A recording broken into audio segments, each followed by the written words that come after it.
Chapter 81. The corpses of the ogres were salted with lime and hung on the walls of the town. This was actually a strategic deterrent. Other monsters and humans would be scared when they saw the corpses. In the northern wastelands, this was even more of a deterrent to other tribes. If more tribes migrated here, most of them would avoid this place after seeing the corpses of the ogres, unless they were much stronger than the ogres. After eliminating the ogres, Northgard Castle was filled with cheers. However, after a short celebration, the town returned to its original state. Because the planting season was coming to an end, all the land in the territory had been put on hold for a while. All the land was used for farming. Of the 12,000 mu of land in the territory, more than 8,000 mu were planted with potatoes. The remaining 2,000 mu were planted with winter wheat. This was specifically requested by Chris. Xeon had bought it from Cult City last time. According to Chris, a lord's diet must include fine flour. As for the last 2,000 mu of land, they were all planted with sugar beets. These sugar beet seeds were all collected from the wild. It could be said that more than 90% of the sugar beets within 30 kilometers of Sullen's territory had been collected. The yield of the sugar beets was still unknown, but shouldn't be too low. The sugar beets that grew in the wild were the size of small radishes.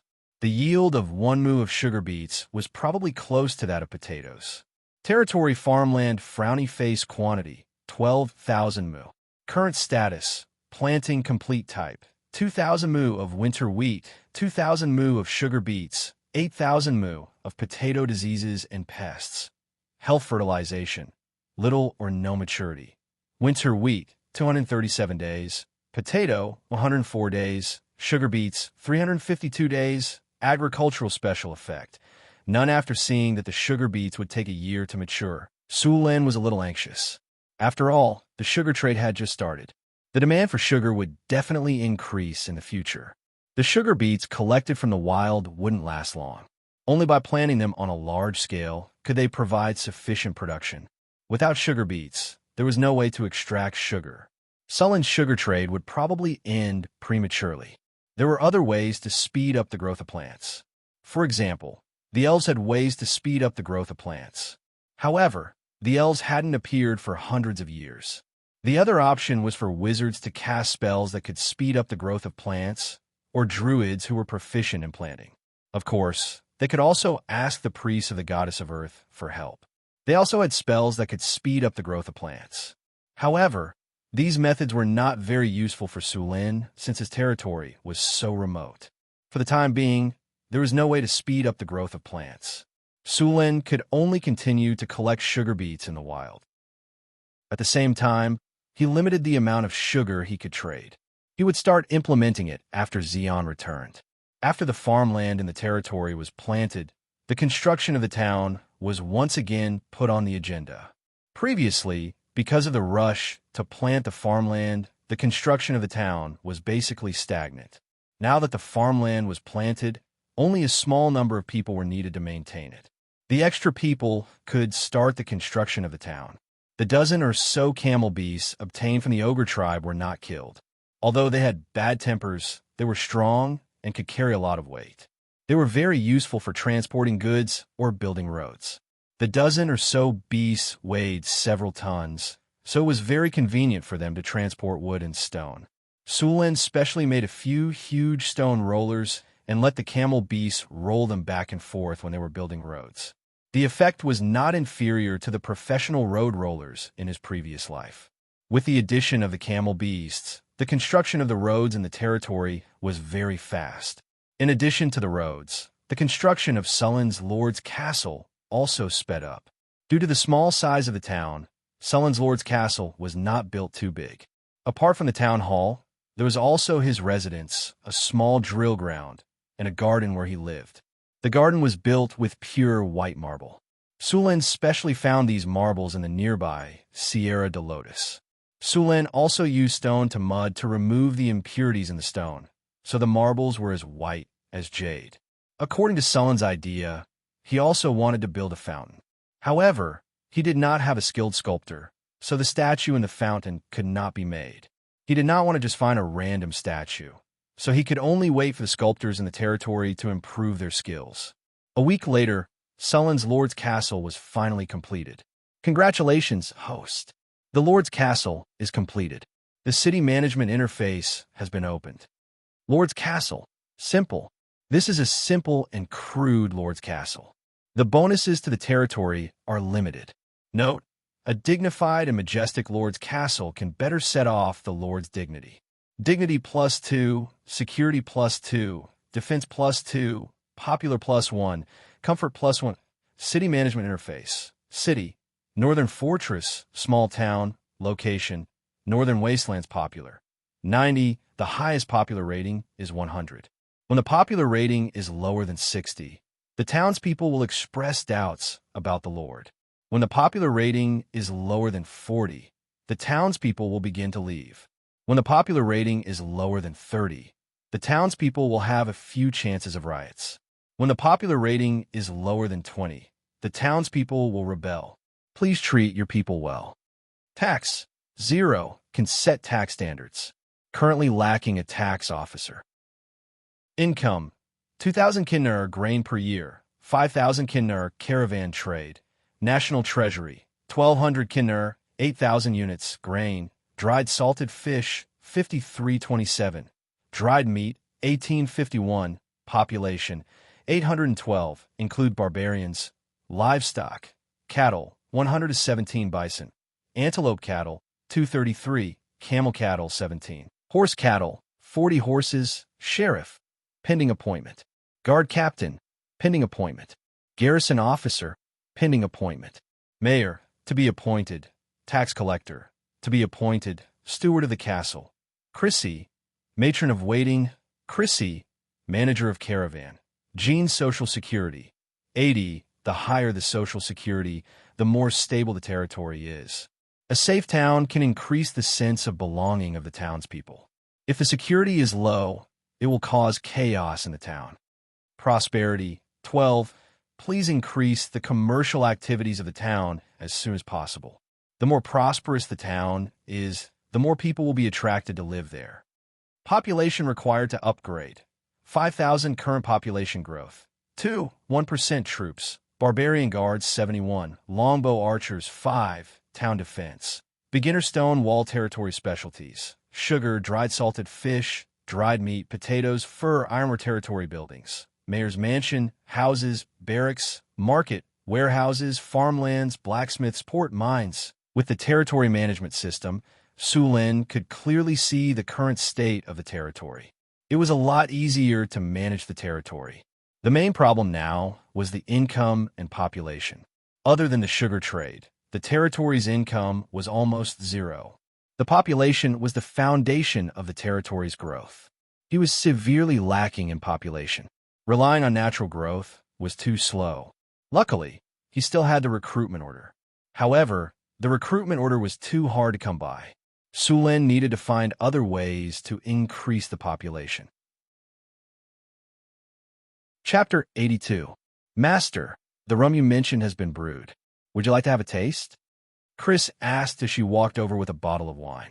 The last time Zeon came back from Cult City, he bought a batch of slaves along the way. Among them, there were a few slaves who knew how to make wine. Due to the lack of technology, the waste honey, which contained a lot of sugar, could not be extracted into white sugar. It was a waste to just throw it away. So, Sulin tried to use the waste honey to make rum. In his previous life, rum was created from waste honey. At that time, South America planted large amounts of sugar cane, and after the sugar was extracted, a large amount of waste honey was produced. The plantation owners invented the use of waste honey to make rum.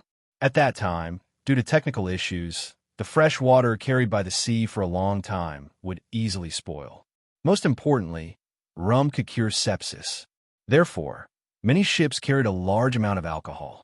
Alcohol could be stored for a long time without spoiling, and it could prevent the sailors from getting sepsis.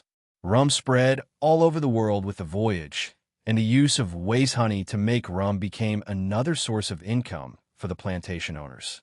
It was good to use waste honey to make rum. Without using food, they could obtain a large amount of rum. This was good news for Sulin, which was short on food. In this era, there were very few forms of entertainment. Even in Kalen City in the south, The only entertainment among the nobles was hunting or banquets. There were also very few bards or circus performances, and even fewer forms of entertainment for the commoners. The most common form of entertainment was to go to a tavern and have a drink. There were many barbarians in Sulan, all of them strong and energetic. In order to let them vent their excess energy, Sulan specially built a drill ground for them to spar. It was the same for the alcohol now. There was another reason. The trade in the territory had begun. As time passed, more and more caravans would arrive, and they would definitely bring a large number of mercenaries and caravan guards. These people would definitely need to find entertainment. There were no seafood merchants in Sullan's territory, and there were no young ladies who sold abalone. There was still a long way to go. Therefore, they could only come to the tavern. Mercenaries and guards were paid well, and they spent money quickly. As long as the tavern was built, it would definitely become an important source of income for the camp. There was no reason not to do something like this that could solve the problem of wasted honey, increase the number of entertainment options, and even make money. Taking the rum, Sulan smelled it first. There was a faint aroma of alcohol. He poured the rum out. The rum was amber in color. He tasted it slightly. The taste was not bad. The taste was refreshing and the smell was fragrant. It was much better than the ale he had drunk before. The ale that Sulan bought before was cheap and tasted a little sour, so the merchants added a lot of water into it. This kind of ale was also the most popular in the tavern because it was cheap enough. It only cost 2 copper nars to drink a cup. It could be said that the ale was actually water with a little bit of alcohol, which was far inferior to the rum. This wine tastes pretty good, Sulan said in a good mood as he put down the cup. This kind of rum is the best one they've ever made. Chris picked up Sullan's unfinished glass and tasted it. How much is the cost? Sulan asked. If the cost of this wine was too high, he could only sell it as a high-end wine and continue to make cheap wines. According to your instructions, the rum is brewed using waste honey. A lot of water is added to dilute it, and then yeast is added to ferment it. The cost of a barrel of 100 liters of rum is about 2 kinner, Chris said as if she was familiar with it. Sulan did a quick calculation. This price still did not have any price advantage compared to ale. Master, this rum can be diluted with water. The one you're drinking is not diluted. Chris explained with a smile. This kind of wine can be diluted by 1-fold. The taste will be much lighter, but it's still much better than ale. Then dilute it by 1-fold. You can calculate the price. Sulan agreed immediately. Adding water into the wine was a normal operation in this era. Of course, high-end wines would not do this. Make this rum into a low-grade wine and a high-end wine. Change the high-end wine to a better name and mix the taste. We'll sell the 2 wines together, Sulan said. Okay, I'll go and tell them to do it. Chris nodded. Right, give each of the slaves who make the wine 30 points. Give them 50 points for making this wine, Sulan ordered. Tell them to mix the wine as soon as possible. Chris nodded and left with the rum. Next, the slaves quickly mixed the 2 wines according to Sullan's request. The high-end rum was clearer and almost transparent. It had a strange, fruity smell.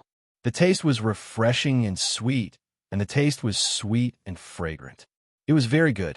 The taste of the low-grade rum was much worse, but it was refreshing and had a translucent reddish-brown color.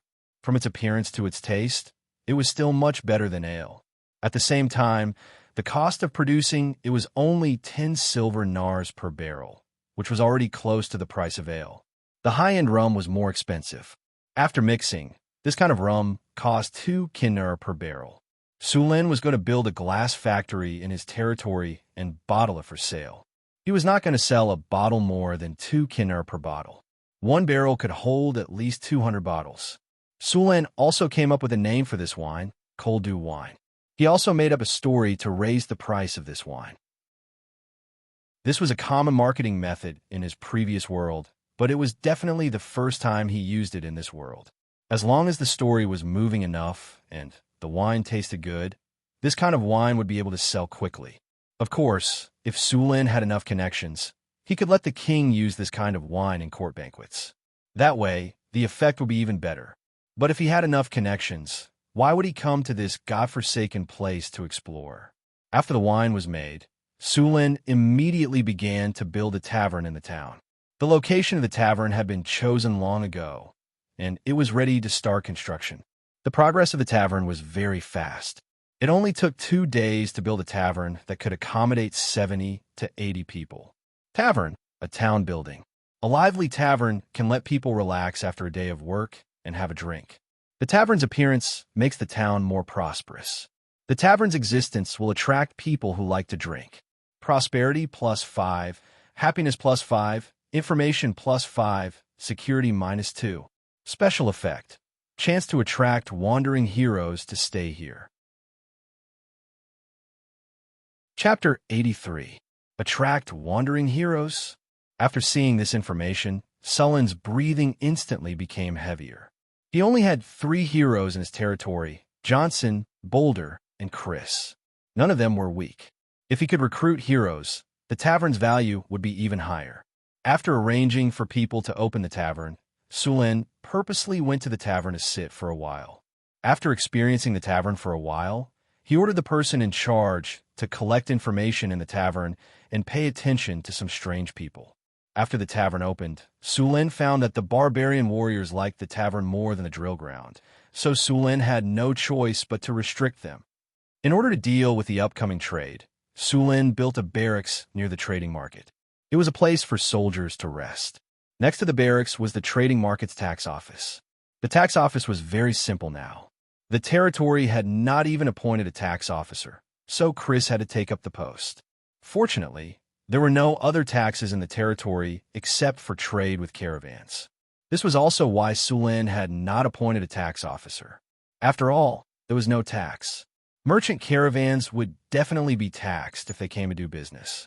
In the fief, any transaction worth more than 100 gold coins would have to be filed with the tax office and paid a certain amount of tax.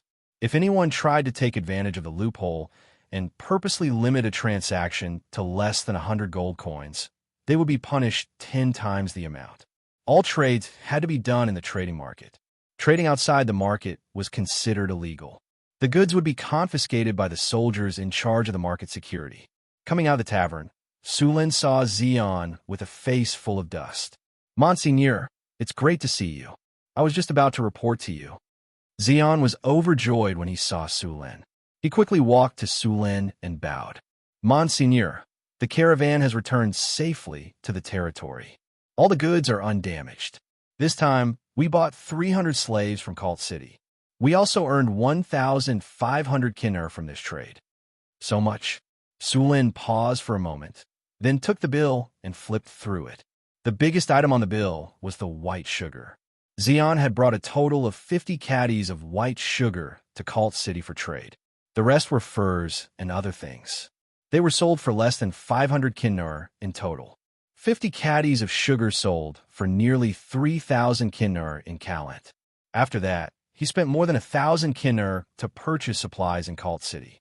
He spent more than 1,000 kinner to purchase 300 slaves. After paying taxes, he still had 1,500 kinner left. The average price of the white sugar that Jean sold was about 60 kinner per caddy. Compared to the distribution of the white sugar, the price was double. In the end, the white sugar was sold out in less than half a day. Moreover, there were many nobles and merchants who did not manage to buy the white sugar and wanted to pre-order it. However, without Sulin's order, Jean did not dare to accept. It seems that the nobles have quite a high demand for white sugar, Sulin thought to himself. Although he was mentally prepared, he still underestimated the nobles' love for white sugar. These nobles who lived extravagant lives had reached a very high level in their pursuit of all kinds of material comforts. The long period of peace had caused them to become more and more extravagant. "Well done," Sulin praised as he patted Jean's shoulder. Xian was very satisfied with his current job. He had gone from a penniless mercenary who lived on the wind and dew to a merchant who worked for a noble. This huge change made him extremely grateful to Sulin, the man who had bestowed him with all this. "This is all thanks to your guidance. I only did the most basic things," Jean said respectfully. As one of the first mercenaries hired by Sulin to expand his territory, Jean had personally witnessed how Sulin cut through all obstacles and established a firm foothold in this dangerous wilderness. Then, Sulin led the barbarian warriors to victory after victory.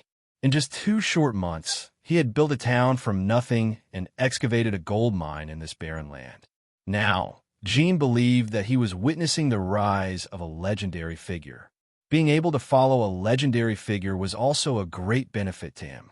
Perhaps he could use this opportunity to rise from a commoner to a new noble. Jean, no need to be humble. I know your hard work. Sulin nodded at him. After working as a merchant for a while, Jean's negotiation and trading skills had improved. This was the most obvious change. Monseigneur, only a few of the nobles we bought this time have skills. The rest of the slaves can only be serfs or handymen. I'm sorry, Monseigneur. Most of the artisan slaves with skills have been bought by the nobles. Slaves with skills were in high demand in the slave market. They were basically monopolized by the merchants and nobles. Others could only pick up the leftovers from them. Sulin was able to buy dozens of artisan slaves because of his noble status. There are more than 300 slaves. Divide the artisan slaves according to their skills. As for the rest, let them build roads. Sulin quickly arranged the slaves' jobs. Monseigneur, many people have been asking about our supply of sugar and malt. I've followed your instructions and told a few merchants. They've decided to come to our territory to trade. All right, I understand. Sulin released the news to attract other merchants. He wanted more people to compete for the sugar. Of course, other than the sugar, the arrival of many merchants would also lead to the discovery of the territory's commerce. This was very important to Sulin's territory. As for the sugar, he planned to take out 500 pounds of sugar every month to trade. The 500 pounds of sugar would be divided into 5 portions and auctioned off one by one. The highest bidder would win. To prevent the merchants from secretly colluding with each other to suppress the price, Sulin used a secret auction. The price was kept secret. Each person only had one chance to bid. This way, even if they had discussed the price beforehand and divided the shares, it would be useless. In order to not be eliminated, they had to raise the price. The merchants did not follow Jean to Northtown Castle. They were prepared to come together. For the upcoming trade, Sulin gave the slaves priority to build roads to the market. At the same time, the roads in the territory began to expand.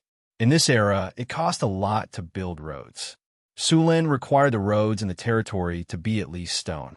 Some places even needed to be paved with stone slabs. The roads would not be dusty on a sunny day or muddy on a rainy day. Chapter 84. Apart from roads, Sulin also started to build a water supply system for his territory. Although he had been in this world for more than 10 years, Sulin was still not used to living without running water. In this era, most cities relied on well water, and well water could be bought with money. Having a sweet well in the city was a stable source of income. Of course, some poor people would choose to fetch water from the river, while the nobles would choose to get water from the nearby mountain springs. Because it wasn't easy to get water, people in this era rarely took a bath. It was considered hygienic for a commoner to take a bath once a month. Sulin couldn't accept his barbarian warriors not taking a bath for a month. These energetic, burly men had to patrol and sweep the wastelands every day, so it was inevitable that they would be covered in dust and sweat. Therefore, Sulin forced them to bathe every day. Of course, this request was unanimously supported by the barbarian women. Now, even if Sulin did not supervise them, the barbarian women would supervise their husbands. If they did not bathe, they would have to sleep outside for the night. When Sulin came to the riverside to inspect, he saw a group of naked men and children jumping into the red sand river to bathe. The weather was not cold at this time, so it was not bad to bathe here. It would not be good if it started snowing. Sulin planned to build a water supply system as well as some public baths. Magic in this world could do many things that technology could not do in his previous world, but the number of wizards made it difficult to spread magic. Sulin planned to build a water supply system that was similar to the Landshau water wheel in ancient times. With a mechanical manipulation skill, Sulin was very familiar with the principles and manufacturing of various machines. He planned to build 3 or 4 Landau water wheels on the Red Sand River. First, the water wheel would raise the water in the river, then send the water through the water supply channel to the city's reservoir. The reservoir had to be built at a high place, or the water would not be able to flow. The aqueducts outside the city used the elevated aqueducts of ancient Rome in his previous life. In order to ensure that these aqueducts were sturdy and durable, Sulin used mud to stone to reinforce these aqueducts. The aqueduct was built from the river all the way to the outskirts of the city. Sulin thought about it for a while and decided to build the aqueduct outside of the city. The main reason was the expansion of the city. The northern fortress was not that big at the moment. It was only 500 meters long and wide. It was not crowded with thousands of people living in it. However, as the population of the territory increased, the current size would not be enough. Therefore, Sulin had already planned to expand the town. This time, Sulin planned to double the size of the town in all directions. This way, the area would increase by 4 times and upgrade the town into a large town that could accommodate 5,000 people.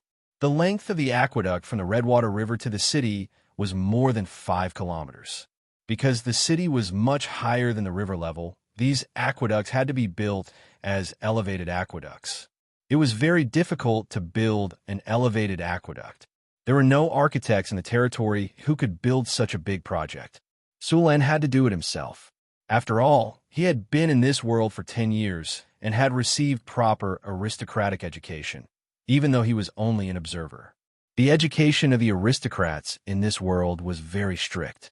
They had to learn etiquette, geography, horsemanship, literature, architecture, history, martial arts, and so on.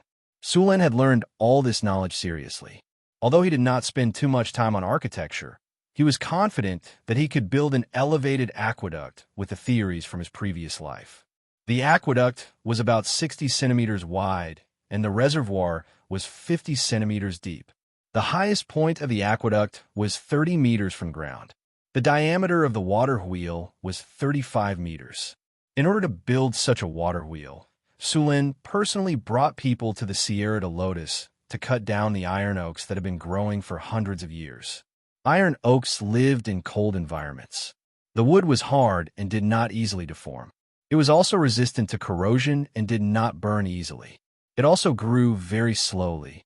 It would take at least 200 to 300 years to grow to 40 to 50 meters tall. The water wheel built with this kind of wood was light and durable. After spending a few days cutting down 8 iron oaks in the Sierra de Lotus, Sulin brought his people back with him. In order to cut down the iron oaks, Sulin brought people to exterminate 2 Jackalen tribes. Sulin had seen the Landau water wheel in his previous life at the water wheel park. When he saw it up close for the first time, he was very shocked. The water wheel, which was 20 to 30 meters tall, was driven by the flow of water. It did not rely on steam or electricity to raise the water level of the river to 20 to 30 meters. The structure of the water wheel was not very complicated. According to the memories of his previous life, Sulin combined them with his mechanical control skills and finally built the first Landau water wheel. The huge water wheel stood on the Red Sand River. The rapid flow of water pushed the water wheel to turn. The water tank on the outer ring of the water wheel was filled during this process. As the water wheel turned, the water rose to 30 meters in the air and poured into the aqueduct. As long as the water wheel was not damaged and the Red Sand River was not cut off, the water could be transported continuously. Water wheel, a giant water wheel built with iron oaks. The structure is ingenious, sturdy, and durable. It is a very good tool to carry water. Sturdiness plus 10, abrasion plus 10, water carrying plus 10, power plus 15. The aqueduct was built with rocks. Because it had to reach a height of 30 meters, a very deep foundation was dug underneath. The construction of the aqueduct also required Sulin's personal command. In this era, there were very few adhesives used to glue walls together. Most of them used glutinous rice juice or volcanic ash cement. Glutinous rice juice required a lot of food, and Sulin did not want to waste it. Sulin could not afford to ship the volcanic ash cement here either, so he had to work hard himself. After every section was built, he would cast mud to stone on the aqueduct. After using the mud to rock spell, these rocks would completely fuse and no cracks could be seen. The effect was much better than that of the glutinous rice juice and cement. The effect was good, but it was too expensive. In Cult City, hiring a wizard who was proficient in mud to stone would cost at least 300 kinner per day. Even nobles could not afford this price. If Sulin really ran out of money in the future, he could also consider becoming an architect. Mud to stone could turn a 10-meter-long aqueduct into rocks every time he cast mud to stone. Sulin would cast the spell more than 10 times a day. He'd spent a lot of effort on this water system. P.S. Thank you, Eaterku, for your 1,000 Chidian coins tip. Thank you, Ho E from Chong, E's family, for your 200 Chidian coins tip. Thank you, NPC 123689, for your 100 Chidian coins tip. Thank you, Ababababa, for your 100 Chidian coins tip. Chapter 85. The water supply system had built a large reservoir outside the city. The water from the Red Sand River was not drinkable. Although the water was clear in this era, many people drank it directly.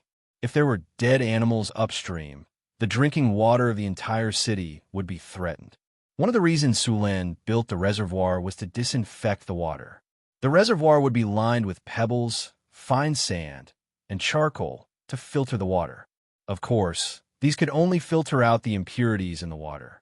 Sulin also prepared a fine net made of pure silver. After a few steps of filtering and disinfecting, the water source would be safe. It would take a long time to complete the water supply system. While the water supply system was being built, the caravan from Calent City arrived. After Jean left Calent City, Fernan was the manager of the caravan sent by the fiery Bird Chamber of Commerce to the northern fortress. At the same time, he was also the biggest merchant among the 8. The Skylark Chamber of Commerce, which had already cooperated with the northern fortress, was also among them. However, the Skylark Chamber of Commerce was only ranked 4th among the 8. Other than Robert from the Skylark Chamber of Commerce, there was another person Sulin knew. He was a manager of the Bauhinia Chamber of Commerce, Owen. Yes, he was the fatty that Sulin set up last time. When he came here to steal from Northtown Castle, he didn't want to pay any price. In the end, he was set up by Sulin and the barbarian warriors. He didn't expect that he would dare to come here to make a deal. Of course, Sulin wouldn't set him up on purpose. He needed Northtown Castle to prosper. It was better not to set people up. Of course, if someone thought Sulin was easy to bully, he wouldn't mind playing with them. Mr. Fernan, I think we should form an alliance and monopolize the sugar trade here. Yes, I think so too. As long as we can monopolize the sugar trade here, we can easily double our annual profit. I agree. The other managers all agreed. They already considered the sugar trade in Northtown Castle to be theirs. Since everyone agrees to monopolize the sugar trade, we need to divide some shares. Fernan nodded. Closely after that, Fernan glanced at the managers of the other 7 chambers of commerce before saying bluntly, I want 20% of the white sugar. You can negotiate the remaining 80% among yourselves.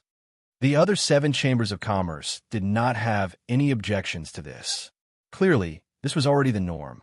Following this, the 7 chambers of commerce began to continuously negotiate and quarrel for a larger share, causing the entire scene to become extremely heated. Fernan didn't intend to interrupt.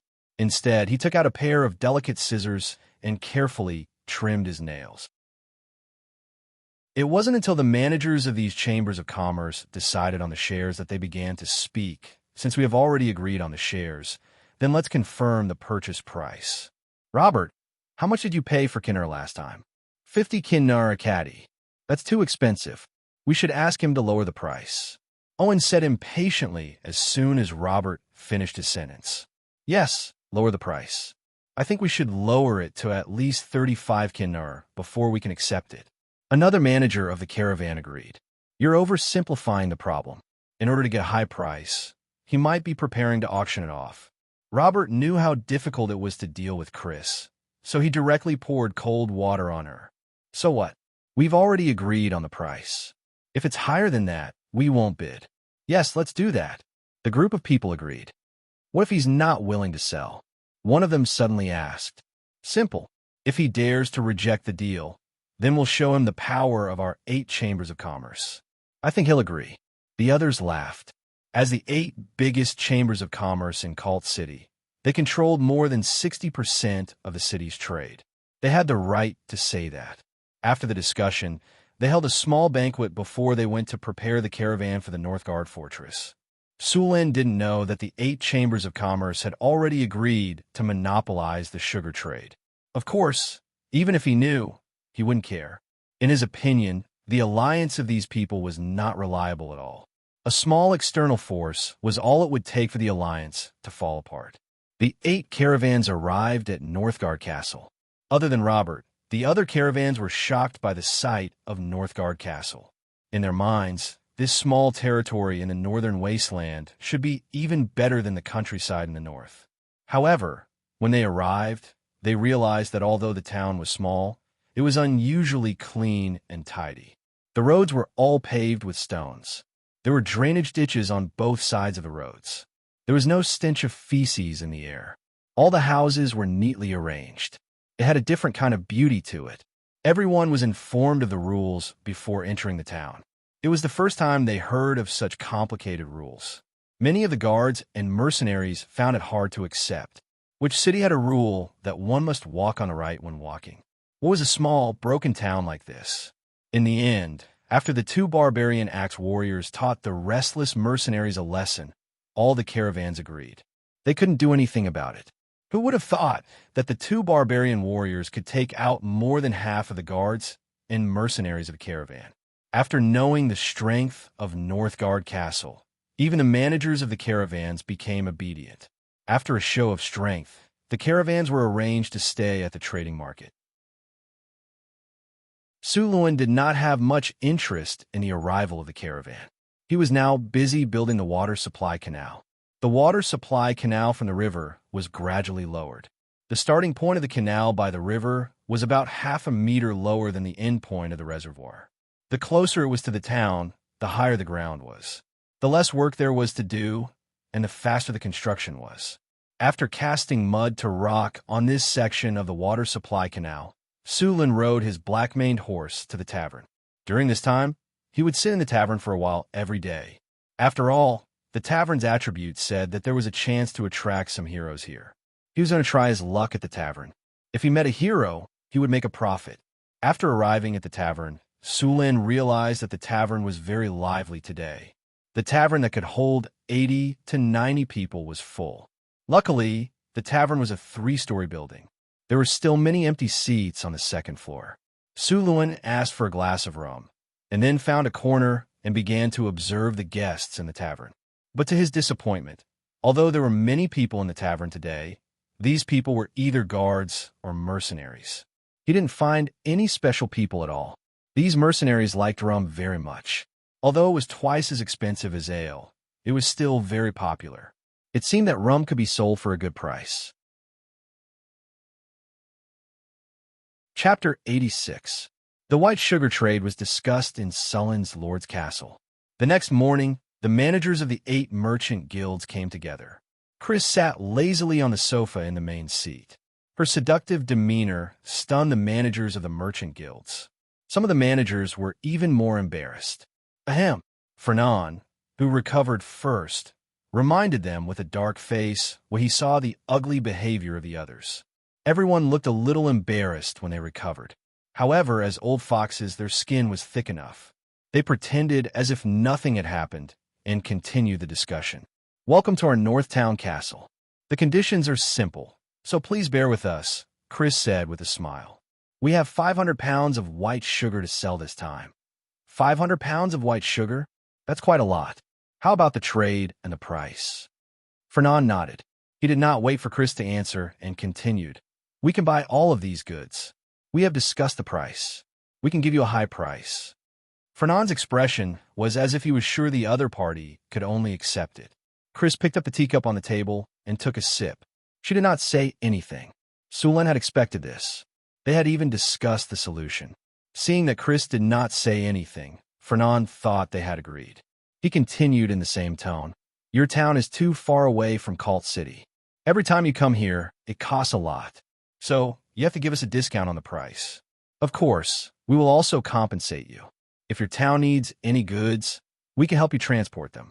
The price is negotiable. Our 8 merchant guilds control 60% of the trade in Cult City. We have enough power to meet your requirements. Oh, then what do you think the price of white sugar should be? Chris said with a mocking smile. Fernand and the others looked at each other. They were secretly proud of themselves. She was indeed a country bumpkin. As long as she showed off her muscles, they would admit defeat. Ahem, we have discussed it. 35 kiner for 500 pounds of white sugar is a good price, Owen said. Chris did not answer. Instead, she looked at the other managers. However, no one else spoke. Very well, I know what you mean. Chris nodded and put down the teacup. But we have a better way. Then he stood up and said with a smile, this batch of 500 caddies of white sugar will be divided into 5 portions. All the stewards of the Chamber of Commerce can bid, but this time we will be using a closed bidding method. Everyone, there is a sign on the table. Write down your price on the sign and hand it to me. In the end, we will choose the 5 caravans with the highest prices to trade with. As for the 3 caravans with the lowest prices, I'm sorry to have made you come here for nothing. Crazy said with a smile as she played with a small leather whip with her jade-like fingers. By the way, let me remind you that you only have one chance. After saying that, she winked mischievously and then returned to her seat calmly. That's impossible. We will never agree to trade in this way. Never. Just as Chris finished speaking, Fernand, who was still elegant just a moment ago, couldn't help but shout. As the manager of the largest chamber of commerce in Cult City, he had always been the one to set the price. No one dared to refute him. Who would have thought that he would fail in this remote and desolate place today? Mr. Fernand, what's wrong? Are you not satisfied with our arrangement? Chris said with a smile. However, her tone was as cold as the wind from the northern wastelands, sending chills down one's spine. Fernand opened his mouth when he saw Chris's beautiful face. In the end, he didn't say anything. Who else has an opinion? You can leave now. Chris looked around. She was filled with an oppressive aura. The atmosphere in the living room became abnormally heavy. After waiting for a while, no one stood up to leave. Looks like no one has an opinion. Then let's begin. Write down your prices on the board. After a while, we will send someone to collect them. Seeing that no one was leaving, Chris chuckled and returned to her seat. The 8 managers glanced at each other and exchanged a few polite words with each other before picking up their pens to write down their prices. However, this price was not easy to write down. If they wrote it too low, the other companies might write it too high. If they wrote it too high, they might end up wasting their time here. If they wrote it too high, they would not be willing to give up. Therefore, these people didn't start writing. Chris leisurely looked at the conflicted expressions of these merchants. In her heart, she was full of admiration for her master Sullen's method of bidding. Just a hidden bid had easily defeated the alliance of these 8 Chamber of Commerce. The hidden bid method didn't give these people a chance to unite. Moreover, there was another benefit. Those Chamber of Commerce who were originally afraid of Fiery Bird Chamber of Commerce and didn't dare to compete with them didn't have any misgivings this time. After about 15 minutes, a few barbarian girls came in and collected all the hidden bids written by these merchants. Chris picked up these hidden bids and started to examine them. Chris didn't immediately announce the results. Instead, she asked all the managers to go back and wait for the news. She then took the hidden bids and left the living room. Owen, how much did you write? A manager pretended to be nonchalant and asked. 35 kinar. We agreed to give him this price. We can't change it, Owen said unyieldingly. Robert, what about you? Of course I firmly support the price we agreed on previously. Not a single copper kinar can be added. Robert said righteously. His expression was like that of a knight who is expressing his loyalty to the king during a knighthood ceremony. Yes, we should unite. We can't let these country bumpkins take advantage of us. Another manager said loudly. Hearing these people's words, Fernand nodded to himself. It seemed like this time it was in the bag. After the managers left, Chris started to look at the hidden bids. The highest bidder offered a price of 80 kinder. Chris took a look and saw that it was actually Owen from Bauhinia Chamber of Commerce. In second place was Robert with 78 kinder. The lowest bidder offered a price of 65 kinder. This was more than double the price of 35 kinder that they had agreed on previously. Among the top 5 Chamber of Commerce, the lowest bid was 73 kinder. The average price was 76 kinder. The 500 caddies of white sugar sold for at least 38,000 kinder. Chapter 87. The next day, Fernand looked at the other 5 caravans trading with the Northtown Castle. Owen, didn't you say that you were going to give me 35 gold nars? Fernand said angrily. Sorry, Mr. Fernand. Maybe I remembered it wrong. Owen didn't feel embarrassed at all. He gave a kinar to the staff next to him and took his men to load the goods. Fernand knew that he was fooled by these people. He couldn't take revenge, even if he wanted to. What gave him a headache now was how to explain it to the Chamber of Commerce. Sulin looked at the embarrassed woman in front of him. He didn't expect that his recruitment order would recruit a hero. Today, when he was casting mud to stone on the canal, a horse came running from afar. When he got closer, he found that there was an injured woman on the horse. The woman's face was covered with a veil, and her eyes were shining like stars. Although her entire body was wrapped in a large black cloak, one could still see the graceful curves of her body. Her back was simply bandaged with a bandage. At this time, the bandage was already oozing blood. Obviously, the running just now had caused her wound to split open. Help me. After saying that, she fell down from the horse. Sulin quickly reached out and caught her. Ding! Congratulations to the host. You have met an injured hero. Helping her can increase the success rate of recruitment. The recruitment order effect has ended. Sulin didn't expect that the recruitment order would only recruit one hero. He wanted to recruit some barbarians or other powerful races to increase the number of troops in the town. He didn't expect that there would only be one hero. But since the recruitment order effect had ended, he couldn't regret it. Seeing the injured heroine, Sulin called a carriage and was ready to carry her in. Her wounds were simply bandaged, and her veil was rubbed to one side, revealing a beautiful face. When Sulin gently carried her, her delicate eyebrows frowned unconsciously, and then she calmed down. He reached out and picked her up. He could easily feel the elastic skin of the woman in his arms, which made his heart flutter slightly. There was a faint fragrance on the woman's body. The carriage stopped at the Lord's castle. Sulin carried the woman inside and found Chris to check her injuries. To Sullin's surprise, the succubus was very interested in the woman. After checking her injuries, Sulin cast a physical healing spell on her. Light green life energy entered her body, and the hideous injuries on her back quickly healed. However, although her injuries had healed, her face was still very pale.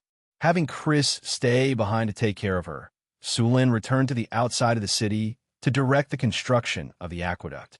After a period of construction, the slaves were already familiar with this work. They just had to wait until the end to cast a spell to turn mud into stone on the aqueduct. After finishing today's work, Sulin went to the barracks to have a look. The barbarian boys who had not yet reached adulthood were already receiving training here. When they reached adulthood, they could directly join the army. Sulin even planned to set up a reserve system in his territory in the future. This way, even if the army suffered losses, it would be quickly replenished. It would not affect the combat effectiveness of the army too much. After inspecting the barracks, Sulin felt hungry. He turned around and walked towards the Lord Castle. As soon as Sulin entered the Lord's talisman, he felt that the atmosphere today was a bit strange. Chris did not come out to greet him today. It seemed that she would have to suffer a few more plasma cannons tonight. Master, you're back. As soon as Sulin took off his cloak, Chris came over. Yes. Taking the towel from Chris, Sulin wiped his hands and asked casually, Is that woman awake? She's awake. Chris took the towel and smiled. Master, she's a wizard. Wizard? Hearing the word wizard, Sulin raised his eyebrows. He did not expect that the recruitment order this time would attract a wizard. Wizards were very powerful in this world. Of course, they were also very mysterious. Under normal circumstances, wizards rarely appeared in the secular world. They prefer to hide in their own laboratories and study all kinds of spells. Yes, a wizard. But master, you don't have to get your hopes up. She's a wandering wizard, Chris added. Chris then told Sulin the news she learned not long ago. A few minutes later, Sulin rubbed between his eyebrows and quickly digested what he had just heard. After sorting out his thoughts, Sulin continued to say, "You mean she's the only one left in her school of wizards?" "That's right," Chris nodded and said. According to her, her school of sorcerers was originally a small one. After her elder was injured in a conflict with a dark sorcerer, he passed away soon after. Because she was worried that the dark sorcerers would take revenge, she left her original place and began to wander. This time, she came to the northern wastelands to collect some materials for experiments. In the end, she was attacked by 2 adult violent mountain bears. Fortunately, she was lucky enough to injure the 2 violent mountain bears and escape. She was also lucky enough to come to our territory. What luck! It was obviously the recruitment order that was powerful. Sulin complained about the recruitment order in his heart. Then he continued to say, "In other words, she's a lousy wizard?" Chris glared at Sulin coquettishly and said softly, "She's a girl." "How can you say that?" Okay. She's a mysterious witch." Sulin shrugged. "Then does she have any plans?" "It seems like she wants to stay here for the time being." "Of course.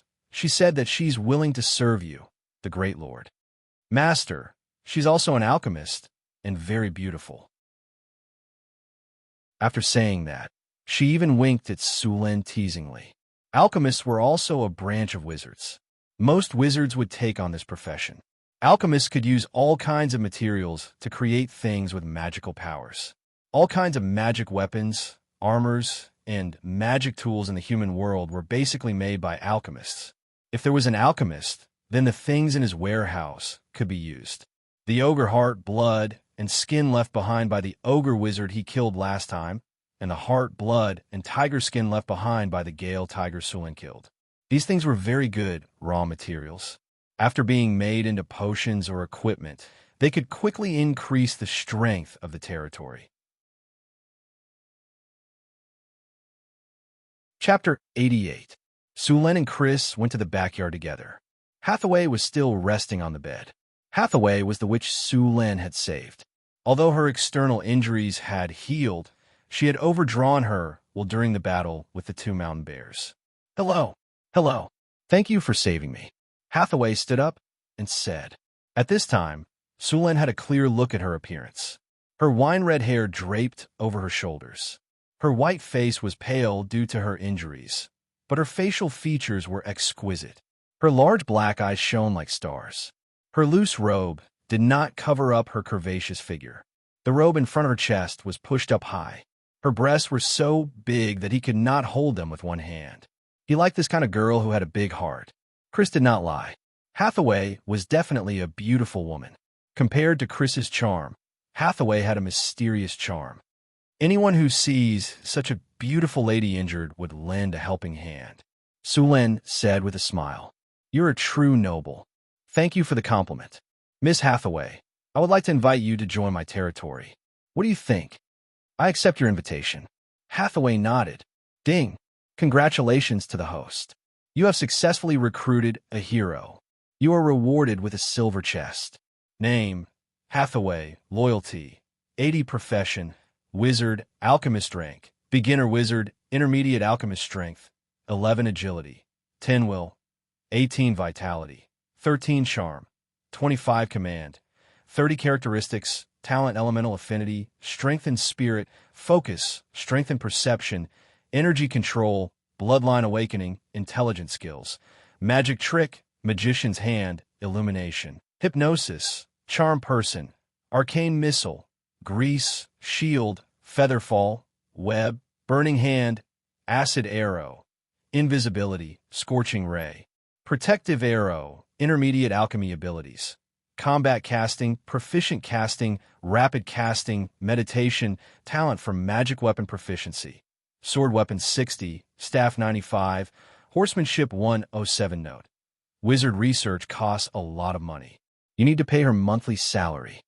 Seeing Hathaway's stats, Sulin was a little surprised. He didn't expect her charm to reach 25, only slightly higher than Chris. No wonder she was so beautiful. It could be said that she was one of the top beauties among humans, and she was also a sorcerer. Warlocks were also a class of spellcasters. Compared to normal wizards, warlocks were tall, rich, and handsome. This class depended on one's looks. As long as one's charisma was high enough, they could obtain the ability to cast spells. In other words, ugly people couldn't become warlock chi, Cheath_chi. Compared to wizards, warlocks didn't need to learn all kinds of spell knowledge, study spell models, and all kinds of spell theories. They could easily cast spells. Think about it. Every day, you're hanging your head and stabbing but with an awl. You're working so hard to get into a good university. Next to you is someone who goes online every day, reads novels, flirts with girls, and has never done any homework.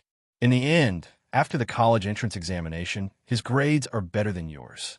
Isn't that very hateful? What made wizards even more envious was that the bloodline of warlocks could be passed down to their descendants. In other words, as long as one's father or mother was a warlock, then their descendants would have a high chance of awakening as a warlock. As long as there were enough descendants, there would be one or several warlocks in every generation. It only took a few generations to form a warlock family. Of course, the inheritance of warlocks would gradually weaken unless there was a phenomenon of atavism. Otherwise, it would weaken from generation to generation. Wizards, on the other hand, had a hard time. To become a wizard, one needed to have a strong talent, a talent for spiritual strength, and a talent for learning. Only people with strong spiritual strength could learn meditation, and then learn all kinds of languages, casting gestures, spell models, and so on. Finally, they could cast spells. Let's put it this way. Every successful wizard was a top student. This class was naturally unfriendly to bad students. Therefore, it was very difficult to cultivate a wizard. Moreover, the power of a wizard couldn't be passed down. At most, their descendants would have a higher chance of becoming a wizard. It was very difficult to form a wizard family. Therefore, most wizards were trained by teachers or academies. They would find talented children from the large number of ordinary people and train them. Compared to the latter, it took a lot of time, effort, and money to cultivate a qualified wizard. Of course, since wizards had invested so much, as long as they persevered, they would gain more. Every advanced wizard had mastered a large number of spells, which allowed them to deal with all kinds of situations. At this stage, wizards could be called spellcasters. Compared to warlocks, advanced wizards could master twice as many spells as warlocks of the same level. Apart from these, the spells that warlocks mastered all came from their bloodline. Therefore, the spells they mastered were relatively simple. The casting ability of a legendary warlock was much weaker than that of a wizard of the same level. Of course, warlocks also knew this weakness. Therefore, warlocks who were ambitious and talented would often take on the role of a wizard. There were very few people who could do this. Sulin didn't expect that the wizard he recruited would be a genius who took on the role of a warlock. The only downside was that he would have to pay her a monthly fee for her services. Speaking of which, Sulin basically didn't pay the soldiers when he was developing his territory. Barbarians didn't have the concept of money. Most of the barbarians were slaves that he bought. Chrissy was also a succubus that he caught with his own ability. Why should he pay? As for Hathaway, Sulin had to pay. Every wizard was a master at spending money. Although they were rich, they also spent a lot of money. All kinds of enchanted materials were not cheap, and the same went for the materials used for experiments. Therefore, the money had to be paid. Then, Chrissy arranged a room for Hathaway. Because the town was simple, the best house was Sulin's mansion. Luckily, there were many rooms in the mansion, so Chrissy only needed one. By the way, Hathaway, you're an alchemist. Can you make magic tools? Sulin suddenly asked. Of course, but with my current skills, I can't make advanced magic tools. I can only make beginner and intermediate magic tools. In addition, I need you to provide me with the materials to make magic tools. I'm currently penniless, Hathaway said as she spread her hands. Of course, there are some problems that I need to explain in advance. Making magic tools has a certain chance of failure. If it fails, more than 90% of the materials will be damaged. After all, I'm only an intermediate alchemist now. Of course, I'll provide the materials. Please don't worry about that. I'll take the damage of the materials into consideration. Sulin smiled and said, well, today, to celebrate Hathaway joining my territory, I'm going to hold a welcome party. As you wish. Chrissy smiled slightly. P.S. Thank you to Ho E from Chong, E's family for the 300 Chidian coins tip. Thank you to Say Loneliness to Loneliness for the 100 Chidian coins tip. Thank you to We'll Never Meet Again for the 200 Chidian coins tip. Thank you to A Bookworm for the 100 Chidian coins tip. Thank you to Yunjong 128 for the 100 Chidian coins tip. Thank you to 1452 and 5418 for the 100 Chidian coins tip. Chapter 89. Hathaway was now a beginner wizard and a beginner warlock. She was on the same level as a human knight. Only by activating her own life energy could she be considered a knight, followed by a grand knight, a knight commander, a conferred knight, and a legendary knight. It was not easy for a normal person to become a knight. A healthy child would need to train from a young age to become a knight squire, then a trainee knight, and finally a knight after activating their life energy.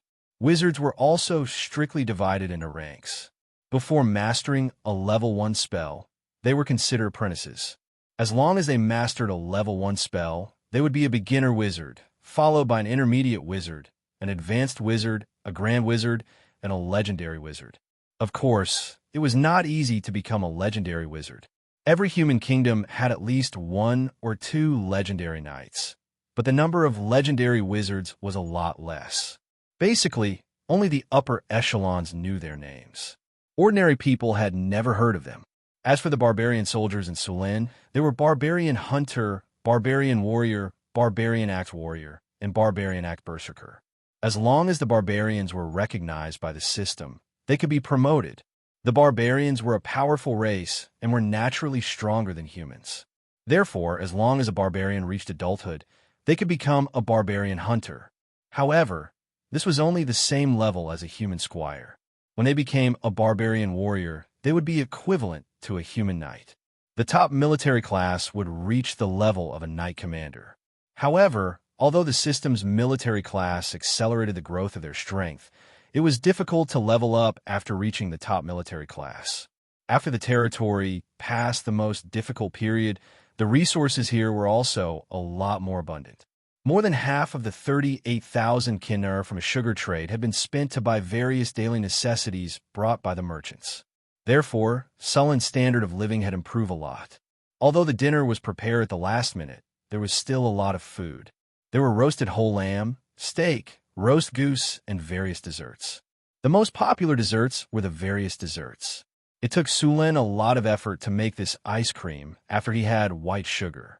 He added all kinds of fruit sugar to milk and then froze it with ice magic to make this ice cream. Chris liked the taste after eating it once. Hathaway also had no resistance to this ice cream. Ding! Your subordinate hero Hathaway is very satisfied with the ice cream. Her sense of belonging to the territory has increased. Hathaway's loyalty has increased by 5 points. Hearing the system notification, Sulin was slightly stunned. Just like that, the loyalty of a witch was increased. How could a meal of ice cream attract a witch? Sulin, can you give me that ice cream? Hathaway stared pitifully at the untouched ice cream in front of Sulin. Looking at her greedy look, Sulin shook his head helplessly, then handed over his cup of ice cream. Here, eat it. Thank you. Hathaway quickly took the ice cream and couldn't wait to put a spoonful into her mouth. Then, she closed her eyes with a face full of enjoyment. Her expression was very much like a cat that was being stroked. After the banquet, everyone went back to have a rest. In this era, there were few ways of entertainment, especially at night. Sulin was very vengeful. So he took Chris back. He was going to teach this little succubus a lesson tonight. He would use the plasma cannon as much as he wanted. The house was covered with velvet, and the quilt was very soft. Ever since she started wandering, she hadn't slept in such a comfortable bed for a long time. However, as soon as she lay down, she vaguely heard some strange noises coming from outside. At first, she thought it was strange, but when she realized, Hathaway blushed and spat in the direction of the noise. Then, she covered her head with the quilt and went to sleep. However, the velvet quilt couldn't block out the noises. Although she was covered with the quilt, the noises were getting louder and louder. It was like a cat's paw scratching back and forth in her heart. The noises lasted until midnight before it finally stopped. The next morning, Sulen woke up feeling refreshed. When he was having breakfast, he bumped into Hathaway. However, Hathaway didn't seem to have slept well last night. The dark circles on her face were very obvious, and she couldn't stop yawning while eating. "Hathaway, didn't you sleep well last night? Is the bed uncomfortable?" Sulen asked with concern. "The bed is very comfortable, but there were 2 cats outside the window last night that kept meowing until midnight. It was so noisy that I couldn't sleep until midnight." Hathaway rolled her eyes at Sulen. Then, she finished her breakfast, yawned, and went back to sleep. "Cats meowing? There are cats here?" Sulen was a little confused. What he didn't know was that Succubi's voice had a special magic that could easily transmit the sound to Hathaway's room. Since there were wizards in the territory, they needed to build a laboratory. Because wizards' experiments often had a certain degree of danger, the laboratory needed to be built far away from people's residences. After letting Hathaway choose a place in the territory, Sulen continued to direct the construction of the aqueduct. After casting mud to rock on the aqueduct, Sulen suddenly remembered that there was still a treasure chest that he hadn't opened. While the slaves were working, Sulen opened the storage space and opened the silver treasure chest inside. "Congratulations, you have opened the silver treasure chest. You have received the skill Earth Spring Surge." Earth Spring Surge. After use, a fountain can be created in the underground water veins, and enemies on the ground will be blasted into the air. Sulen looked at the skill. To be honest, the power of this skill was just SOSO. It consumed a lot of mana, and the damage was average. However, it didn't mean that this skill was useless. On the contrary, this skill had many uses. Originally, Sulen planned to let the Lord's Mansion use the aqueduct water. Now that he had this skill, he planned to directly create a spring in the Lord's Mansion. With this spring, even the fountain in the garden could be used. After letting the slaves continue to build the aqueduct, Sulen mounted his horse and rushed to the Lord's Mansion. Soon, Sulen arrived at the backyard. At this time, there was no one in the backyard. After spending a skill point to learn Earth Spring Surge, Sulen released his mana and prepared to cast it. As his mana was cast, his power of the will merged with the ground, passed through the rock layer, and quickly found a water vein 30 meters underground. Then, he guided the water vein continuously upward. Finally, the water vein broke through the surface and directly gushed up to a height of more than 10 meters. The movement here quickly attracted the attention of others. After a while, Chris and Hathaway came and then cooperated with Sulen to connect the fountain to the Lord's Mansion's water supply system. Chapter 90. The water supply system in the Lord's Castle had been built a long time ago. Previously, they had been waiting for the water supply system outside the city.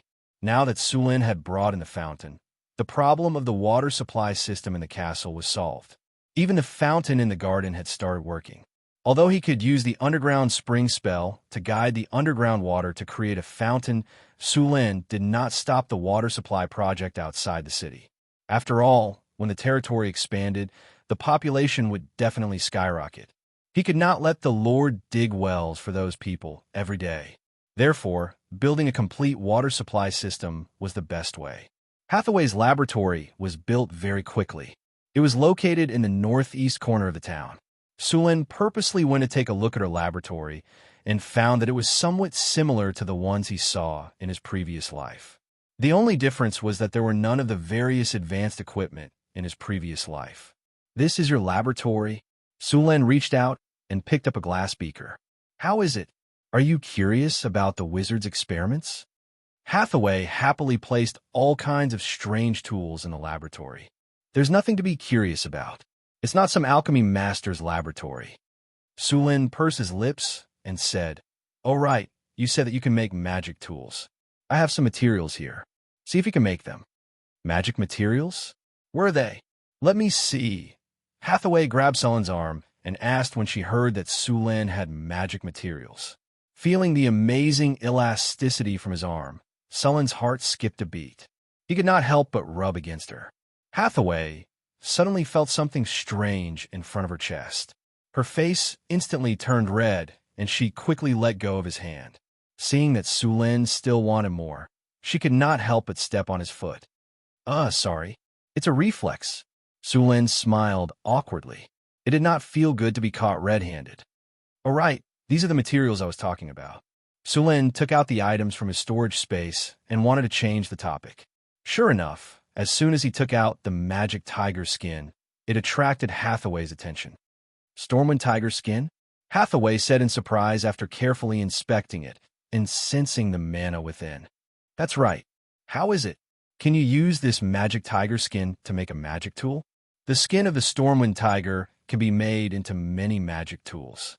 The simplest one is to make blank spell scrolls and sell them to wizards. Hathaway stroked the Stormwind tiger's hide as she spoke. The hide of this high-grade magical beast naturally contains mana. It's an excellent medium for creating high-grade spell scrolls. It's very popular among magi. Of course, this is a bit of a waste. Just use the edges and corners to make blank spell scrolls. A complete tiger skin like this is too extravagant. I have two plans for this Stormwind demon tiger pelt. Sulen leaned back his chair and crossed his legs, looking like he was listening attentively. "Tell me about the two plans." "One is to use the Stormwind tiger pelt to make a cloak, and the other is to make a leather armor." Hathaway sighed as she felt the rich mana within the Stormwind tiger pelt. "What's the difference between a cloak and a leather armor?" Sulen asked. "A cloak made from the Stormwind tiger pelt can be enchanted with haste, featherfall, and camouflage. These three spells can be used once a day, and then it needs to be recharged before it can be used again. As for a leather armor, it has less of an effect. It can increase magic and physical resistance, and it can also be enchanted with lesser strength or lesser haste. The cloak is made of a larger material, almost twice as much as a leather armor. This kind of tiger skin can be made into about 12 to 15 pieces and about 30 pieces of leather armor. Of course, no matter what you do in the end, you have to leave a piece of this Stormwind tiger pelt for me," Hathaway said. "What do you want a Stormwind tiger pelt for?" Sulen was a little surprised.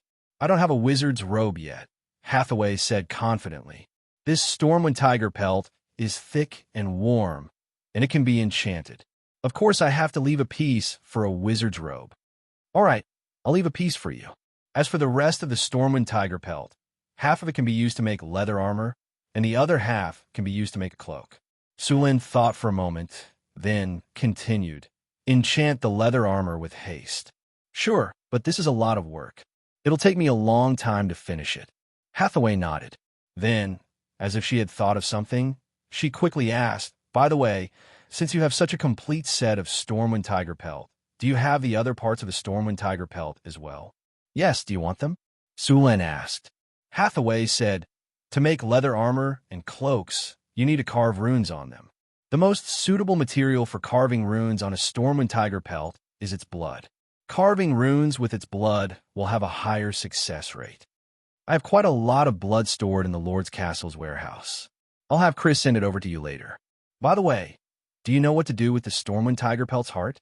"The heart, huh? It can be used to make potions, but I've only made low-level potions. I haven't made any mid-level potions with the heart of a Stormwind tiger pelt, so I can't guarantee the success rate." "It's fine. It's okay if you fail. Just treat it as practice." Sulen waved his hand casually. "I still have the skin and heart of the ogre shamans. I'll give them to you when you're done with them." "Ogre shamans?" Hathaway looked at Sulen in surprise. "Ogre shamans? What about them?" Ogre shamans are at the level of great wizards. You killed them. Great wizard level. It's okay. Sulen didn't take it to heart. Hearing Surin's words, Hathaway was speechless for a while. What did he mean by not bad? That was the level of a great wizard. As long as it advanced one more time, it would become a powerful legendary monster. Why did he say that it was similar to a gnoll? The heart and skin of the ogre shamans. I can't handle these materials, but I know what kind of tools they can be used to make. What kind of equipment can they be used to make? Sulen was interested. There aren't many things that can be made from the skin of the ogre shamans. The best ones are the ogre strength bracers and the ogre strength girdle. The ogre strength bracers and the ogre strength girdle can both increase strength by 2 points. When combined into a set, it can increase strength by 6 points. The maximum strength increase won't exceed the strength of an adult ogre. The strength of an adult ogre was 16 points. This meant that the maximum increase from this set of equipment was 16 points. A novice knight with 10 points of strength would become a Hercules with 16 points of strength after equipping this set of equipment. However, this set of equipment was useless to Sulen. Chapter 91. An adult barbarian's strength was around 12 points. After leveling up, the best barbarian berserker's strength was around 18 points. The ogre set had limited effects on them, but it was effective on normal humans. It could be sold for a good price. The ogre heart could also be used to make magic potions, but Hathaway couldn't make them. Here are some demon materials. Claws of claw demons. Deal with them as you see fit. Sulen took out various materials from his storage space. Wait, how many materials do you have? Did you rob the Marquis of the North's treasury? There are so many materials. Seeing Sulen taking out materials, Hathaway widened her eyes in shock. Although the materials in front of her weren't particularly precious, they were worth at least 50,000 kinner. How many monsters did he have to kill to earn that much? She thought about how she was almost ambushed by the mountain bear when she was looking for materials. She was almost buried in the wilderness. In the end, Sulen took out so many magic materials so easily. It was too much a blow. There are so many materials. Are you trying to exploit me like I'm your coolie? If you don't want to, I'll take them away, Sulen said with a smile. Don't even think about it. Now that they're here, they're mine. Hathaway snapped her fingers, then controlled the magician's hand to put the items away. Take out everything else, Hathaway said after putting the items away. Oh, right. I have a leaf from the wisdom tree. Sulen took out the wisdom tree leaf that he had obtained last time. What? A leaf from the wisdom tree? After seeing the leaf in Sulen's hand, Hathaway immediately pounced over and hugged Sulen. She reached out to take the leaf. Sulen only felt a ball of soft meat pouncing on him, and a pleasant fragrance wafted to the tip of his nose. Foul! You're crashing into me. Didn't you think I was exploiting you just now? Sulen flipped his palm and put the wisdom tree leaf into his storage space. Where are the leaves of the tree of wisdom? Let me see. Hathaway grabbed Sulen's hand and asked, Is it important to you? Sulen's eyes lit up. Very important, very important. Hathaway nodded like a chick pecking rice. I see. Sulen nodded. When he saw Hathaway hanging on his body, he said decisively, No. You? Hathaway glared at Sulen angrily. Her chest swelled with anger, making her look fierce. What about me? I'm your employer. Hathaway seemed to have thought of something. She gritted her teeth and whispered into Sulen's ear. Why don't I marry you and you give me the leaves of the wisdom tree? Get up first.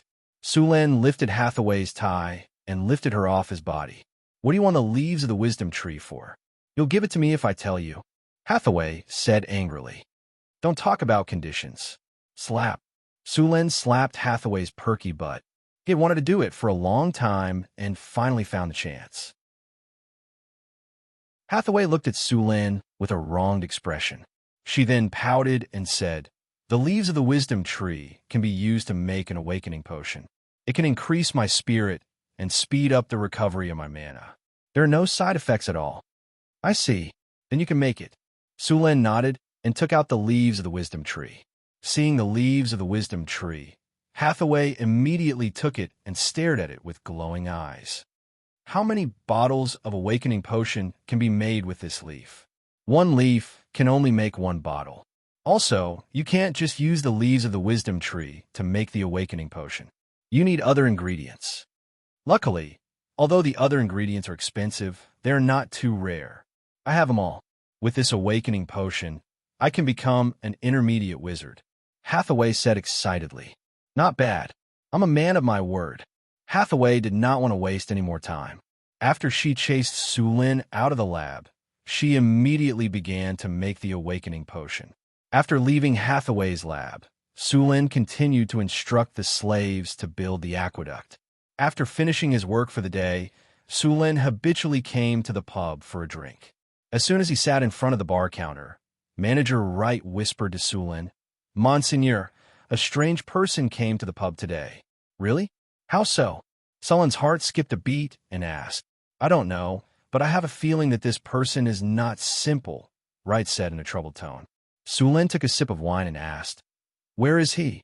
"The corner by the window on the left," Wright said. "Go get me another glass of wine." Sulin looked in that direction and saw a man in his 30s sitting in the corner. He then turned his head and said to Wright, "Monseigneur, please wait for a second." Wright quickly brought over a glass of wine. A familiar prompt sounded in Sulin's ears. "Congratulations, host. A wandering hero has appeared in your tavern. You could try to recruit him." Pub. Currently one wandering hero. Taking the glass handed over by Leiter, Sulin picked up the glass and walked towards that person. "New here?" Sulin put the glass in front of the man and sat across him. "Yes." The man turned his head and glanced at Sulin. At this time, Sulin realized that the man in front of him was blind in one eye. "Try this rum. It tastes pretty good." Sulin gestured to him. "Thank you," the man said coldly after taking a sip. "I am the lord of this territory. Are you interested in joining my territory?" Sulin continued, not minding his cold tone. "You are the lord?" Hearing Sulin's words, the man looked at Sulin seriously. "Yes. Why is there someone else pretending to be me? I heard that the lord of this territory is very powerful. I want to compete with you. If I lose, I will join your territory." The man nodded and said, "You want to compete with me?" Sulin looked at the man in front of him with interest. "Yes." "Okay, then come with me." Sulin led the man out of the pub and walked to the military camp's field. "By the way, what is your name?" "Harrison." The two soon arrived at the field. Sulin stood in the middle and waved at Harrison, indicating that he could attack. Harrison did not hold back.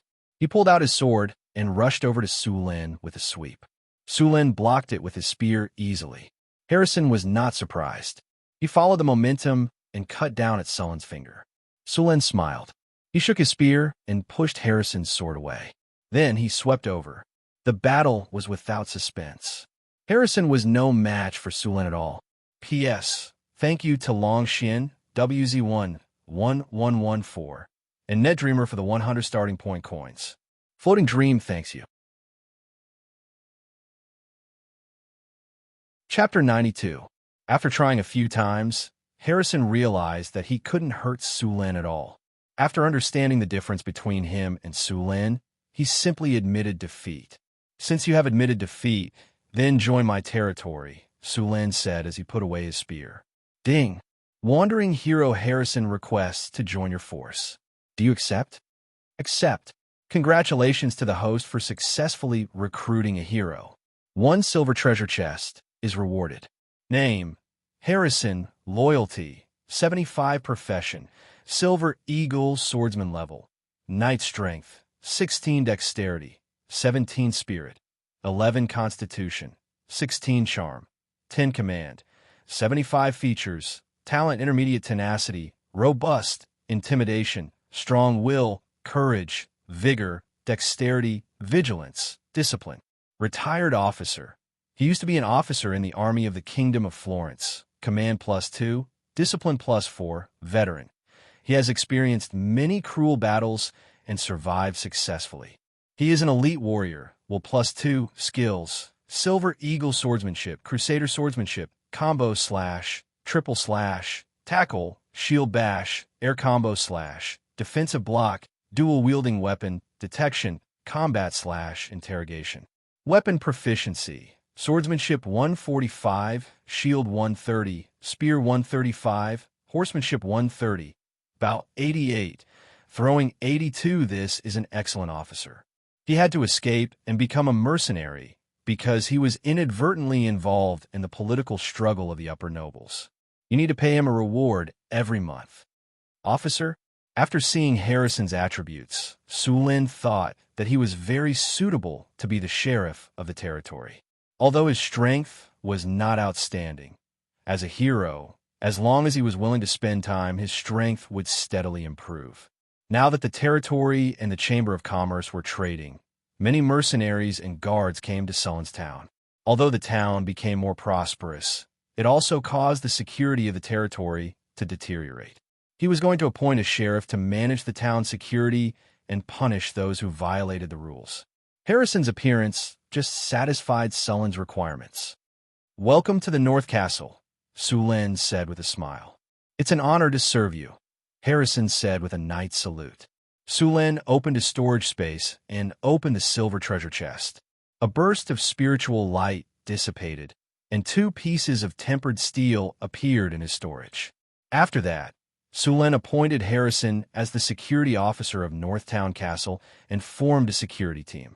The members of the security team were selected from the mercenaries and trained in the military camp for a period of time.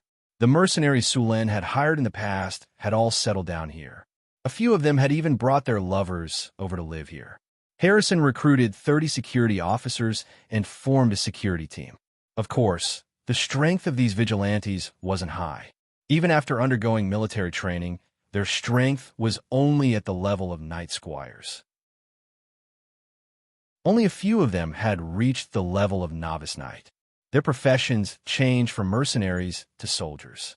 North Fortress recruits, North Fortress guards, North Fortress elite guards, North Fortress elite guards, North Fortress Iron Eagle guards. Compared to a powerful race like the barbarians, human soldiers were much weaker. The elite guards were only at the level of knights. Moreover, the cost of training a soldier wasn't small. In addition, they had to pay extra. The North Fortress guards were paid 2 kinner, while the elite guards were paid 5 kinner. Similarly, Sullin's barbarian guards also had to be paid. When the territory was first developed, Sulin promised that as long as the territory was developed successfully, he would give them the status of free people. Therefore, Sulin didn't have to pay those barbarians for a period of time. However, once the territory was on the right track, he had to pay them.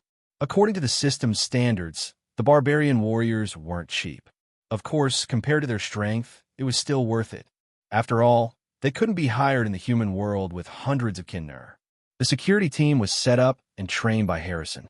Sulin marked out an area in the town as the official residence of the security department. At the same time, he also asked the blacksmith to make special weapons for them. The security department jurisdiction was within the territory, and the security team were all humans. They didn't have the strong bodies of the barbarians. Most of the people they faced were thieves or mercenaries who violated the rules of the territory. They didn't need the heavy armor and giant axes of the barbarians.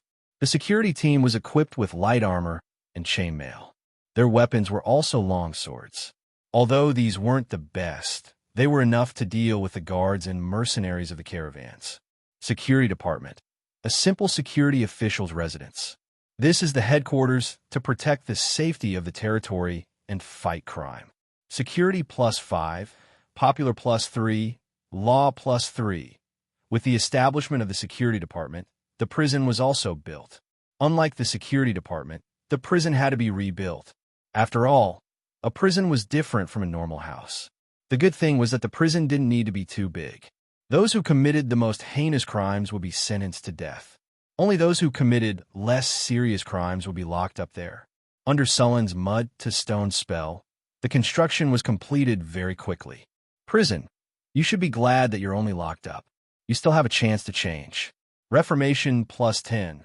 Life of repentance +10. Indestructible +10. Psychological deterrence +10. Prosperity -1. Security +5. Criminality -2. Law +2. After the prison was completed, it was recognized by the system. Sulin specially brought a few humans in to inspect it. As soon as they entered the prison, they felt that the atmosphere was oppressive. It didn't feel good, as if there were invisible things staring at them all the time. At the same time, it reminded them of the things that they regretted in the past. It definitely wouldn't feel good to stay in there for a long time. However, it was the best place to lock up criminals.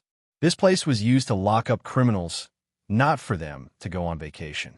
After touring the prison, the faces of the few humans behind them were a little pale. When they came out, they looked at the prison with fear in their eyes. Obviously, the prison had left a very shocking impression on them. These two guys would probably involuntarily think of the prison whenever they wanted to commit a crime in the future. Most likely, they would be honest. With the expansion of the town, the number of residents and officials in the town would increase in the future.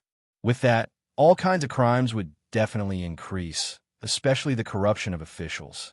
In Sullen's plan, this place was to encourage business. When the time came, there would definitely be officials who couldn't help but take advantage of the situation. This was the real world, not a game. Those officials weren't NPCs and wouldn't make mistakes. Sulin was considering whether to let the residents and officials experience the prison every once in a while. Judging from the behavior of the few humans just now, this prison was still very intimidating to criminals. Of course, in addition to the prison, Sulin would also make strict laws and supervision departments. Chapter 93. After the police department was established, they caught a few drunken mercenaries causing trouble on the streets on the first day. They were then thrown into jail by the police. After they sobered up, they were handcuffed and sent to clean the streets or to do manual labor. With the existence of the Public Security Bureau, the security of the territory suddenly became a lot better. During this time, Sulin had purposely spread the news to the other provinces in the north. Many civilians who wanted to own a piece of land knew about the Northgard fortress. However, due to the distance, they could not cross the wilderness even if they wanted to, unless they were escorted along the way. In order to attract more people, Sulin made an agreement with the merchants that came here to trade. He asked the merchants to bring along civilians who were willing to come here every time they came here. Of course, in order to make the merchants do their best, he specifically asked that only civilians who brought along more than 50 people were qualified to participate in the sugar trade. Of course, this would make the merchants unhappy, so Sulin compensated them by giving them a kinder reward for every person they brought along. It did not cost them much to bring the civilians along. Other than being responsible for some security issues, they were responsible for their own food and lodging. They could also use their spears to defend against monsters when they encountered them.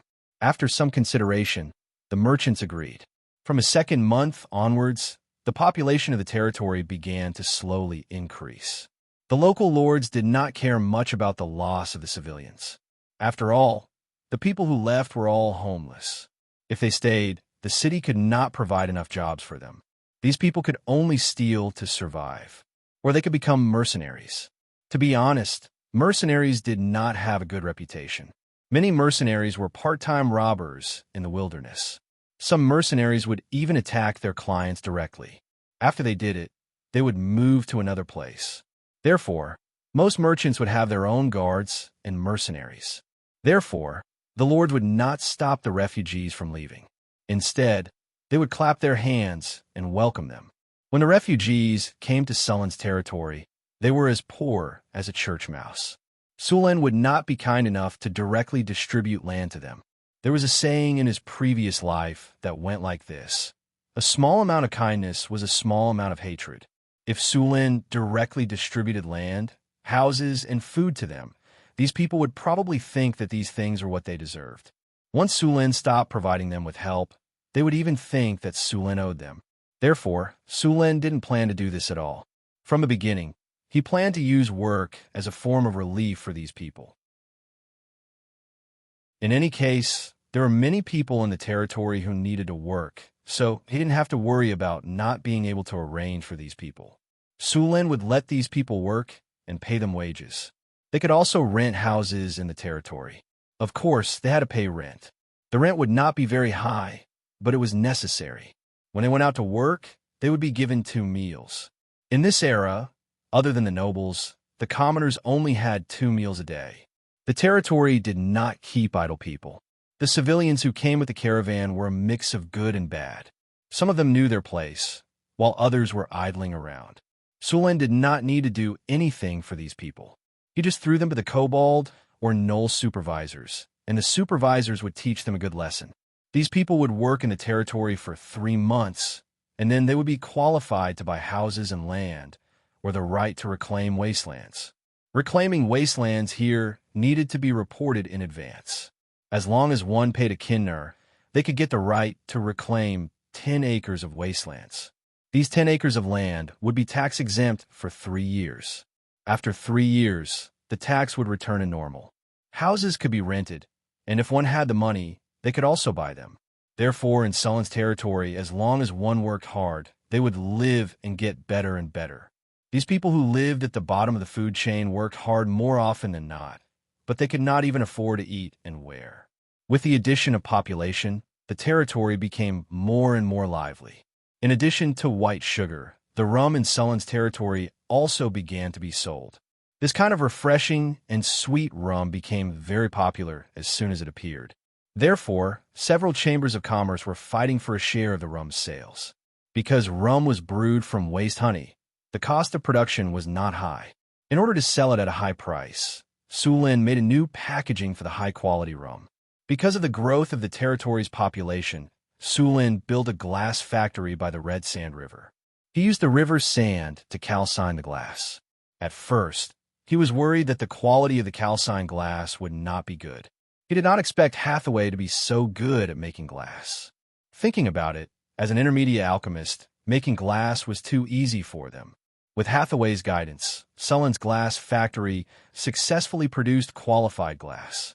After the packaging, the price of rum naturally increased. However, rum was not irreplaceable like white sugar. Therefore, Sulen wanted to let the chambers of commerce help to sell it, but he still had to pay a lot of price. However, these efforts were rewarded. Soon, the rum would become another important source of income for the territory. The glass factory was handed over to Chris to manage. Sulen found something interesting. Chris was actually a management genius. As long as she managed something, there would not be any mistakes. Therefore, Sulen planned to learn management from Chris. However, after seeing Chris's management methods, he directly gave up. There was no other way. This was a matter of talent. As long as Chris used her advanced charm, basically everyone would become her lackeys. Those people worked as hard as if they had been injected with chicken blood. If Sulen was a little black-hearted, he would not even give them a salary. After seeing Chris's management methods, Sulen directly gave up.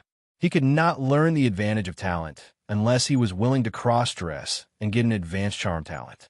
Hathaway had been cooped up in the lab all this time. She only appeared for a short while to bake the glass. Now, she was completely focused on making the awakening potion. She did not make any of the magic items that Sulen asked her to make. Fortunately, the awakening potion was finally completed. The awakening potion was stored in a magic crystal bottle. This kind of magic crystal bottle was specially used to store advanced magic potions. As long as the bottle was not opened, the potion inside could be perfectly stored for about 500 years. The awakening potion was a blue-purple, translucent liquid. The inside of the liquid was like a starry night sky, constantly flashing with spiritual light. It looked very beautiful, and the attributes of the potion were very powerful. Awakening potion, using the leaves of the wisdom tree as the main ingredient, meticulously made into a magical potion. After use, will +4, elemental affinity +2, mana recovery effect permanently increased by 30%. Side effects: none. This potion was completely for wizards. It could even change the physique of a normal person, allowing them to learn magic. P.S. Thank you to Qing Ji and 2 other book friends for their 500 cheating coins tip. Thank you to Chong, Izho E, Mature and Steady, Jessa 1111, and book friend 161220050555989 for their 100 cheating coins tip. Chapter 94. Hathaway needed a quiet environment to take the potion, so Sulin specially prepared a quiet room for everyone in the castle. He also arranged some barbarian guards to stand guard outside. Hathaway's advancement went smoothly. Sulin could clearly feel the elemental energy in the surroundings gathering towards the room. After about 3 hours, the situation finally calmed down. After another 2 hours, the tightly shut door opened. Hathaway walked out of the room with a face full of joy. When she saw Sulin and Chris, she immediately jumped towards them in excitement. "I did it! I'm an intermediate wizard now." Hathaway hugged the two of them and yelled in excitement.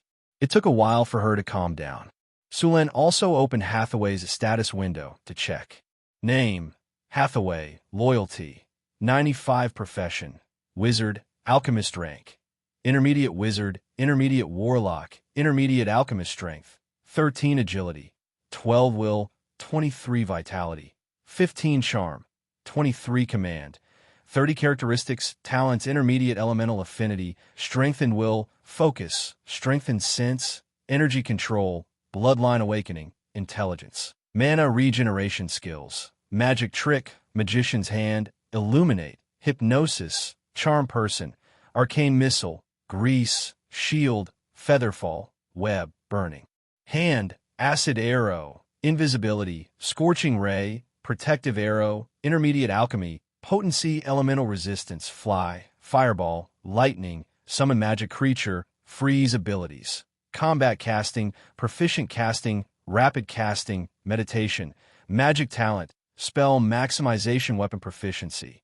Sword weapon 60, staff 95, horsemanship 107. Note: a wizard's research costs a lot of money.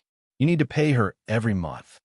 This time, not only did her wizard profession level up, but her sorcerer profession also leveled up. The power of her bloodline had improved her physical fitness, and her will had improved the most. It had increased by 5 points, 4 of which were from the awakening potion, and the other one should be from her advancement. At the same time, her talents and skills had also changed. Her elemental affinity had leveled up to intermediate elemental affinity, and she also gained mana regeneration. Mana regeneration was the effect of the awakening potion. Some of those spells were not learned before because of her strength, and some were obtained through the further awakening of her warlock bloodline. Sulin rubbed Hathaway's head and messed up her wine-red hair. "All right, the advancement is complete. Hurry up and make those magic items." Well, in the past, it was at most, but now it has become people. He had completed the leap from C to D. Hathaway escaped from Sulin's clutches and hid behind Chris. "Sister Chris, look at this greedy face of a nobles. I just advanced, and they can't wait to exploit me." Chris smiled and said, "All right, it won't be too late to do it after you've rested. There's no rush to make those things." "All right," Sulin shrugged. After becoming an intermediate wizard, Hathaway was more familiar with making magic items. It only took her 2 days to make a leather armor and a cloak. These 2 magic items were made from the skin of the Gale tiger. They look good. Cloak: unnamed intermediate magic item. Material: Gale tiger skin. Defense +3. Warmth. Additional spells: lesser haste 1 time per day, featherfall 1 time per day, disguise 1 time per day. Lesser haste: after activation, increase speed by 20%. Last for 10 minutes. Featherfall: after activation, reduce body weight. Won't be hurt when falling from a high place. Last for 10 minutes. Disguise: after activation, become one with the surroundings. Won't be easily discovered. Movement will lose effect. Last for 1 hour. Leather armor: unnamed, intermediate magic item. Material: Stormwind tiger hide. Defense +8. Movement flexibility. Additional effect: reduce magic damage received by 10%. Additional effect: increase strength 1/day. Haste 1/day. Lesser haste: after activation, increase strength by 3. Last for 10 minutes. Lesser haste: after activation, increase movement speed by 20%, last for 10 minutes. The two magic items were not bad. The cloak was more suitable for scouts, and the 3 additional spells were very practical. The leather armor was for warriors on the battlefield, and after wearing it, it would not affect ordinary equipment. Take this leather armor, for example. Barbarians could wear a half-body armor on top of it. This would allow them to display the effects of leather armor and also gain the defense of iron armor. Similarly, after wearing a cloak, they could also wear chainmail and leather armor underneath. As for why they didn't choose iron armor, it was because the scouts wore heavy iron armor. Not bad. Let's make it according to these 2 items. Sulin checked the 2 magic items. He was very satisfied with them. I've calculated the Gale tiger skin you gave me. I can make 6 cloaks and 10 leather armors. The rest can be cut into a few blank magic scrolls. If you agree, I'll make it according to this plan. Hathaway handed a blueprint to Sulin. Let's do it according to your plan. Sulin casually glanced at it and agreed.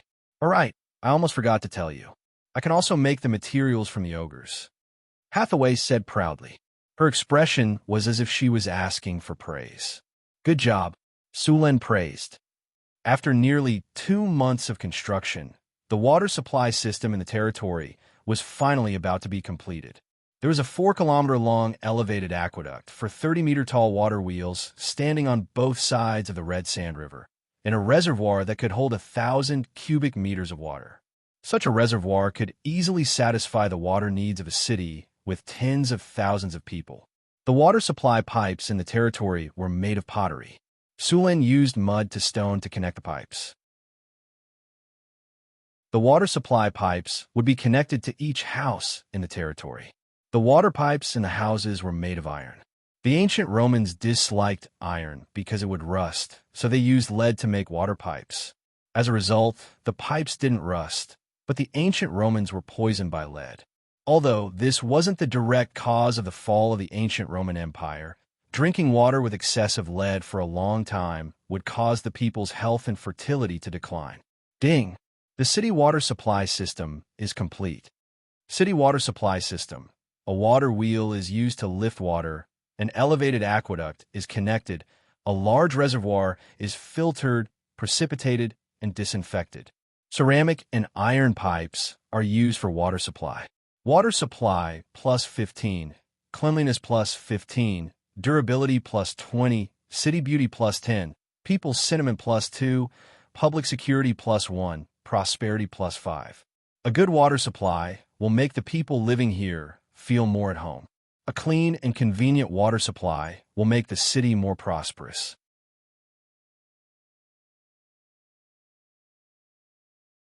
Chapter 95. After the water supply system was built, the town's public facilities needed to be built as well. Fountains, public bathrooms, and other things had to be built. Since they had decided to expand the town, the bathrooms would be built outside the town. The 500-meter-long town was divided into the Lord's residential area. Other than Sulin's castle, this was where the Lord's guards and their families lived. After the outer city was built, the entire place would be moved to the outer city. The new city wall was 1 kilometer long and 4 kilometers in total. It was considered a small town.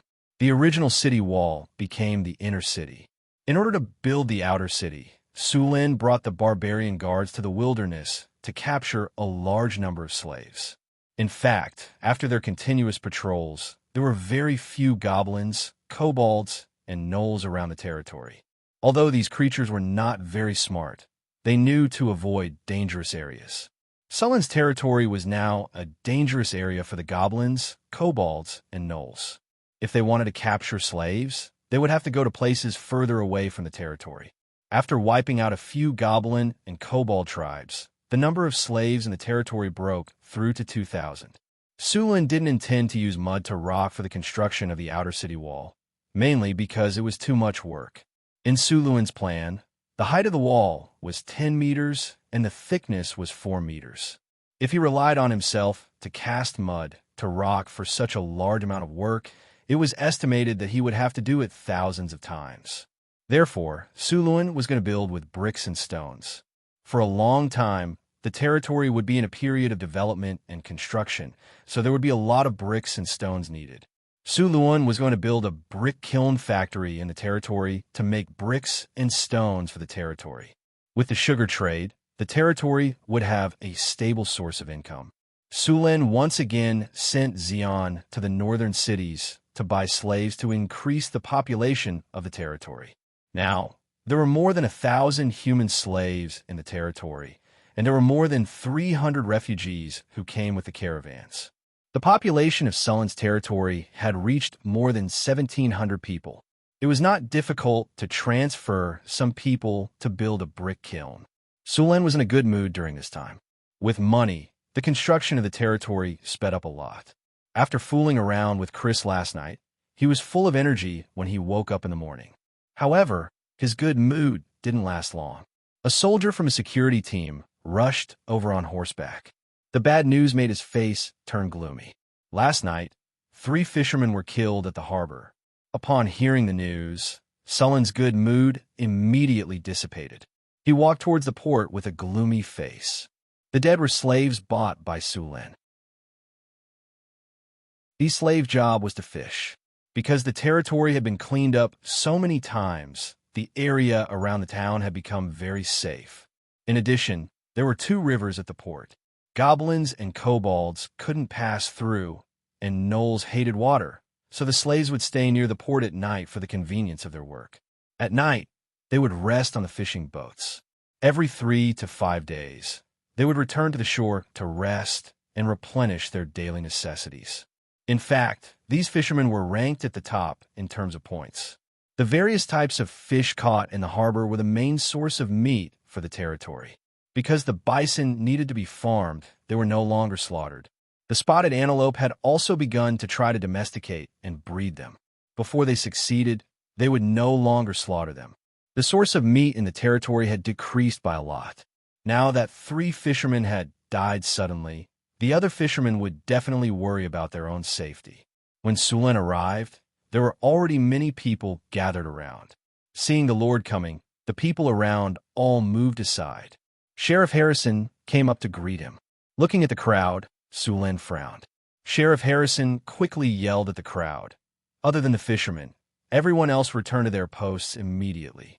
Violators will clean the public toilets for 3 days.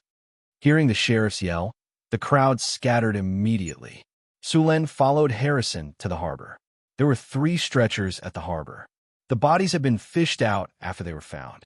When were they found? What's the cause of death? Have you found any clues? Su Luan came to the side of the corpse, and a soldier quickly lifted the linen covering it. Monseigneur, Harrison replied. The other fishermen reported to us this morning after they found a few missing people. After some searching, we found them. These bodies should have been dragged into the water and drowned by the senior. Look, there are many signs of entanglement on their bodies. Their faces are purple. As a veteran with investigative skills, Harrison could still determine the cause of death of these people. These people were suddenly attacked in their sleep. The enemy they met was very strong. The 3 of them could not fight back at all. After they died, the murderer even dug out their hearts. Preliminary judgment is that the murderer is not human. It should be a kind of monster in the water. The 3 victims were all adults. Because there was enough food and the bodies of these slaves were not weak, they were killed before they could even fight back. Clearly, the murderer who attacked them was very strong. Ding! Triggered mission. Host, please resolve the danger in the river as soon as possible. Did you find anything on the fishing boats? Sulin asked after checking the 3 bodies. The 3 fishing boats are slightly damaged. There's also a lot of mucus on the fishing boats. Let's go take a look. The few of them came to the fishing boats at the harbor. The fishing boats had already been towed to the shore. The 3 fishing boats were slightly damaged. There was a kind of translucent mucus in many places. The mucus was very smooth and had a fishy smell. Clearly, the murderer was a creature in the river. A monster in the water? Could it be murlocs? Sulin said with a frown. But murlocs live by the sea. This place was at least a few hundred kilometers away from the sea. Why would those murlocs come here to kill people?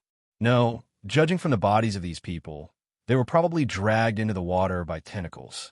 Murlocs do not have tentacles, Sulin quickly thought. Where are the bodies found?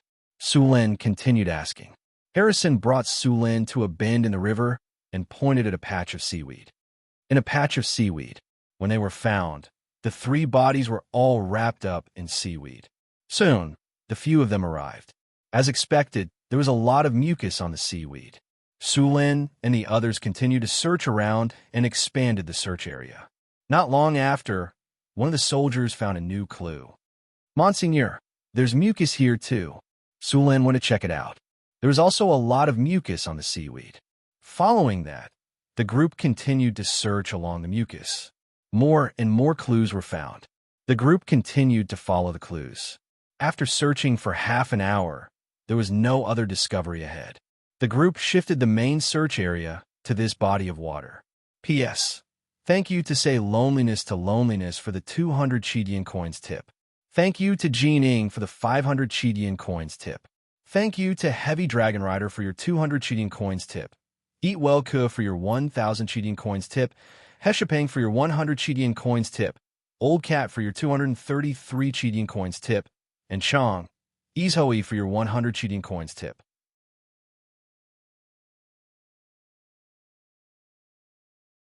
Chapter 96. After searching for a while, they didn't find anything. Sulin frowned and looked for a long time.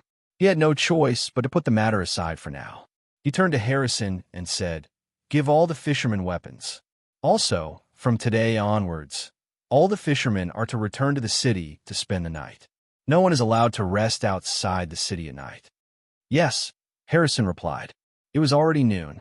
The sun was about to rise to the highest point in the sky. The sun shone on the water, making it sparkle. Suddenly, Sulin saw a huge shadow emerging from the bottom of the water. "Get out of there!" Sulin took a few steps forward and shouted at the soldiers who were looking for clues on the water. Hearing Sulin's warning, the soldiers didn't even look back. They hurriedly paddled to the shore. "Ding! Discovered water monster. Host, please deal with it as soon as possible." The shadow under the water grew bigger and bigger. Suddenly, the monster rushed out of the water. Under the sun, Sulin saw the monster clearly for the first time. It was a monster with a few huge tentacles. The monster had 4 limbs like a human, but below the joints of the limbs were fish-like fins. The head looked very ugly, and the body of the monster was huge. Those tentacles were at least 8 or 9 meters long. After seeing the fishing boats, it swam directly toward them. Although the water monster was huge, it was very fast in the water. In a breath's time, it was about to catch up with the fishing boat at the back. The shockingly long tentacles flew toward the fishing boat quickly. As long as the soldiers on the boat were caught by the tentacles, they would be easily pulled into the water. Whoosh! Just then, a long spear flew over and pierced the tentacle of the water monster. The tentacle was knocked away. However, for some reason, the long spear didn't pierce the tentacle. Instead, it slid to the side. The soldiers who escaped the disaster quickly left the area of the water monster. The attacked water monster roared at Sulin. In the next second, a few green water pillars that were 10 meters long rushed towards Sulin. F*CK. Is this an acid arrow? Seeing the acid arrow rushing toward him, Sulin couldn't help but say. A normal acid arrow was only about half a meter long, but the one in front of him was more than 10 times longer. Profound ice slash. A chilling aura emanated from Sulin's body, and 3 ice blades were instantly summoned. Then, under Sulin's control, the surrounding water instantly turned into ice. Then, with a flick of his spear, a huge ice shield appeared in front of him, blocking the acid arrow. The acid arrow hit the ice shield and splashed everywhere. The surrounding reeds and water plants instantly withered and turned black. Even the soil turned black. The ice shield was hit and cracks quickly appeared like a spiderweb. However, it was frozen again by Sulin's cold air. With a flick of his spear, the massive ice shield was instantly shattered. Countless ice shards scattered in all directions, reflecting a 5-colored light under the sunlight. Sulin did not hesitate. The chilling aura emanating from his body grew even colder, and one ice blade after another swiftly appeared before slashing towards the water Yao. The ice blade flew across the surface of the river, freezing the water's surface in its path. In the blink of an eye, 3 ice paths had appeared on the surface of the river. The water Yao raised a huge wave with its tentacles and rushed towards the 3 ice blades. The ice blades collided with the huge wave, and the huge wave turned into an ice mountain. Then, the next side was smashed by the waves behind it. Sullen's body flashed and directly rushed towards the 3 ice paths on the river. In a breath's time, he was in front of the water Yao. Seeing that Sulin dared to rush over, the water Yao became even angrier. 6 of its tentacles whipped towards Sulin. Sullen's spears swept across, and the 6 tentacles were swept away. However, Sulin felt as if he had missed his target. It was very uncomfortable. After the tentacles were sent flying, the water Yao circled around and whipped towards Sulin again. Sulin roared and exerted force with his feet. The ice path instantly collapsed. Sulin jumped a few meters into the air and swept towards the water Yao. Bang! The water Yao's huge body was sent flying a few meters away by Sullin's attack. This time, he finally saw that the water Yao's body was wrapped in a layer of transparent liquid. It was also because of this layer of liquid that Sullin's attacks were dodged. The water Yao's body flew out and smashed into the water with a bang. Although most of the force had been neutralized, the water Yao still cried out in pain. The stimulation of the pain made the water Yao even more confused. The water Yao waved its tentacles and attacked Sulin continuously. Huge waves several meters high rose from the surrounding river. Fortunately, the fishing boats had already gone far away. Otherwise, under such huge waves, the boats would have been destroyed and the people on board would have died instantly. Sullin's body was getting colder and colder. The ice under his feet stood firm under the huge waves. Mystic Ice Slash. The 3 ice blades froze the huge waves. Sulin exerted force with his feet and jumped high in an instant, dodging the huge waves that came crashing down from below. His 29 points of agility made his body very agile. With the help of the floating ice on the river, Sulin directly jumped onto the water Yao's tentacles. Lightning Spear. Rays of blue lightning appeared on the surface of Sullin's body. The lightning on the spear in his hand kept flashing. After a few leaps, Sulin arrived in front of the water Yao. After realizing that Sulin was close to it, the water Yao frantically tried to wrap its tentacles around him. However, in the face of the alternating lightning and ice, all the tentacles were paralyzed the moment they came into contact with the ice. The paralyzing effect of the lightning slowed down the water Yao's reaction speed by a few beats. By the time the tentacles broke free from the ice, Sulin had already rushed over. Mystic Ice Slash. Sulin didn't give it a chance to fight back. The chill in his body instantly broke out, and he continuously released a series of black ice chops. In the blink of an eye, the chilling ice blades swept across and froze the surrounding river. Numerous black ice blades converged, and a huge iceberg appeared on the surface of the river. But the huge water monster couldn't resist and was frozen. The iceberg sparkled under the sun. In a light blue iceberg, a water Yao that was about 4 meters tall was frozen with a frightened expression. Several of its long tentacles were also frozen. The soldiers who had just come ashore looked at Sulin with admiration. They had just faced the water Yao's ferocious power. However, they did not expect that the water Yao that they thought to be extremely powerful would be killed by Sulin so easily. Ding! Congratulations to the host. You have killed the water Yao. You have received 13,252 experience points. The system notification sounded in his ears. Ding! Congratulations to the host. You have leveled up. You have received 2 free attribute points. You have received 2 skill points. You have received 1 silver treasure chest. Ding! You have killed the water Yao. You have received a large amount of reputation.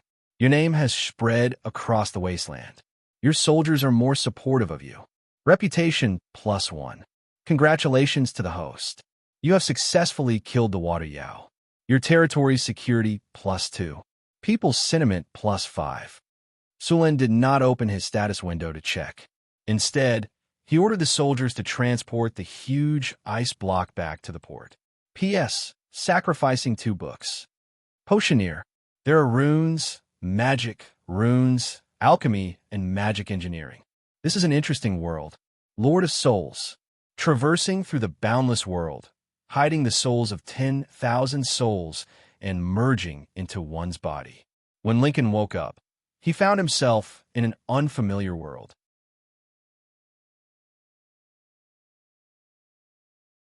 Chapter 97. Both the Red Sand River and the White Water River were rich in aquatic plants, and there were plenty of fish in both rivers. They could completely satisfy the demand for meat in the town. Currently, fishing was far more important than agriculture in Northgard Castle. Although 3 fishermen had died at the harbor last night, they still had to fish today. However, the territory gave each fisherman a weapon, and the fishermen were not allowed to act alone. After the weapons were distributed, the fishermen formed groups of 3 to 5 and went into the river to fish. Soon, the fishermen who had already caught some fish handed them in. The management office of the harbor would give them points according to the type and weight of the fish. After counting the fish that the fishermen handed over, the workers picked out the palm-sized fish and threw them into a fish pond not far away. The pond was more than 300 meters long and 50 meters wide. It used to be a depression, but Sulin had turned it into a fish pond. The pond was connected to the Red Sand River by 2 canals, and there was a small dam at both ends.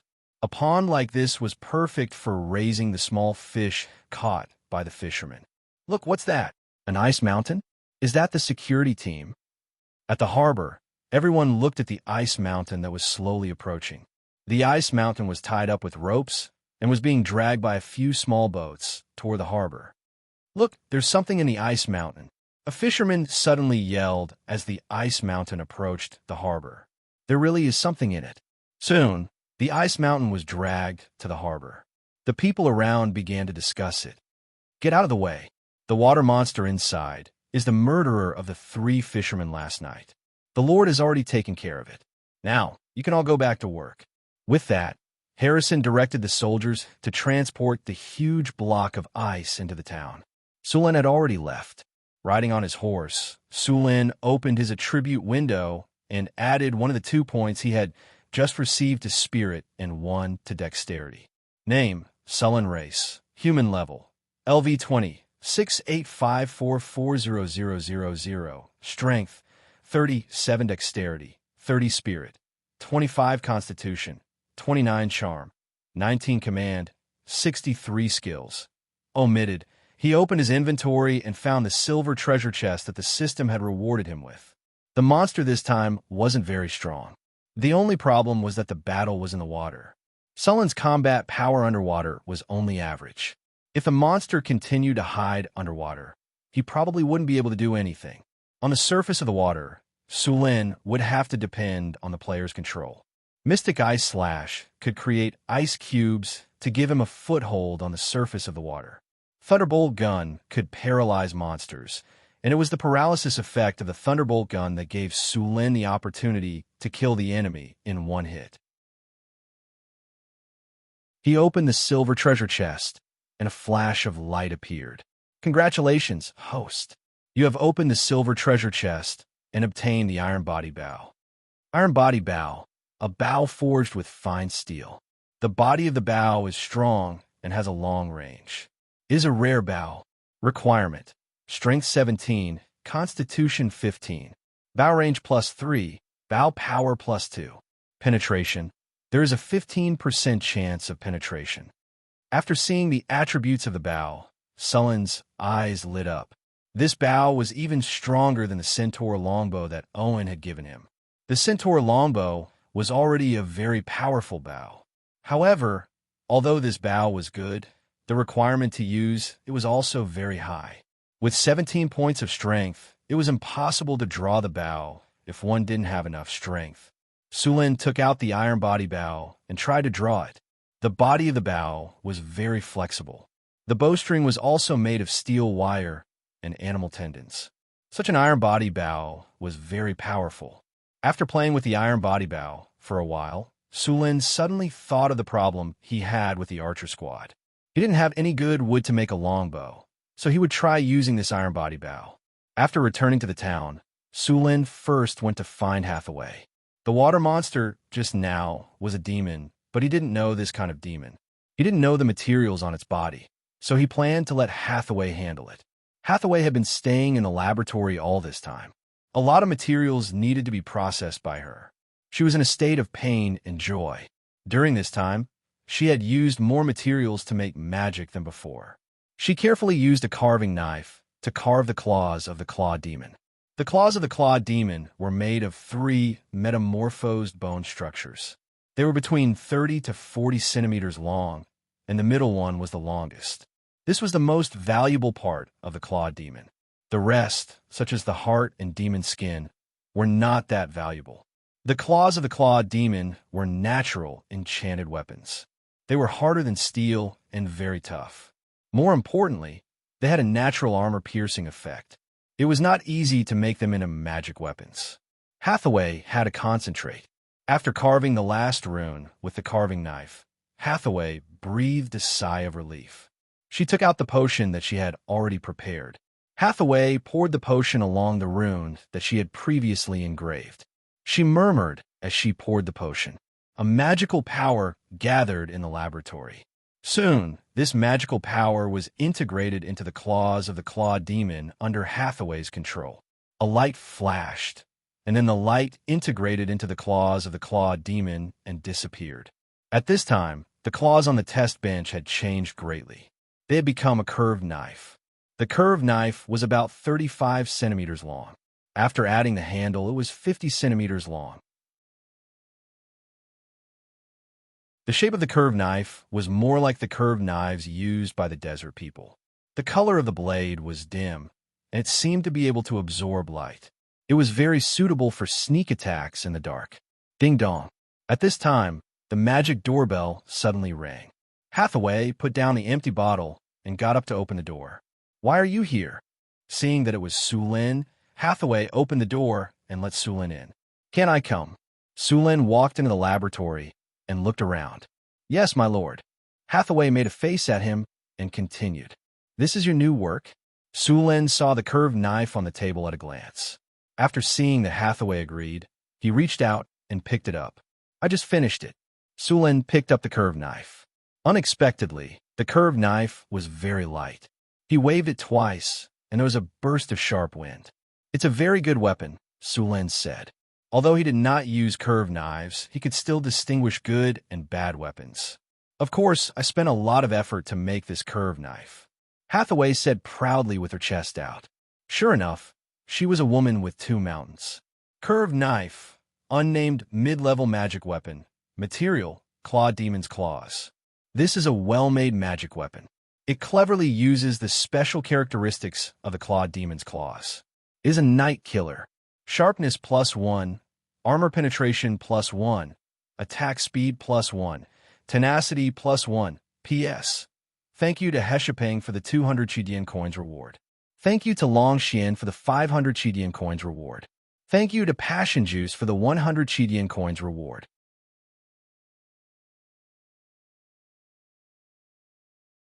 Chapter 98. Do you have a name for this weapon? Sulin touched the blade of the scimitar. Hathaway tidied up the other things on the table and said without looking up, "Not yet. Do you have any suggestions?" "How about the blade of night?" "Sounds good." Sulin put down the scimitar and said, "How many scimitars like this do you have?" Hathaway crossed her arms in front of her chest and rolled her eyes at him. Then she said, "Do you think this is a potato? You can have as many as you want. Of the claws you provided, only 2 are suitable to make this scimitar. The rest can only be made into daggers. 2 are not bad." Sulin put the blade of night back and said, "By the way, I just killed a water monster in the Red Sand River. See if there are any materials that can be used." Water monster. Hearing Sulin's words, Hathaway's eyes lit up. "Where is it? Take me there. I've already arranged for someone to send it over. It should be here by now." Sulin said with a smile. The two left the lab. After waiting for a few minutes, they finally saw a huge ice block being pulled over by two horses. Hathaway couldn't wait to run over. Arriving in front of the ice, Hathaway stuck close to the ice and looked inside. This is an adult dark-scaled water monster. Its corpse is surprisingly well preserved. You recognize this monster? Sulin stood next to her and asked. Of course. This is the first time I've seen a dark-scale water monster. Send it to my lab later. I want to dissect it, Hathaway said excitedly. Sulin quietly stepped back. Looking at the excited Hathaway and the frozen body of the dark-scale water monster, he had already imagined a cute bear girl wearing a wizard's robe, holding all kinds of knives and scissors, and excitedly dissecting the monster. The image sent a chill down his spine. Hathaway didn't notice Sulin's gaze. She happily directed the others to push the ice blocks down and move them to the laboratory. What's the use of this water monster? Sulin asked curiously. The biggest effect of this kind of water monster is that its heart can be used to make underwater breathing potions, Hathaway explained. Sulin was confused. Underwater breathing potion? This kind of potion isn't that precious, right? Why do you value it so much? This kind of underwater breathing potion is not as simple as you think. Ordinary underwater breathing potions have a time limit of about 3 hours. Good potions will last longer, but at most, it won't exceed 6 hours. However, the underwater breathing potion made from the heart of the dark-scale water monster is permanent. It's equivalent to permanently fixing the underwater breathing spell on your body. Enchantment? So powerful. Sulin looked at the corpse of the dark-scaled water monster in front of him in astonishment. The effect of this kind of enchantment was very rare. Generally, only powerful spellcasters or some powerful beings could cast it at great cost. For example, beings above the legendary level could choose to permanently spend some mana to enchant others with a spell effect. This kind of enchantment was not something close to them or something they couldn't refuse. Otherwise, very few legendary wizards would enchant others with a spell. After all, they would lose part of their power permanently, or some demigod or god's blessing, which could enchant others with a spell effect. Very few gods would give blessings. Only some gods chosen could receive this treatment. Under normal circumstances, these blessings from gods were very powerful. To cast these enchantments, one had to be at least at the legendary level, and this dark-scaled water monster had such an effect. Of course, the enchantment of the dark-scaled water monster was very ordinary. It was far less powerful than the enchantments of powerful beings. However, the cost was low, and there were no side effects. Also, underwater breathing was very practical in many cases. In fact, there were still some enchantments in this world. The most famous enchantment was the magic tattoo craft. It was said that this enchantment was invented by the elves. This craft engraved magic tattoo on a person's body.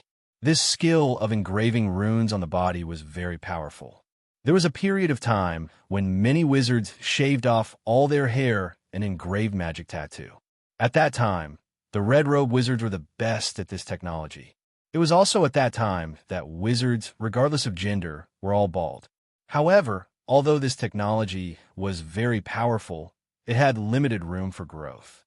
Engraving magic tattoo was very taxing on the human body, and it was very painful. Many people failed because they couldn't bear the pain. After all, humans were not a magical race. They were born with spells and had a strong resistance to all kinds of spells. In the end, this spell was very expensive, and the engraving conditions were very harsh. Because of the low level of the spell, people rarely used it. It wasn't that no one wanted to use magic tattoo to engrave high-level spells, but the human body's skin was limited. It was said that the elves had more powerful magic tattoo technology.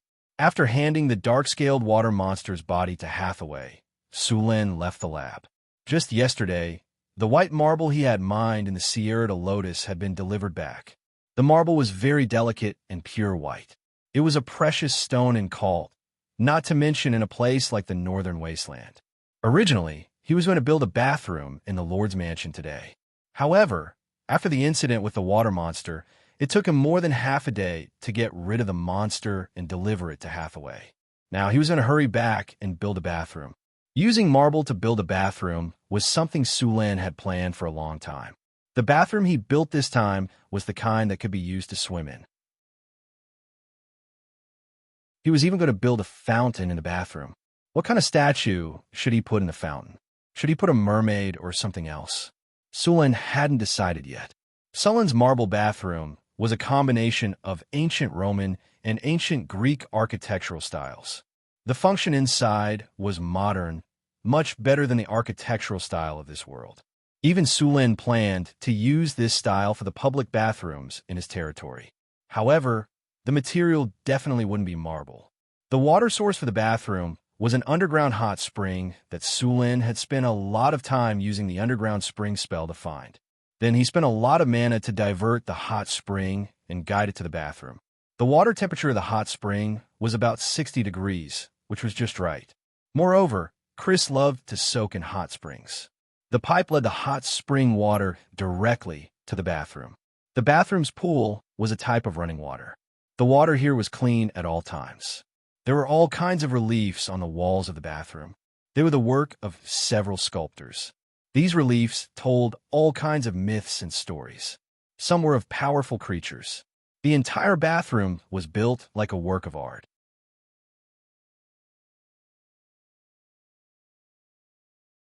Chapter 99. Now that the bathhouse of the Lord's castle had been planned, all that was left was for the craftsmen to slowly build it. Sulan planned to build a central square in his territory. In fact, when he first started building the city, Sulan had already set aside a lot of space. In his vision, the city that belonged to him would be a splendid, magnificent, beautiful, and clean city. Roads, flower beds, and sidewalks were all necessary. The square also needed a large fountain. The average width of the city's roads was about 6 meters, for carriages could travel side by side. The roads in the port's business district were even wider. The roads were all paved with stones, and after being rolled back and forth by stone rollers, they were very sturdy. Drainage canals were specially dug on both sides of the roads. The entire city was planned to have a complete drainage system. These drainage canals would uniformly discharge the city's sewage into a specially built septic tank outside the city. The septic tank was far from the town. Sulan planned to ferment the sewage and various kinds of feces here, and finally make them into fertilizer for the farms. Since the beginning of the city planning, Suluan had never stopped the construction of roads. The roads in the town had been almost completed, and the newly built roads in the outer city were still under construction. Now the roads from the town to the port and the glass factory had been completed. However, compared to the roads in the town, these roads outside the town did not have drainage canals. The road that was being built now led to the brick factory. The city's future construction required a lot of bricks and stones, so this road had to be completed as soon as possible. At the construction site in the wilderness, a group of goblins and kobolds were working under the whips of the supervisors. The ground had been marked with white lines. The goblins and kobolds needed to dig half a meter deep in the white lines, and then fill it with soil to make it sturdy. Each layer needed to be rolled back and forth by a camel beast pulling a stone roller. When the ground was flat, they would continue to fill it with soil to make it sturdy. Finally, a layer of stones was laid on the road, and the camel beast pulled the heavy stone roller back and forth. In the end, the road built in this way was very sturdy and difficult to use. Although the construction site was busy, everything was in order. Chris had already divided all the work, and the slaves only needed to work step by step. Suddenly, a scream rang out in the wilderness. The ground suddenly cracked open, and a dog-headed man was bitten. The terrifying mouth opened like flower petals, and each petal was filled with sharp teeth. The dog-headed man was instantly shredded into mincemeat by the huge mouth. "It's an Ankeg." The barbarian warrior immediately recognized the creature. The slaves were so frightened that they dropped their tools and ran for their lives. 2 barbarian warriors tried to kill the Ankeg, but it quickly burrowed into the ground and disappeared. The 2 barbarian warriors immediately became alert and scanned the ground, trying to find traces of the Ankheg. At this moment, another scream rang out from not too far away. Another slave had been killed. The two barbarian warriors rushed over once more, but the Ankhegs were very cunning. They immediately hid themselves after landing a hit. The two barbarian warriors' faces darkened after seeing their slaves killed twice in a row right under their noses. They had failed in their duty to protect the slaves. The ground trembled slightly, and in the next second, a terrifying giant mouth suddenly appeared under the barbarian warriors' feet. However, the barbarian warriors' instinct to dodge was not something the goblins and kobolds could compare to. A second before the giant mouth opened, the barbarian was already prepared for it. At the same time, he swung his two-handed axe down. Poochie, roar! Smelly blood splattered everywhere, and a miserable roar rang out. The barbarian's axe tore open a terrible wound on the Ankheg's terrifying mouth. The other barbarian also cooperated well. He swung his axe horizontally and left a huge wound on the Ankheg's body. A large piece of flesh near the Ankheg's mouth was shaved off, leaving a large hole in its mouth. Roar! The Ankheg tried to escape again after being heavily injured, but suddenly a green liquid shot out from its terrifying mouth. The two barbarian warriors immediately dodged, and the acid landed on the ground with a sizzling sound. The ground and vegetation were all corroded black. With the help of the acid, the Ankheg managed to escape again. Ankhegs were social creatures, and right after the first one was severely injured, two more screams were heard from the surrounding wilderness. Two more slaves were killed. The surrounding slaves quickly fled in all directions. All slaves, retreat from this area. Don't move alone. They will attack anyone who strays from the group. Seeing two more Ankhegs appear, the barbarian warrior immediately ordered the slaves to leave the area. The surrounding slaves quickly ran away, and the situation became chaotic. At this moment, the Ankhegs attacked again. The two barbarian warriors were unable to save them in time. At this moment, a shadow suddenly appeared, followed by a bright flash of a blade. The Ankhegs let out another miserable cry. Roar! The barbarian warrior let out a roar, and his body instantly grew several times larger. Green veins popped up on his thick arms, and his eyes became bloodshot. After activating Berserk, the barbarian warrior immediately charged towards the Ankheg. Berserk! The shadow immediately retreated a few steps after seeing the barbarian enter Berserk. It stared at the barbarian with a wary expression. Whirlwind slash. The barbarian warrior's muscles bulged, and the bones in his body crackled.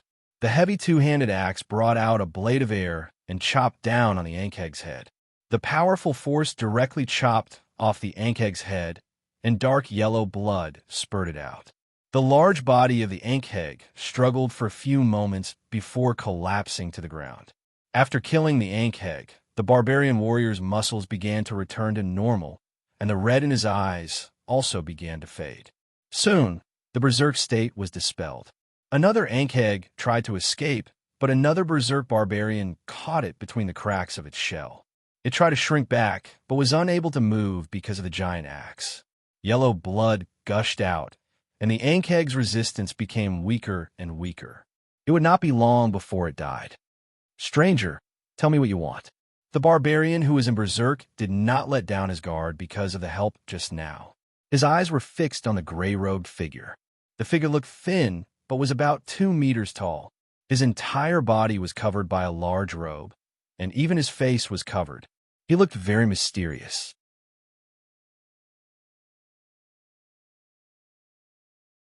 Chapter 100. Hello, I don't mean any harm. I'm just passing by and want to buy some supplies, a hoarse voice said. You want to buy supplies? Who are you? Sullen's voice came from behind. Boss, boss. The two barbarian warriors saluted. Sulun nodded at them and said, Go and transport the bodies of the Ankhegs back and gather the slaves back to work. The two barbarian warriors turned around and went back to work. You're not human, are you? Sulin looked at the man again. Orc? Half-orc? Half-elf? Or some other race? Sulen looked at the man in front of him and said, "But that has nothing to do with me. What do you want to buy?" "Food." "Food? The most precious things in the wasteland are weapons and food. Do you think I'd sell them to someone of unknown origin?" Sulen chuckled. "I can buy them with money," the hoarse voice said. "I don't need money." Sulen shook his head. "If you don't have a reason to move me, then goodbye." "Wait, what do you want?" The man hurriedly asked when he saw that Sulen was about to leave. "Looks like you're quite strong. You're a rogue, right? I need you to train some scouts for me," Sulen said, staring at him. The man was silent for a moment. Then he continued. "You want me to train scouts for you? Nothing else?" "Of course. You're not worried about my identity? Who are you?" "A wanted criminal." Sulen spread his hands and said in an unquestionable tone, "This is my territory. I call the shots." "All right, I promise. Now, can you tell me who you are?" Sulen asked. The man hesitated for a moment, then took off his hood, revealing his snow-white hair. Through the hair, Sulen saw his grayish-black skin, slightly red eyes, and pointy ears. "A drow?" Sulen said in surprise. Although the man's ears were pointy, they were obviously different from those of elves. "No, half-drow. Are you a half-drow?" Sulen asked. "You actually came to the surface? Are you still willing to hire me now?" the drow asked. "Are you a defector?" Sulen asked after sizing up the man. Most of the drows believed in the Queen of Spiders, Lolth, the god of conspiracy and fear. She was not a good person. Among the drows, the status of males was almost equivalent to that of slaves, while females were family members, and only female drows could become Lolth's priests.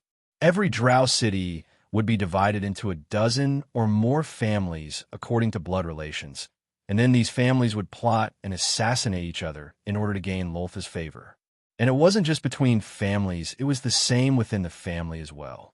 Male drows, on the other hand, had very little magical talent, so their status was very low. Even if they died and entered Lolth's divine kingdom, they would become ugly spider monsters or wax demons. Therefore, it was not unusual for drow defectors to appear among the drow race. The half-drow nodded. Sulen glanced at him, then frowned and said, "Who do you believe in?" "I believe in the Dark Maiden," the drow said in a hoarse voice. "A believer of the Dark Maiden." Sulen was interested. In the belief of the drows, the Dark Maiden was the only god of the good camp. The Dark Maiden Elizabeth was the daughter of the Queen of Spiders and the main god of the elves, but she was different from her mother. She was a goddess of the good camp. In addition to protecting all the good dark elves, she also protected the drows who hoped to return to the surface world and live peacefully. It was just that most drows hated her, so among the drows, she had very few believers. And because of history, the surface races were not very friendly to the drows, and those who came to the surface did not have it easy either. If I remember correctly, the Dark Maiden has fallen. You escaped the encirclement and suppression of the Queen of Spiders. How many people are left now? Hearing Sullen's words, the drow in front of him showed a serious sadness, but he did not say the situation of his tribe. Obviously, he did not trust Sulen. "Well, since you don't want to say it, then forget it." Sulen shrugged, then took the drow to the town. These drows who returned to the surface did not have an easy time. Without the protection of the Dark Maiden, their priests lost most of their ability to cast spells. In the face of the pursuit of the priests of the Queen of Spiders, they suffered heavy casualties. These drows had mixed blood with humans in order to adapt to the surface. They migrated to many places before finally finding a little living space in this endless wilderness. However, the fertility rate of the elves had always been very low, even for the drows. There were many battles in the wilderness. After losing the god of their faith, many of these drows lost their ability to cast spells. Then, they lost little by little in various battles. It was likely that there were not many drows left in this tribe. The wilderness lacked weapons, food, and all kinds of materials. There were also various magical beasts and other tribes. Even though the drows were very strong and there were a few warlocks, they were still getting weaker and weaker in all kinds of battles. After hearing that there was a human town here, The drow in front of him planned to secretly buy a batch of materials to help the tribe through this difficult period. But obviously, Sulen was not so easy to fool. In the end, he could only promise Sulen to train soldiers for him in order to get some materials. These drows were not weak. According to the human classification, the drow in front of him was a knight. In the beginning, only the leader of the barbarians, Johnson, was a knight. More importantly, this drow was a rogue, proficient in detection, assassination, and other skills. He might not be as good as Johnson in a frontal battle, but in a sneak attack, the loser would most likely be Johnson. Of course, that was the former Johnson. Now that Johnson's strength had reached the level of a knight, he could easily defeat him. "What's your name?" Sulen asked. "Aiton," the drow said. Sulen nodded. "Aiton, how much food and materials do you need? I will sell them to you according to the market price. Of course, you need to stay here and train the scouts for me. How are you going to transport the materials back?" "The materials need to be placed in a designated location. I will inform my people to come and transport them," Alan said. "Okay, you choose the location. Just tell me when the time comes. I will send someone to deliver the materials."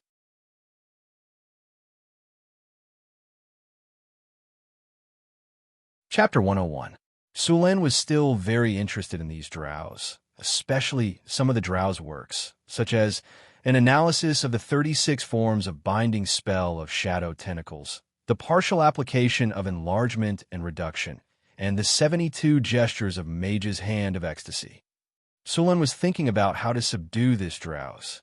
Judging from Aiton's performance just now, these drows were now in a desperate situation, but even so, it was not easy to subdue them. Elves were naturally proud, even drows. Unless Sulen showed enough strength, it was possible to subdue them. Although the strength of Sullen's territory was good now, it was still a little lacking in subduing these drows. Sulen took the drows to a warehouse, which was used to store materials in the territory. Sulen had built many warehouses in the town and stored them in different locations. The one in front of them was just one of them. There are food, medicine, weapons, and other materials in this warehouse. You could take these back to your tribe. Of course, you have to pay for them, Sulen said as he pointed to the warehouse in front of him. Eden was pleasantly surprised as he looked at the warehouse in front of him. The warehouse wasn't very big, but there were a lot of resources stored inside. Just the food alone was enough for their tribe to eat for 2 months. Adding on the other resources, it was enough for their tribe to live well. They had made deals with others before, but most of the time, the price of the deal was ridiculously high, and the quantity was very limited. The resolute drows looked at Sulen with excitement, then saluted him and said excitedly, "Thank you for your help, Your Excellency." It seemed that they were indeed at the end of their rope. Without supplies, without support, and without their own strength, it was not easy to live in the wilderness. Sulen looked at the drows in front of him and said, "These materials should be enough for you to live for a while, but after losing the protection of the Dark Maiden, you don't have many choices. I can help you, but I need something in return. The future depends on your choice. Tell me your answer when you've thought about it." After saying that, he waved his hand, and his subordinates began to load the goods from the warehouse onto the carriages. With the intelligence of the drows, they naturally understood the meaning of Sullen's words. However, there was more than a 90% chance that these drows would refuse. So now he planned to give them some help and make a good impression on them. When he was strong enough, he would subdue them in one fell swoop. It took a day for all the supplies in the warehouse to be loaded onto the carriage. Then he ordered his subordinates to drive the carriage to the agreed location. Aiton had already gone back to inform his companions.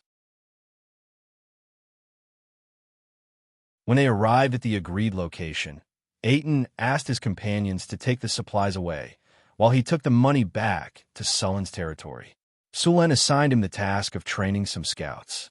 The scouts were selected from the refugees and sent to the barracks for training. Aiton did not have any objections to Sullen's arrangement. He seriously trained these people in various skills. The 2 Ankhegs killed by the barbarian warriors had been completely cut up. The meat of the Ankhegs did not taste good. It had an earthy smell, and it was said that the texture of the meat was very similar to that of an earthworm. The meat was kept for the goblins, kobolds, and gnolls as rations. The most precious part of the ankhegs was their carapace. These carapaces could be made into excellent armor in the hands of skilled blacksmiths. The carapace of the ankhegs was a natural +1 defense. Under the same defense, it was only 1/3 of the weight of steel armor. Armor made with this carapace had defense comparable to plate armor, but its quality was only at the level of light armor. Furthermore, in addition to its impressive defensive capabilities, this type of armor also possessed a decent resistance to strong acids. It was completely free from the corrosive effects of strong acids that metal armors would experience when exposed to strong acids. The carapace of the ankhegs could be made into 2 sets of armor. After the carapaces were removed, they were sent to the blacksmith shop. Bruce's blacksmithing skills were the best in Sullen's territory. After spending some time forging weapons, Sullen had bought him a blacksmith's book from the shop, which greatly improved his blacksmithing skills. He was also the only blacksmith in the territory who could forge these carapaces. Ankhegs were social creatures and had a strong sense of territory. Although 2 of them were killed last time, there were still some that escaped. Ankhegs looked like earthworms, but they had more legs than earthworms. They could reach up to 10 meters long and could sense their prey through the vibrations of the ground. They had a terrifyingly large mouth that could swallow an adult in one go. Their teeth were so sharp that they could easily bite through trees, and even steel would not be able to withstand a few bites. They could also produce strong acid, and when they attacked, they would spray their enemies with acid. The acid arrows used by wizards were not long, but they had a wide range. A group of ankhegs consisted of about 2 to 5. Sullen had encountered at least 3 of them during the construction of the road. In order to complete the road as soon as possible, Sullen had to personally deal with all of them. The construction of the road continued. Sullen was constantly paying attention to the movements underground. As the stone rollers rolled over and over again, the roadbed gradually stabilized. The brick kiln factory was not far from the city. It was only about 3 kilometers away, and the road was also made of gravel that could allow 2 carriages to pass side by side. As the construction of the road became louder and louder, the ankhegs living in the area were quickly alerted. They quickly moved towards the area. Boom! A strange sound suddenly came from the ground. When Sullen looked over, he was shocked to find that a large patch of grass had swelled up. In the next second, a terrifying ankheg drilled out from the ground and pounced on the slaves around it with its large, ferocious mouth. The goblin did not even have the chance to make a sound before he was swallowed by the huge, ferocious mouth. Sullen flipped his palm, and an iron bow appeared in his hand. Twang! The bowstring vibrated, and a special arrow about 1 meter long was shot out. The arrow was made of fine iron, and the arrowhead was made with barbs. Once the arrow was shot, it would be very difficult to pull it out. There was also a rope attached to the end of the arrow. The arrow hit the ankheg in an instant, and more than half of the arrow was buried in its body. The ankheg went berserk after being attacked. Strong acid spray. A ball of dark green viscous liquid was spat out by the ankheg. 2 goblins that did not manage to dodge in time were hit by the acid, and they could only scream in agony before they were corroded into a pile of rotten meat. P.S. Thank you to Nightbell and Dawn for the 100 Cheedian coins tip. Thank you to Black Bronze for the 1,000 Cheedian coins tip.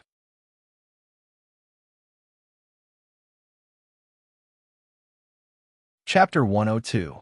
The surrounding goblins and kobold slaves scattered in all directions. Not far away, a barbarian warrior raised his 2-handed axe and leaped 3 meters into the air before swinging it down heavily on the ankheg. Slash! Blood and flesh splattered everywhere as the ankheg let out a blood-curdling scream.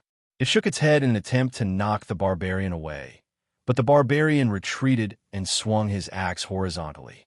A large gash appeared on the ankheg's wrinkled skin, and yellowish blood gushed out. The ankheg twisted its body in an attempt to escape, but it felt a sharp pain when it was halfway through the wound. Its body was being pulled by a huge force. The barbarian grabbed the rope and pulled hard. The barbed arrow that was deeply embedded in the Ankheg's body was hooked onto its flesh, and it could not escape no matter how hard it struggled. The Ankheg struggled madly, its dozens of legs flailing wildly and stirring up the soil around it. Sulin took out a spear from his storage space and leaped high into the air before thrusting it down. The 3-meter-long spear penetrated the Ankheg's body through a gap in its carapace and into the ground. The huge Ankheg was nailed to the ground by the spear. After receiving a fatal blow, the huge body of the Ankheg twitched a few times before collapsing weakly on the ground. Sulin stood on the huge body of the Ankheg and pulled out the spear. He shook it casually, and the blood on the spear dripped down. Move the body of this Ankheg back. Understood, boss. Ankhegs were social animals and had a strong desire for revenge, just like wolves. They would definitely come back for revenge since they did not kill all of them last time. Just as Sulin ordered his men to pull out the body of the Ankheg, a soft sound came from the ground beneath their feet. Crack! The strange sound came from the ground, and the soil suddenly sank. An Ankheg opened its ferocious mouth and attacked Sulin. Just as the Ankhegs burst out of the ground, Sulin's figure flashed and dodged them. Acid spit. Fortunately, there was no one around Sulin. The green, sticky acid completely missed its target. With a sizzling sound, the ground and the surrounding weeds were corroded by the acid and turned black. Another one. Sulin charged at the Ankheg with its spear, its ferocious mouth parts biting at Sulin. However, the Ankheg had met its match this time. The 3-meter-long spear smashed the Ankheg's ferocious mouth into the ground. With a light tap of his feet, Sulin arrived on top of the Ankheg's head. The previous heavy blow had left the Ankheg dizzy and unable to resist. Sulin's spear pierced the Ankheg's brain through a gap in its carapace. The carapace on the Ankheg's head was the best, and he did not want to damage it. While one of the Ankhegs attacked Sulin, another one, lurking underground, attacked a barbarian warrior. It spat acid at the warrior's head, followed by a biting attack. In order to deal with the Ankhegs, Sulin had prepared a special shield. When he saw the acid coming at him, he immediately used the shield to block the splashing acid. He then rolled to the side and dodged the Ankheg's attack. The kobold slave beside him was not so lucky. A large amount of acid sprayed at it, and the sizzling sound of its flesh being corroded was excruciating. In just a few breaths, half of its flesh was corroded, revealing its white bones. Soon it was dead. There was a huge wound on the Ankheg's mouth. It was the one that had escaped last time. The last Ankheg had also appeared. It's the one that escaped last time. But this time, you won't have the chance to escape. The barbarian warrior obviously recognized the Ankheg. With a roar, the veins on his body bulged, his muscles bulged, and his skin turned red. The large Ankheg was not agile. The barbarian warrior circled around it and attacked it continuously. Soon, the weakest parts of the Ankheg's body were covered in wounds. Yellow blood flowed out, making the Ankheg look extremely miserable. At this time, Sulin had already killed the other Ankheg. The heavily injured Ankheg suddenly screeched and waved its limbs wildly as it burrowed into the ground. Sulin looked at the Ankheg that had burrowed into the ground and smiled. He pressed his palm on the ground, and a surge of energy flowed from his body into the ground. He then continued to dig deeper into the ground and soon found the Ankheg that was escaping. After finding the target, Sulin directed the flow of water. Gushing spring. Under the guidance of Sulin's energy, the strong flow of water instantly exploded. The water broke through the soil and rocks, and the Ankheg that was escaping underground suddenly felt the soil beneath it being pushed up. The huge flow of water directly pushed the Ankheg's body out of the ground. The Ankheg was pushed 10 meters out of the ground by the flow of water, and then it crashed to the ground. The Ankheg's already heavily injured body became even more serious. Its internal organs were severely damaged from the fall, and yellow blood continuously flowed out of its body. More than a dozen of its limbs swayed weakly, and its speed became slower and slower. After a while, it stopped moving. With the death of the last Ankheg, All the Ankhegs in the area were wiped out. Sulin arranged for some people to collect the slaves, and the 3 Ankhegs' corpses were transported back to the town with the others. The hardest part of an Ankheg's carapace was its head. The carapace on its back was slightly weaker, but it was more suitable to be made into shields. The carapace of an Ankheg could be made into about 10 shields. After killing all the Ankhegs, the materials obtained could be used to make 50 shields and 5 full body armors. The huge Ankhegs had a lot of meat.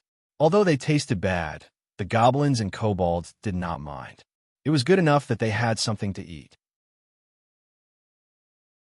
The Ankhegs were cut off and made into jerky for them. An Ankheg weighed about 5 tons. After removing the carapace and innards, there were still 3 tons left.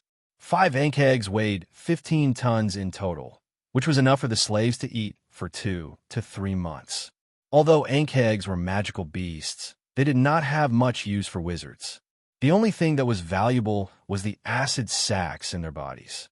The acid sacs stored a lot of acid, and for wizards who had not learned the material exemption ability, the acid sacs were very good materials for casting acid splash and acid arrow. The best material for acid arrow was the venom sacs of wyverns, but it was important to note that Ankhegs were only mid-ranked magical beasts, and that was because they lived in groups. If it were wyverns, unless they were attacked by a grand wizard or above, they would just be courting death. Wyvern's poison could easily corrode metal armor. If one's constitution was not strong enough, they would be killed instantly. P.S. Ankheg, pack magical beast.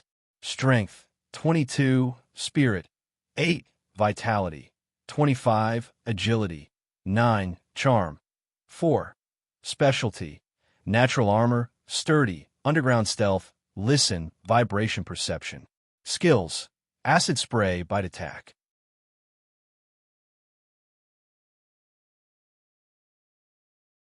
Chapter 103. After dealing with the Ankhegs, the road leading to the brick kiln factory continued to be repaired. The construction of the kiln factory had been completed, but the first batch of bricks would take some time to be fired. Sulin patrolled the territory once a day. With a black mane horse, patrolling the territory had become very convenient. What was interesting was that he actually met a lone adventurer in the wilderness today. One had to know that there were all kinds of monsters in the wilderness. Anyone who dared to travel alone was either stupid or very confident in their own strength. It was noon, and Sulin was about to find a tree to rest and eat when he met the adventurer. It was a very ordinary middle-aged man. He had a square mouth, a wide nose, thick eyebrows, and big eyes. There was nothing special about him. He wore ordinary linen clothes with many patches, and the edges were already covered in fur. His arms and legs were wrapped in bandages. His limbs were thick and strong, and his body was also very strong. This kind of body was very suitable for heavy infantry. When Sulin saw him, there was already a mauler bear lying nearby. The creature that had made Hathaway suffer had become someone else's prey. Sulin noticed that the mountain bear was killed by Zhang Tai's bare hands, which was amazing. Although the mountain bear was just a knight-level creature, if a knight fought it with bare hands, he or she would be killed by it in a few seconds. However, the man in front of him could kill it with bare hands, which indicated that he was really powerful. Is he a warrior monk? Sulin thought to himself. Seeing the middle-aged man's appearance, Sulin's first thought was that he was a warrior monk. Sulin jumped off his horse and came to the middle-aged man's side. He asked politely, "Master, are you here to train the wilderness?" The middle-aged man nodded solemnly, but did not say anything. Martial monks had many commandments, one of which was silent meditation. Every time a martial monk received a commandment, their strength would increase. The more commandments they received, the more powerful the martial monk would be. Basically, all warriors monks did not use weapons, except for some special gloves. They also did not wear armor, but this did not mean that they were weak. In fact, the elemental resistance of a warrior monk was very high. They relied on their hands to fight. Although they did not use weapons, they had special techniques that could release powerful destructive power. The most typical one was penetrating force, which was a bug-like existence. It could ignore any armor and directly attack the human body. It was very similar to the effect of hitting a bull through a mountain in the novels of his previous life. There was also the inching forward attack, which was also very strong. It gathered all the power into one point and then exploded in an instant. Most of the time, martial monks would go to the wilderness or other places with harsh environments alone to temper their will. At the same time, they would comprehend the power of nature or the unity of man and nature. Speaking of which, this class had the strongest willpower among all the classes. They were almost immune to most charm spells and mind spells. After experiencing all kinds of cruel tempering, their willpower and beliefs were incomparably firm. Legend has it that legend rank monks can ignore the charm of the succubus queen Mechanut. She is the succubus queen, a legendary existence that can charm gods and make gods fall. From this, it can be seen how perverted these guys were. It was not difficult to become a martial monk. The strength of a martial monk was related to the number of precepts they had received. For example, the advanced class of martial monks was called ascetic monk. The requirements of this class could be said to be abnormal. They were required to completely give up all worldly wealth, fame, and all kinds of material comforts. They did not use any weapons or extraordinary equipment. At the same time, they often went to places with harsh environments to practice and temper their will. These ascetic monks were also the most powerful group of martial monks. After Sulen learned of this class, he directly stayed away. In his mind, if obtaining great power was not for a better life and enjoyment, then what was the use of this power? What was the use of this iron staff? Becoming an ascetic monk was indeed very powerful, but once he violated the precepts, a part of his power would disappear. If he wanted to recover, he would need to undergo another redemption ceremony.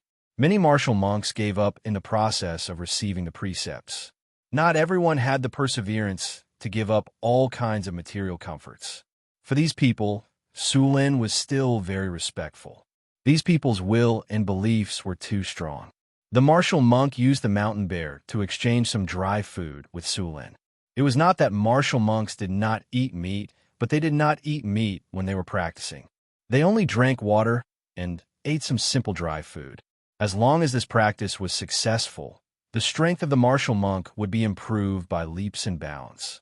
If the profession that wizards hated the most was rogues, then the profession that they did not want to face the most was the martial monk. At most, rogues would do some petty theft. They would steal things from the wizard tower when the wizard was not at home. As long as there were enough hidden magic traps, these thieves would die miserably. But martial monks were different. High-grade martial monks had amazing resistance to all kinds of spells, and the attacks of martial monks could directly pass through the magic shield. Facing those martial monks, even high-grade wizards would have a headache. After Sulen had a meal with him, he left with the mountain bear. Originally, he wanted to invite the martial monk to his territory as a guest. After all, many of these martial monks were fighting masters. If he could learn some skills from him, it would be very helpful to improve his strength. Unfortunately, the martial monk refused Sulen's invitation. He had already started practicing, and going to Sulen's territory would affect his practice. When they were cultivating, they would not go near crowded places. In their opinion, crowded places had too much mortal aura, which would affect their communication with nature. At that time, Sulen wanted to say that the highest level was to train one's mind in the mortal world. If one could understand nature and train one's will in the mortal world, then one would be a real master. But after thinking about it, he held back. What if he fooled the martial monk? After returning to the camp, he went to the barracks. In the barracks, the drow Aten was training new recruits. According to Sulen's request, Aten was teaching these new recruits to become qualified scouts. Pay attention to your feet, Aten said in a low voice, and then said, as a scout, you must pay attention to your feet because you need to often go to dangerous areas. There are many traps in many places. Once you make a mistake, it means that your life has entered the countdown. The enemy will not give you a second chance. Look carefully. Your footsteps must be light and alert at all times. You have to make yourself as agile as a cat. That's how you can live for a long time. Don't take too big a step. Remember the places you have walked.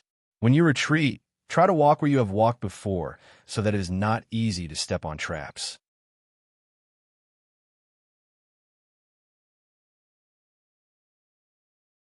Chapter 104. The weapon in your hand is your only guarantee. Hold it tight. You need to use it to protect yourself at critical moments. Aiden was training a recruit seriously. Even when Sulin arrived, he was not distracted at all. However, the recruit was distracted when he saw Sulin. He was then smashed to the ground with a wooden stick. If you're on the battlefield just now, you would be dead. You can't be distracted in battle. You don't have a second life to make up for your mistakes. I'm sorry, instructor. The recruit ignored the pain and got up from the ground. His expression became serious, and he started training again. Perhaps in front of the Lord, the young man wanted to show off. This time, his attacks were much fiercer. Aiden was still calm. He blocked and instructed, "You can't be impatient at any time. Look at other people's attacks clearly. Don't rush to attack. When facing attacks, you have to learn to dodge. Scouts don't have shields, but that doesn't mean they can't defend. You have to learn to parry with weapons. Don't worry about the means in close combat." The recruit had just parried the wooden sword when he was kicked in the crotch by Aiden. It's not only swords that can threaten you. Enemies on the battlefield will do anything. The poor recruit lay on the ground in pain. Fortunately, Aiden had restrained his strength. Otherwise, it would have been a complete loss. Stand up. Although the cruel training method made these recruits suffer, it also allowed them to grow quickly. Well, today's training will end here. If you want to become a qualified scout, you still need to learn a lot. Remember to practice more when you go back. Aiden threw the wooden sword on the weapon rack and walked to Sulin. "Monseigneur, you're here," the drow said respectfully. "Yes." Sulin nodded and pointed to the young man who was leaving. "How's the training going?" "Monseigneur, although they learn quickly, their strength is still far from enough." Aiden hesitated for a moment before saying, "Monseigneur, these people don't have a good foundation. Their future achievements are limited." Of course, Sulin knew that these people had poor foundations. However, with the system's bonuses, their levels would increase after participating in a few more battles. However, it was basically impossible for them to break through to become heroes unless Sulin was willing to let them use their self-created hero templates. Most importantly, this item was too rare. So far, he had only obtained one. It would be a waste to use it on these people. The last time he hunted an Ankheg, he only received some EXP and no treasure chest. After the water supply system was completed, the construction of the public baths in the territory was also completed. Due to Sulin's mandatory requirement, both humans and barbarians were forced to bathe every day. After a period of time, even without Sulin's request, they would involuntarily bathe. Although the Northgard Castle was not big and had a small population, it was the best in terms of hygiene and hygiene among humans. Public baths. Good hygiene can make you healthier and the city more prosperous. Hygiene +5, health +5, prosperity +3. Of course, in addition to the public bathrooms, Sulin also built a number of high-end baths.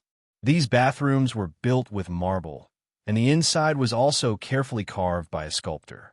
They were designed for the use of rich businessmen and nobles. If he asked these people to bathe in the public baths with ordinary people, they would definitely refuse. The social class system in this world was much stricter than in his previous life.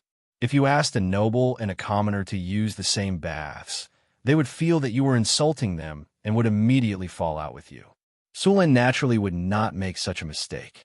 Although he advocated equality in his previous life, the various clubs were not open to ordinary people. After the public baths were completed, Sulin added a decree to the town. Anyone who entered the town, regardless of race, had to clean themselves up before they could live in the town. The promulgation of this decree made many people speculate whether Sulin was a germaphobe. However, no matter how much they criticized him, they had to follow Sulin's instructions. Because the brick kiln factory had to produce a large amount of bricks, relying solely on manual labor was too slow. Sulan planned to build a water wheel here to provide power. There were many processes in the brick kiln factory that required a lot of manual labor. Crushing clay, mixing water, pressing bricks, cutting strips, and cutting embryos could all be done with machinery. Sulan also wanted to try and see if he could make a simple production machine with the help of water power. He was already very familiar with the construction of a water wheel. This time, Sulan did not use gear links. Instead, he chose to use belts. After all, gear links were too time-consuming and expensive. The brick kiln factory did not need such complicated equipment. If overly complicated equipment was damaged, Sulan would have to personally repair it. Therefore, the equipment here was simpler and easier to repair. Crushing clay and mixing clay did not require much precision. It was better to use belts. However, ordinary belts were easily deformed and would need to be replaced soon. In the end, Sulan asked Hathaway for some leftovers of the Gale tiger's skin to make belts. At the same time, he also boiled some glue from the water monster's body. He used the glue to glue the Gale tiger's skin into 3 layers. After that, he made the belts. The belts made in this way finally met the requirements. They were much better than the belts used in factories in his previous life. It took him 3 days to complete the basic equipment. Water wheel. Sturdiness plus 15. Durability plus 18. Hydraulic transmission plus 20. Water lifting plus 16 disintegrator. Mechanical power plus 15. Crushing plus 17. Smooth operation plus 17 mixer. Mechanical power plus 15. Uniform speed mixing plus 18. Smooth operation plus 16 conveyor. Sturdiness plus 18. Abrasion resistance plus 15. Power transmission plus 18. Although these machines were simple, they were sturdy and durable. They were easy to maintain and would not break easily. As the water wheel slowly rotated, the disintegrator rotated along with the belt. A large amount of clay was poured into the disintegrator. After adding other ingredients, the clay was crushed into fine particles. The crushed clay was poured into the mixer and mixed with water. Soon, the clay was formed. After that, it was rolled and cut into shape and sent to the warehouse to dry in the shade. The process of drying in the shade took a long time. After the bricks were dried in the shade, they were sent to the kiln to be calcined. Only then could they produce sturdy and durable bricks. Although such bricks and stones were not as strong as the wall made by directly mining large pieces of rock, they were not much worse. After the bricks and stones were built, Sulan released a mud to stone, and after merging them into one, they would not be worse than the rock wall. Compared to digging rocks, the cost of bricks was much lower. More importantly, the expansion of the city and the construction of houses required a large amount of bricks. P.S. Thank you to Buy-in for the 200 coins tip. Fumeng thanks you.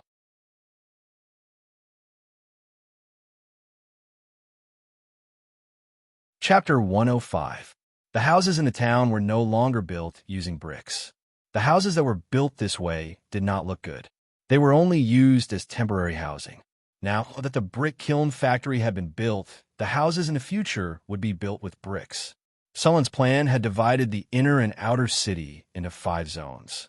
2 residential zones, 1 trading zone, 1 military zone, and 1 noble zone. The 2 residential zones were divided into the rich zone and the commoner zone. Apart from selling some of the houses to the slaves and commoners, the rest of the houses would be sold. Other than the trading zone, a large number of shops and a commercial street were planned to be built in the trading zone. The military zone was close to the inner city. According to Sulan's plan, the city could accommodate 30,000 to 50,000 people after it was completed. Since they had a good water supply system, Sulan planned to build a few fountains in the town. Apart from the large fountains in the noble zone and the commercial zone, the rest of the fountains were scattered around the city. Sulan had already planned everything in advance when the city was being developed. At the same time, he had also reserved a lot of empty land for the development of the town. The first rays of the morning sun shone on the wasteland. A caravan was traveling through the wasteland toward the Northgard fortress. The caravan was not traveling at a fast pace. A group of people in tattered clothes was following the caravan. Judging by their appearance, they were most likely refugees, since Sulin had set a rule that only a certain number of refugees could trade with him. The caravans had no choice but to follow the rule. The refugees in front of them were brought here by the caravan. In order to ensure that the caravan would not be half-hearted, Sulin rewarded each refugee with a kinder. Daddy Khan, when will we arrive at the Northgard fortress? A skinny boy who looked like he was only 13 or 14 years old asked the middle-aged man leading the caravan. Little Kevin, go back to the team and don't run around, the middle-aged man said. The middle-aged man said, this is the wilderness. There are goblins, kobolds, and gnolls who eat humans everywhere. Their favorite food is tender children like you. Daddy Khan, I've grown up. I'm not afraid of those stinky goblins, kobolds, and gnolls, little Kevin said while waving his little fist. Is that so? Little Kevin has grown up. Khan smiled and patted his head with his big, rough hand. Daddy Khan, don't touch my head. I'm not a kid anymore, Kevin said unhappily. Good. Little Kevin has grown up. Father Khan, you still haven't told me how long it will take for us to reach the Northgard fortress, asked Kevin. The steward said that if everything goes well, we will arrive at the northern fortress this afternoon. The middle-aged man looked at the caravan and said, when we arrive at the northern fortress, we can eat our fill. Little Kevin won't have to starve. When we get there, we'll have a house to live in, clothes to wear, and food to eat. We won't have to suffer from the cold in winter, and we'll have meat to eat. When little Kevin heard about meat, he couldn't help but gulp. Is there really meat to eat? Of course, there will be meat for sure, said Khan firmly. Enemy attack. Get into formation. At that moment, a mercenary on a horse rushed in from the front. Khan's expression changed when he heard that there was an enemy attack. He quickly put little Kevin on the cart and ordered the others to hide behind the caravan. The caravan immediately stopped when they heard that there was an enemy attack. The long caravan began to form a circle. All the mercenaries and caravan guards took out their weapons. Even the strong refugees were organized and given weapons. Soon, about 15 minutes later, the caravan completed the circle. At that moment, a large number of monsters appeared in the wilderness in the distance. It's gnolls. We're doomed. After seeing the monsters clearly, the refugees almost broke down when they saw the gnolls that were everywhere. These refugees used to live near the city. Those territories have been developed for hundreds of years.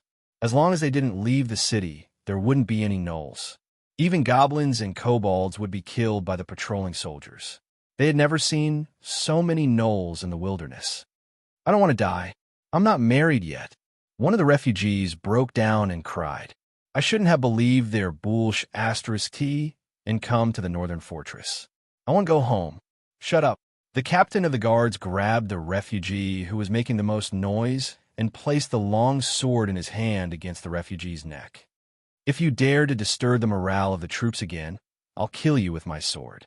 Seeing the refugee nod his head, the captain humphed coldly and let him go. I'm telling you, the gnolls outside won't take prisoners. Once the caravan formation is broken, the guards and mercenaries might have a chance to fight our way out, but you will definitely die. Gnolls like to eat human flesh. They will kill you and eat you as soon as possible. Don't even think about surrendering. As for running away, the closest northern fortress is 30 kilometers away. You won't be able to outrun those monsters in the wilderness. So, you only have one choice, and that is to pick up your weapons and kill all the gnolls, or hold on until the reinforcement from the northern fortress arrive. There is no other choice. If you want to live, pick up your weapons, listen to the command, and fight them. Fight! Fight! The mercenaries and guards around the caravan roared together. The refugees who were trembling in fear a moment ago also regained their courage at this moment. Seeing the morale of the troops rising, the captain of the guards let out a sigh of relief. If those people's morale had collapsed, the guards and mercenaries would have been affected as well. If that happened, they would be in a really bad situation. After boosting the morale of the troops, the captain of the guards hurried to a carriage. There were already 2 people waiting in the carriage. Vader, what's the situation now? The manager of the caravan asked anxiously. We just calm them down. The morale of the troops is not bad. We should be able to hold on for a while. There are too many gnolls this time. We can't fight them off at all. Now we need to light the beacon and ask for help from the northern fortress. Then light it up. Ask for help from the northern fortress. We brought hundreds of refugees with us this time. They are all urgently needed by the northern fortress. They will come. The manager of the caravan clenched his teeth and said, asking for help from a northern fortress was not without a price. Sulen was not a charity. It would cost at least 500 Kinar coins. As the manager of the caravan, he naturally had to reduce the cost to the minimum and maximize the profits at the same time. Selling sugar could earn him 4 to 5,000 gold coins. Paying 1/10 of that was enough to make his heart ache. Unless it was absolutely necessary, they did not want to ask for help from the northern fortress. After making up their minds, no one hesitated anymore. The captain of the guards immediately lit the beacon in the middle of the caravan formation. Thick smoke rose into the air. The weather in the wasteland was clear today. The beacon was clearly visible in the wasteland. Soon, 3 pillars of smoke rose from the caravan formation. P.S. Thank you, Dawn and Night Rain, for the 100 Chidian coins tip. Thank you, Shimor Rujin, for the 999 Chidian coins tip. Thank you, King Coldboy, for the 200 Chidian coins tip.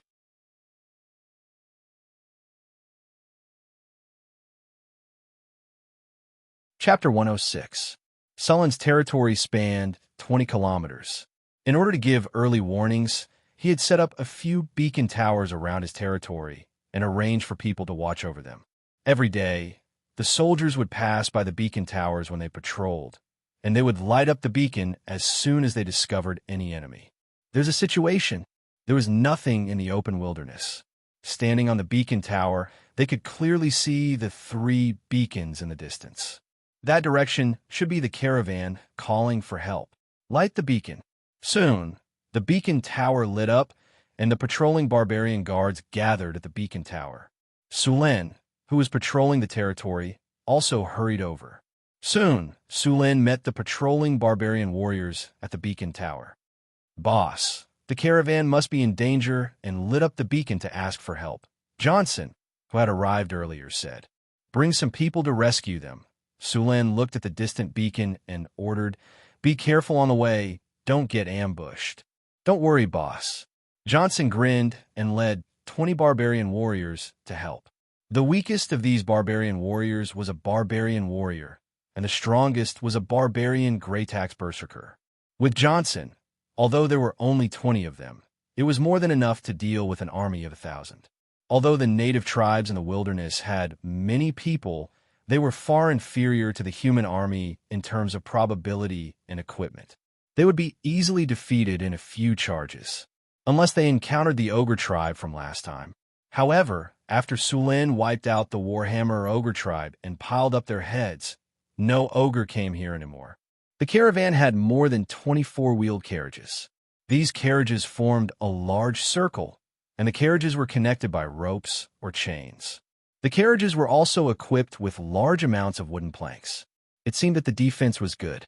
Behind the circle of carriages, the refugees held spears, and the caravan guards and mercenaries were next to them. With a roar, hundreds of gnolls began to attack, followed by a large number of gnomes and kobolds. The monsters rushed to the front of the carts in a mess, and a rain of arrows shot out from the carts. A dozen of these monsters without armor were killed, but compared to the army of monsters, they were insignificant. The mercenaries relied on the carts to resist. These mercenaries cooperated well with each other. Kobolds and goblins were stabbed to death in front of the carts, and arrows were shot out from the carts. Soon, the carts were filled with monster corpses. However, in the face of such casualties, these monsters did not retreat at all. The tall gnolls also rushed forward. These gnolls looked tattered, but each of them had a decent metal weapon.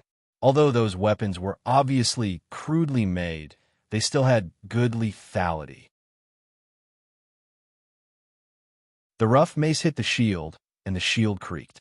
There were many cracks on it, and it was obvious that the shield wouldn't be able to last much longer. The human mercenary holding the spear held his breath.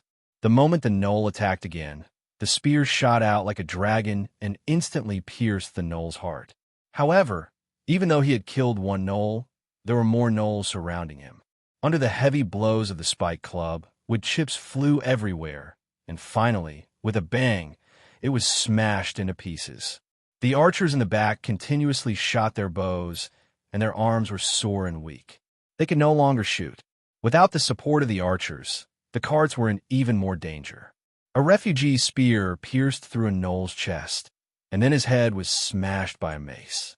Before his corpse could fall, it was torn to pieces by the gnolls.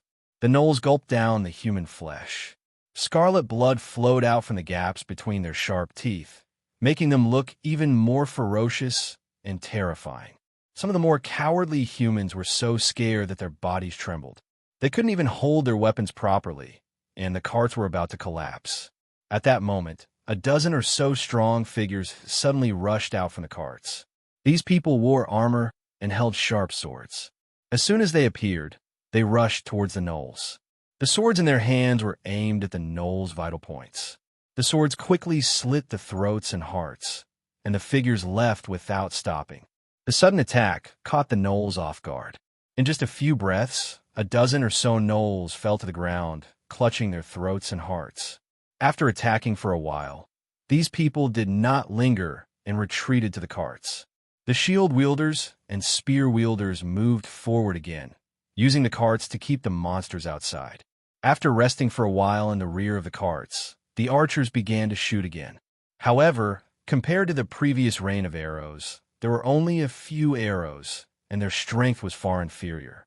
Several jack-o'-lanterns were hit by the arrows, but they still did not retreat. Furthermore, the arrows soon stopped once again. More and more gnolls rushed up. Their eyes were bloodshot, and they attacked with all their might. They did not even try to dodge the attacks, and they fought without any regard for their lives. This kind of ferocious fighting style made it difficult for the humans to breathe. Seeing that the carts were once again in danger, the guard captain led a dozen or so warriors to charge out of the carts. Their attacks were still as fierce as before, but this time, the gnolls were prepared.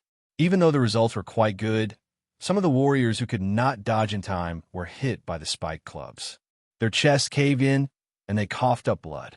Some of the blood was even mixed with pieces of their organs. It seemed that they would not survive. Even though they had paid a price, the carts once again stabilized. The spear wielders and shield wielders worked even better together. The shield wielders blocked the gnolls' attacks, and the spear wielders took the opportunity to stab at the gnolls' vital points. In the face of the endless gnolls, the casualties of the humans were increasing. Many of the sword and shield soldiers were continuously attacked. Their shields were broken, and their bones and tendons were broken. Some of the gnolls threw away their weapons and jumped over the carriages, trying to bite the enemy.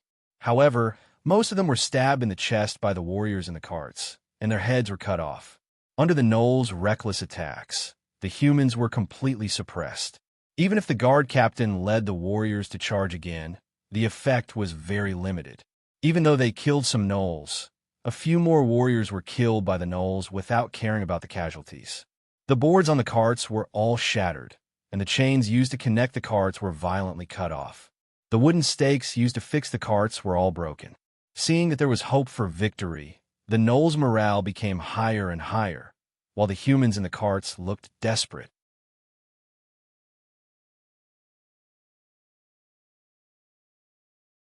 Chapter 107. The battle between the humans and the gnolls had reached its climax. In order to survive, all the mercenaries, guards, and refugees were doing their best. A gnoll had just smashed a human mercenary to death with its mace. Before it could retrieve its weapon, a spear pierced its throat, and smelly blood gushed out. Before he could pull out his spear, a mace had already smashed his head into pieces. Under the continuous impact of the carts, a gap was finally created. The gnolls swarmed forward, wanting to rush in and kill the humans around them. The captain of the guards immediately led his men to block the gnolls. For a time, the humans and gnolls fought fiercely in this narrow passage. Because of the narrow space, the gnoll's heavy mace could not be used at all. Instead, they were killed by the humans. However, this situation only lasted for a few minutes. The gap in the carts grew bigger and bigger, and the humans' resistance became weaker and weaker. The sounds of fighting on the battlefield spread far and wide. The animals in the wilderness had long fled the area in fear. The thick smell of blood covered the battlefield. Johnson finally arrived at the edge of the battlefield with the barbarian warriors. Their arrival did not attract the attention of the gnolls. The fierce battle had caused the gnolls to ignore their surroundings. Johnson suddenly attacked from behind with more than 20 barbarian warriors. These barbarians were wearing iron armor and wielded sharp giant axes in their hands. The gnolls did not expect the enemy to appear from behind. By the time they wanted to turn around and face the enemy, it was already too late. After activating Charge and Whirlwind Slash, the barbarians had become efficient killing machines. All the monsters in their way were crushed by the sharp giant axes. These barbarians were at least barbarian warrior level. They were very powerful. The sharp giant axes they wielded were like chopping vegetables. The giant axes swept across, and blood and flesh flew everywhere. They were even able to cut the gnolls' mace in half. The blades of the axes tore through flesh and bones. Colorful organs scattered on the ground, and then were stepped into the mud by the boots of the gnolls. The 20 barbarian warriors were like 20 sharp blades, tearing the entire battlefield into countless small pieces. The Jackallan army suffered heavy losses in a short period of time. The mercenaries, who were struggling to resist, suddenly felt the pressure on them lessen. The gnolls, who were originally surrounding the carts, turned around and rushed towards the barbarians. But this time, they obviously kicked an iron plate. Anger and brutality could not make them strong. When they saw their companions being cut down like wheat, death and fear once again took over. Facing the barbarian warriors on the side of the killing god, the morale of the gnolls collapsed. They scattered in all directions, trying to escape. The humans, who were originally prepared to fight to the death, saw that the gnolls were defeated. Their morale soared, and they rushed out of the carts to chase after the gnolls. It was just that they were already exhausted and had no strength to chase after him after relaxing just now. The barbarian warriors stopped after completely defeating the gnolls. Their mission was to rescue the caravan, not to kill the gnolls. After the caravan, people cleaned up the battlefield. The caravan set off again. Johnson was by their side as a guard. The mercenaries and guards were very respectful towards the 20 barbarian warriors. They had seen with their own eyes how powerful these barbarian warriors were. When the refugees found out that these barbarian warriors were from the northern castle, they were even more curious about it. With such powerful warriors, it must be very safe. Northern Castle in the endless wasteland. The first thing that appeared on the ground was a black dragon. The guards and mercenaries who had been here before screamed excitedly. This journey was very unforgettable for them. Many people had disappeared in this distance. At the same time, they also needed a safe place to rest and recover. The attitude of the guards and mercenaries made the refugees sigh in relief. In order to survive, they dragged their families and risked their lives to cross the 300-mile wasteland. Now, they were finally at the end. Cum was lucky that he didn't die in the last battle. Instead, he killed 2 gnolls with the mercenaries, which improved his relationship with the guard a lot. The refreshing wind blew across the wasteland, and the black line in the distance became more and more obvious. Soon, they found a neat gravel road under their feet. The road snaked all the way to the town in the distance. Large tracts of farmland began to appear. At this point, they could finally clearly see the long dragon crawling on the ground. It was a majestic building that looked like a viaduct. One side was connected to the river, and the other side was connected to the town. On the river, there were 4 giant things that looked like wheels. Everything in front of them was very shocking to the refugees who had lived in the northern provinces since they were young. The vision of the civilians in this world was very limited. Many of them had never been more than 30 kilometers away from a village in their entire lives. When they saw such a majestic building in front of them, they were all shocked. The Northgard Fortress appeared on top of the mound. It wasn't a big place, but the environment was astonishing. Thousands of goblins, hound-head men, and gnolls were working under the whips of the overseers outside the fortress. The invincible aura they exuded fascinated the refugees. The closer they got to the Northgard castle, the more shock they felt. Those ferocious gnolls, goblins, and kobolds were as small as dust under their feet. We'll be there soon. After fighting together, the guards of the caravan had become a lot more familiar with Khan. They looked at this rough-looking man and said with a smile, "When you get to the town, someone will make arrangements for you. As long as you work hard in the Northgard castle, you will have enough to eat. If you work hard for a few years, you can buy farmland and a house." The Sulan Monsignor is a powerful and benevolent noble. You don't have to worry about your safety here. However, you have to be careful. There are a lot of rules here. You must follow them seriously, or you will be punished severely. Brother, what are the rules here? Can you tell me about them? Khan said worriedly. It's nothing, actually. The Lord here is a little obsessed with cleanliness. He says that everyone has to pay attention to hygiene, bathe frequently, and don't litter or pee anywhere. Otherwise, if you get caught by the security, the lightest punishment would be cleaning the toilets and the streets, the guard said after some hesitation. The guard hesitated for a moment before replying. Furthermore, when he mentioned cleaning the toilets and sweeping the streets, his eyes flickered a few times as if he still had a lingering fear. Of course, apart from these strict rules, this place is actually quite nice. As long as you work for the Lord, you can eat 2 free meals a day. There is even fish meat inside.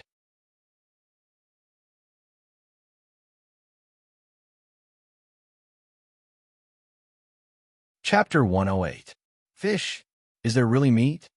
Khan said in surprise. Of course, the guard said with a smile. All right, we have to go to the market now. See you later. He patted Khan's shoulder and left. The refugees in the caravan had a place to settle down. There was a special shelter outside the town. All the refugees that came to the territory had to gather here first. Kevin, don't run around. Follow me closely, Khan said to the boy behind him.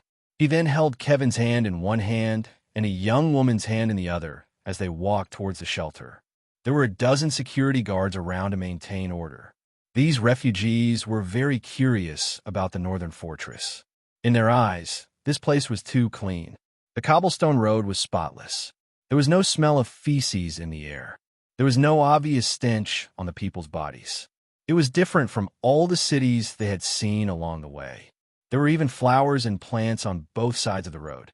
Khan, is that a bridge? The girl asked as she pointed at the aqueduct not far away. I don't know. The bridge should be on top of the river. It's too majestic. The most eye-catching structure in the northern fortress was the aqueduct. In this era, there were very few structures that were more than 10 meters tall, let alone a structure that was a few kilometers long and 35 meters tall.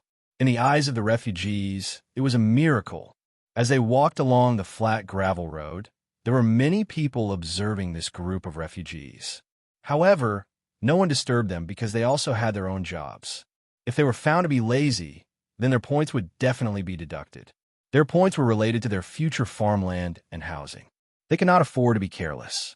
Khan and the others soon arrived at the refugee shelter. The officials at the shelter took out a piece of parchment paper to check and register all the refugees. After everyone was registered, they were led to a public bathroom at the side to take a bath. Surprisingly, everyone was given 2 sets of clothes. Although they were only coarse linen clothes, they were much better than what they were wearing. Everyone, listen up. After you showered, change into new clothes. Someone will bring you to have a meal. Throw your old clothes here. Those who don't change into new clothes won't get to eat, a worker said to the refugees. After that, all the refugees entered the public bathhouse in batches to take a shower. After bathing and changing into new clothes, the refugees no longer looked like beggars. After that, Khan brought his wife and Kevin to have dinner with a staff member. The place to eat was very close to here. Everyone was assigned a plate and spoon and then lined up to get the rice. Surprisingly, apart from a portion of mashed potatoes, everyone also had a portion of fish soup. The last time Khan had eaten meat was when he caught a rabbit a few months ago. He did not expect to have fish soup to drink as soon as he arrived here. A bowl of fish soup was not much, and everyone finished it clean. Even the fish bones were licked until there was not a trace of meat left.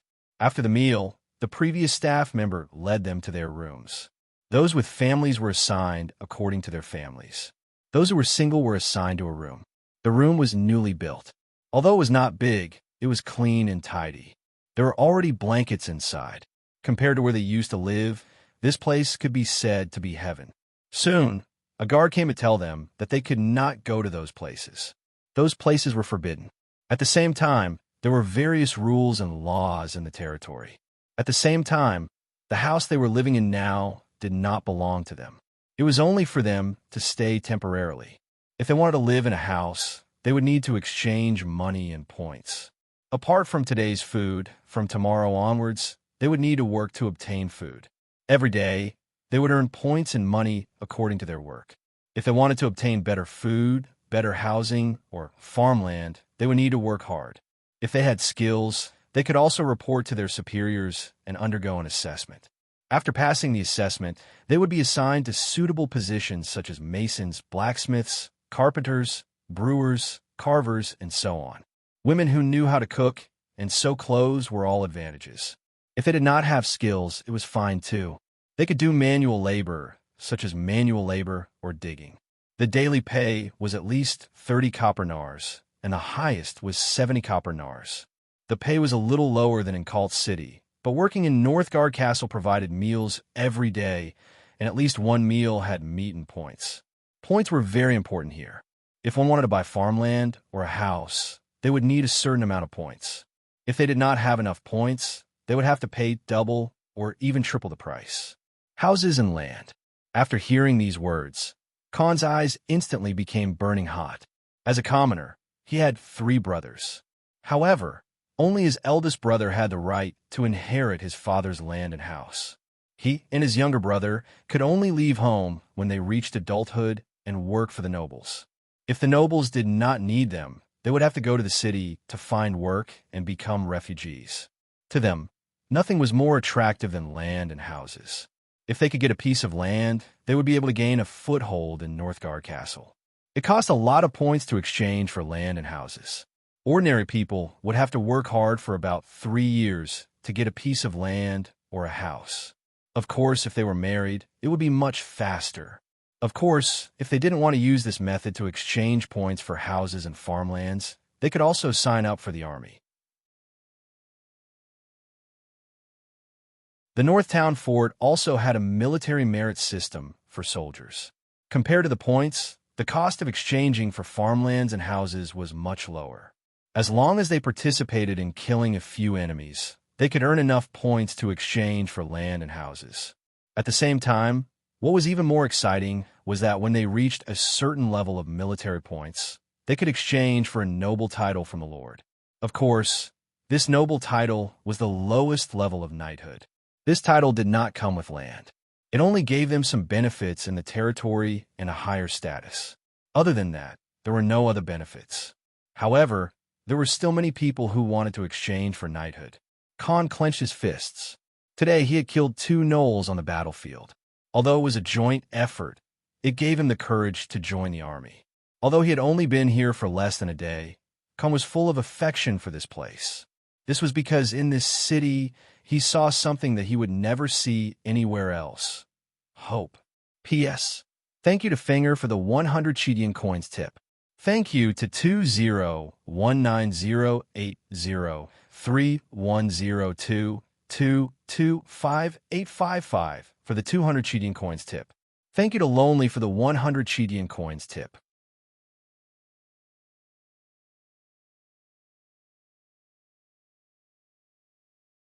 Chapter 109. The civilians in this world were actually very easy to satisfy. As long as you gave them hope, they would burst forth with shocking power. You didn't have to pay too much. Just give them a chance, and they would work hard. They wanted houses, fields, and a better life. All of this required them to work hard. In the Northtown Castle, Sulin was instilling a habit, and that was to rely on their own hard work to earn a better life. The next day, The new refugees went to the test site and work site. Those who didn't have skills went to work, and those who did had to go to the test site. Khan was going to sign up for the army. His wife was going to do some tailoring. Even little Kevin was going to sign up for work. There was a lot of work to be done in the North Town Castle. With Sullen's decision to expand the outer city, the entire outer city became a construction site. There were too many houses to be built, a lot of building materials to be transported, and all kinds of living materials to be made. It could be said that there was a need for manpower everywhere. Khan had killed a Knoll manager, and his physical fitness was also qualified. He successfully joined the army and became a new recruit. After becoming a new recruit, he had to train in the camp for 3 months to half a year. He could only officially join the army after passing the test. Although he couldn't go to the battlefield and earn military merits, as a new recruit, he would earn points as long as he met the standards of his daily training. On the first day of entering the camp, Khan didn't expect that their instructor would be a drow. In the legends of the human kingdoms, the drow was an evil existence. But here in the North Town Castle, a drow was their instructor. Although he was confused, when he thought of the rules that the soldiers read out, Khan put away all his thoughts. The training was hard. The drow was very cold, and he would punish anyone who made a mistake. But the things he taught were very useful. For a better life, Khan gritted his teeth and persevered. When it was time for lunch, Khan realized that the food in the camp was much more sumptuous than yesterday. In addition to a piece of black bread and a bowl of fish soup, every soldier was given a piece of grilled meat. The meat was the size of a palm and was grilled to a crisp on the outside. Khan almost swallowed his tongue. The sumptuous lunch made him want to be a soldier who cooperated with him even more. Therefore, during the afternoon training, Khan became even more diligent. At night, the food in the barracks was still sumptuous. After the training ended, all the recruits left the barracks and returned to their living quarters. Returning to the small house once again, the other people in the surrounding rooms had also returned one after another. Although their bodies were exhausted after a busy day, these people who were still refugees yesterday were in high spirits. Some children were even playing around in the courtyard, and the adults would occasionally reprimand them. Seeing this scene, Khan suddenly felt much more at ease in his heart. Wasn't this scene what he had yearned for the most in the past? As long as he worked hard, he would be able to fill his stomach and feed his family. When he had enough points and money, he would be able to buy a piece of farmland that belonged to him. Sulen was lying in the Lord's castle, reading a book. It was the latest popular night novel in Cult City, called A Golden Scale is Not a Fish in the Pond. The main content of the book was about a commoner who worked hard to become a knight.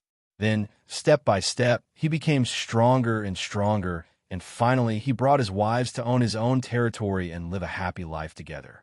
The plot was full of ups and downs, and Sulen finished the novel in one breath. After finishing it, he felt a little bored, and it reminded him of many things from his previous life. I wonder if Tokyo is still hot, if the people are still vegetarian, if the sea breeze in the Caribbean is still salty, if the art in the San Fernando Valley is still full of youth and sweat. Sulen casually placed the book in the innermost part of the bookshelf and stretched his body.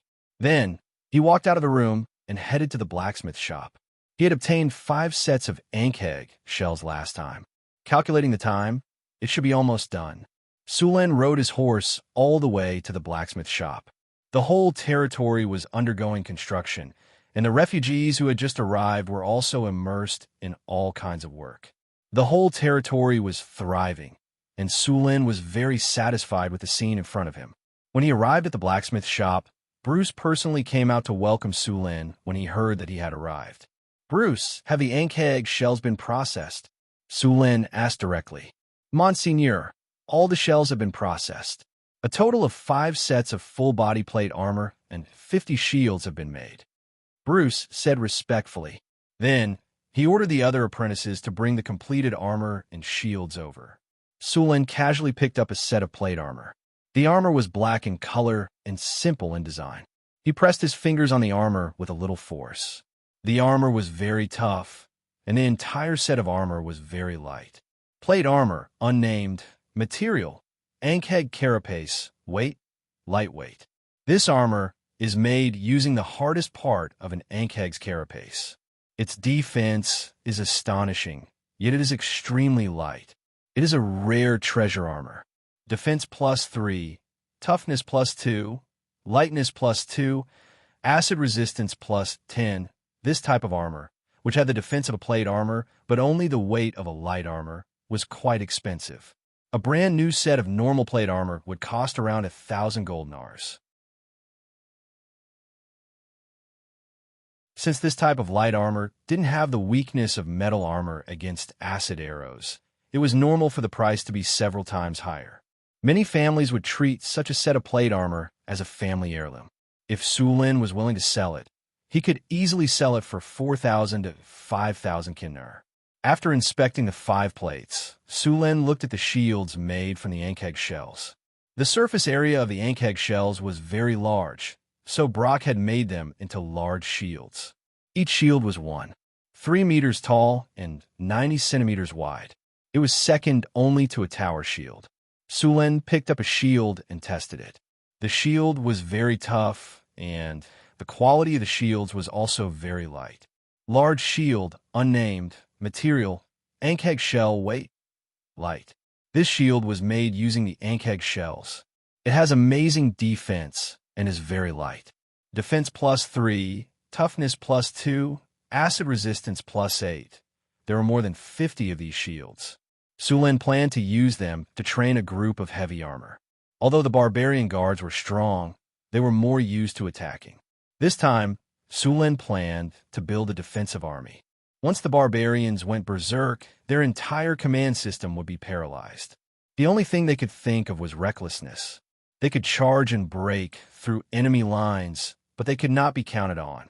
The territory needed a group of heavy infantry, and these shields were light and tough. They were just right for the job.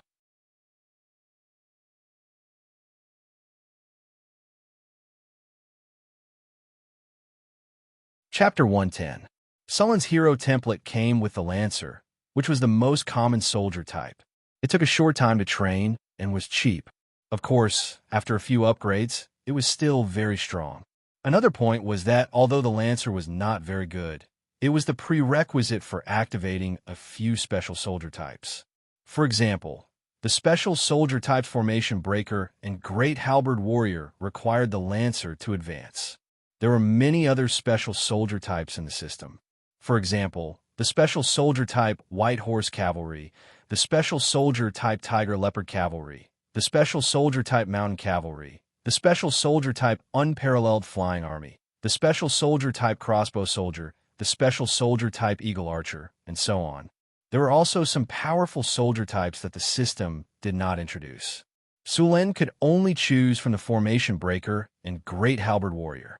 Of these two, Sulin was more inclined towards the formation breaker. The system's evaluation of this unit was very simple. Every attack, no one is undefeated. Moreover, this unit was equipped with heavy infantry. To advance to this special soldier type, one must first upgrade the Lancer to the highest level and become the spear guard. Only then would one have the opportunity to advance to the formation breaker. The Lancer's initial advancement was the recruit, Lancer, elite Lancer, heavy armor Lancer, and finally the spear guard. Only the spear guard had the qualifications to advance to the formation breaker. According to the division of strength, the heavy armor Lancer was the knight level, the spear guard was the grand knight, and the lowest level of the formation breaker was the knight commander. This level was not weaker than the barbarian act berserkers. Moreover, compared to the barbarians who liked to be reckless, the formation breaker was very disciplined. If the two sides really fought, the barbarian axe berserker would definitely lose. It was not surprising that the barbarians, with their terrible discipline, would be beaten up by the formation breaker. Sulin had already started to form the Lancer and Archer units. However, these two units did not have many people. The Lancer and Archer units were recruited from the refugees who came to the territory. The two units added together only had 40 people. Moreover, these refugees were in poor health. After all, as refugees, many of them did not have enough to eat. The first 1 or 2 months in the military camp were actually for them to nourish their bodies. The intensity of the training could only be said to be average. Only when their bodies recovered would the next step of training be carried out. Sullen's territory could be said to have gained a firm foothold. As long as he was not unlucky enough to be besieged by a large tribe, there would not be any major problems.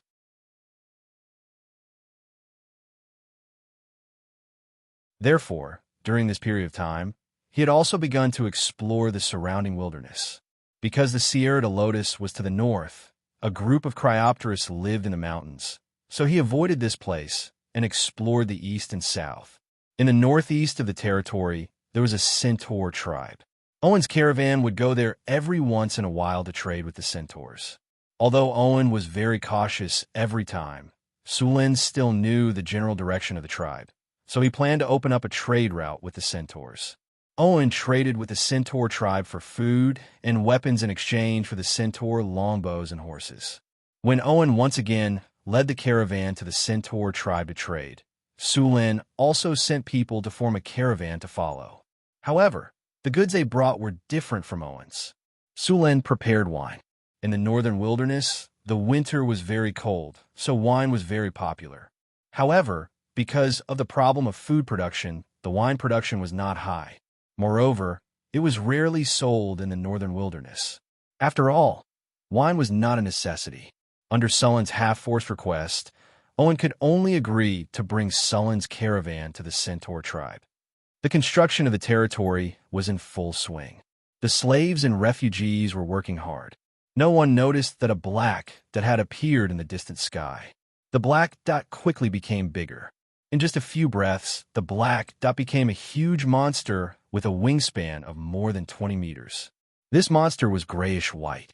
It had a pair of fleshy bat-like wings, but it was 100 times bigger than a bat. At the end of the wings was a pair of sharp claws. On its head was a sharp beak filled with sharp teeth. Its legs were even more terrifying. It looked very similar to the pterosaurs of the dinosaur era. However, compared to the pterosaurs, this guy was much stronger. Cryopteris, a type of Colduron. These pterosaurs had flown to Sullen's territory. The territory was currently working. No one noticed Cryopteris. However, as Cryopteris continued to approach, the smell of a superior predator appeared. Dragon. It's a dragon. At this moment, a refugee inadvertently raised his head to take a look. He was completely stunned. What dragon? Hurry up and work. Otherwise, your points will be halved today. The supervisor beside him said impatiently, It's a dragon, a giant dragon. Run. The refugee who reacted threw down his tools and ran away. Seeing that the refugee threw down his tools and ran away, the supervisor shouted angrily, Come back, you better come back. Your points for today are gone. I still want. At this moment, the surrounding refugees were in an uproar. Dragon, it's a dragon. Run, run. The evil dragon is here. A strong wind pressure swept across the top of their heads. Many people were directly blown away by the strong wind. The powerful Cryopteris only circled above their heads once. The strong wind brought about by it was enough to throw many refugees off their feet. The surroundings were filled with the screams of monsters and humans who were struggling for their lives. Cryopteris came quickly and left quickly. It only circled once before flying away. Only the group of trembling humans and monster slaves were left behind. A huge black shadow flew into the sky. Cryopteris's ferocious claws grabbed 2 human corpses tightly. Ding! Warning! Warning! The host's territory is under attack by a powerful creature. Just as Sulin was dealing with the matter, the system suddenly notified him. Then, there was a loud commotion in the town. Sullen's expression changed. He immediately opened the balcony window and walked out to take a look. He saw a huge black shadow flying across the sky above the town. It then flew towards the sky in the north. Cryopteris. After seeing the huge shadow, Sulin immediately recognized that it was an adult Cryopteris. What's going on? Why is Cryopteris here to hunt? Sullen's expression was a little serious. Sulin didn't have time to think about Cryopteris. He immediately went downstairs to calm the people down. Although Cryopteris' attack just now only killed 2 humans, the dragon's influence was too great. If it wasn't handled properly, there would be a large number of refugees in Sullen's territory. Other than calming these people down, the goblins, kobolds, and gnolls in the territory were now in chaos. As an important labor force in the territory, Sullen didn't want them to take the opportunity to escape.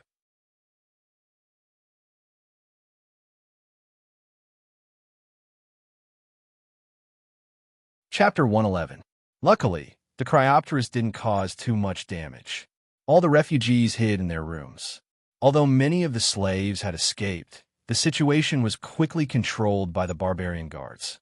Other than the 2 refugees who died, there are 13 people who were injured. 9 of them were injured by the strong wind, 2 were sprained, and 2 were trampled. A worker reported the casualties to Sullen. I understand. What's the situation with the slaves? Sullen nodded and asked another person. Monseigneur, 43 slaves escaped. The rest are locked up in the slave camp. There were 12 slaves who tried to escape but were killed by the barbarian guards. Let's stop working today and let them rest for a day to recover. We'll continue working tomorrow. Oh, and give them a good dinner. Sullen thought for a moment and ordered. The same goes for the refugees. Send someone to comfort the dead and give them some compensation. Also, immediately build a watchtower. There must be 2 soldiers on it at all times to check the situation in the sky. If they discover any enemy, they must warn them immediately. The security team will maintain order. When they hear the warning, send them to a safe place to hide immediately. Arrange for people to guard the crossbows. If there are any wyverns or other creatures that invade, prepare to attack immediately. Sullen methodically assigned tasks to them. At the same time, he set up a warning system to prevent the wyverns from attacking again. At the same time, he arranged for people to guard the crossbows and be ready to attack at any time. After arranging everything, Sullen let out a sigh of relief and let the people go do their own things. Master, are you going to look for the Cryopteris? Chris walked over with a cup of black tea. Yes. Sullen took a sip of the black tea and said, Sullen, are you really going to slay the wyverns? Hathaway said in surprise as she pushed up the glasses on her face. If I don't take care of them, am I going to let these wyverns use my territory as a hunting ground? Sullen said with a gloomy face. Slaying a wyvern was not easy. Even a Euron was not easy to kill, let alone a wyvern that could fly. Master, are you confident? I'll go with you. Chris came behind Sullen and put her hands on Sullen's shoulders to massage gently. Sullen's head naturally leaned back and lay on the plump face wash. I need you to take care of the territory. Without you, I won't be at ease. Sullen closed his eyes and said comfortably, Then let Sister Hathaway go with you, along with Johnson and Aiton. What are they going to do? Will you hold us back? Sullen curled his lips and said, Humph, who are you talking about? Hathaway said angrily, I'm talking about you. You've just become an intermediate wizard. Have you learned all the spells? Sullen said as he glanced at her pair of big bears. He thought to himself, this girl is growing up fast. Humph, Cryopteris can fly. Can you fly? Hathaway looked at Sullen and said. The problem of flying was still a headache for Sullen. Although he was powerful, he couldn't fly. But Chris could fly, and her flying speed was not slow. Should he let Chris be his mount and take him to fly? Intermediate wizards could also fly, although the flying speed was not very fast. Your flying spell is too slow. If you fly, you'll become a target for those Cryopteris. Sullen shook his head and said, I can help you take down those pterosaurs. Hathaway said proudly, Cryopteris is a cold Euron. Fire spells can do 1.5 to 2 times the damage. Also, these pterosaurs don't have dragon scales. If they are hit, even if they don't lose their ability to fly, their flying speed and height will be greatly reduced. What you said makes sense, but it's too dangerous. You don't have the ability to protect yourself. Once you're targeted by those pterosaurs, you won't be able to escape. Sullen was a little tempted, but he still shook his head and refused. He didn't want his little sister to die. Humph, how do you know I don't have the ability to protect myself? Hathaway wrinkled her nose and took out a delicate little magic staff. She knocked on the table and said. Sullen's interest was piqued. Every time this girl learned a new spell, she liked to show off. What spell did you learn this time? Of course, watch carefully. Hathaway raised her head.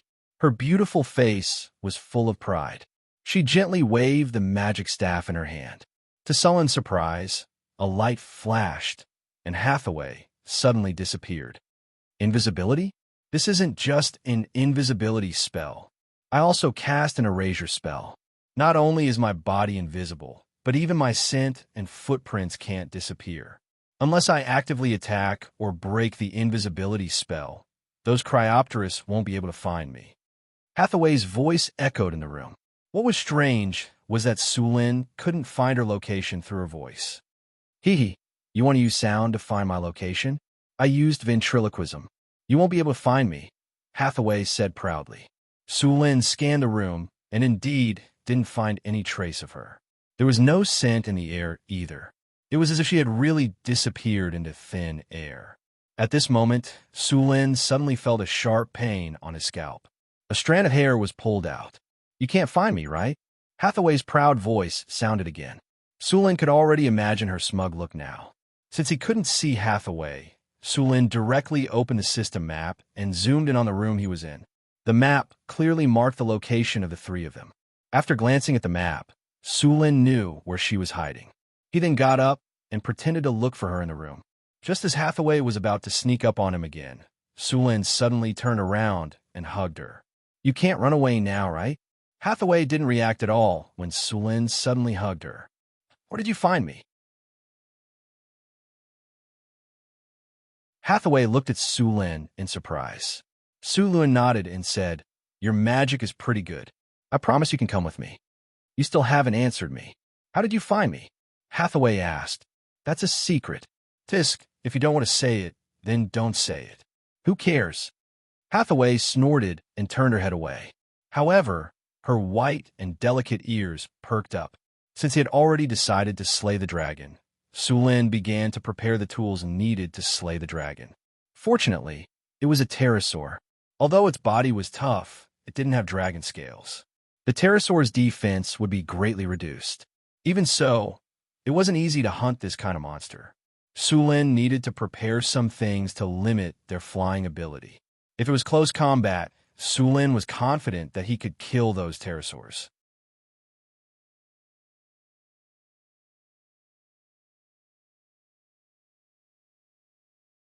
Chapter 112.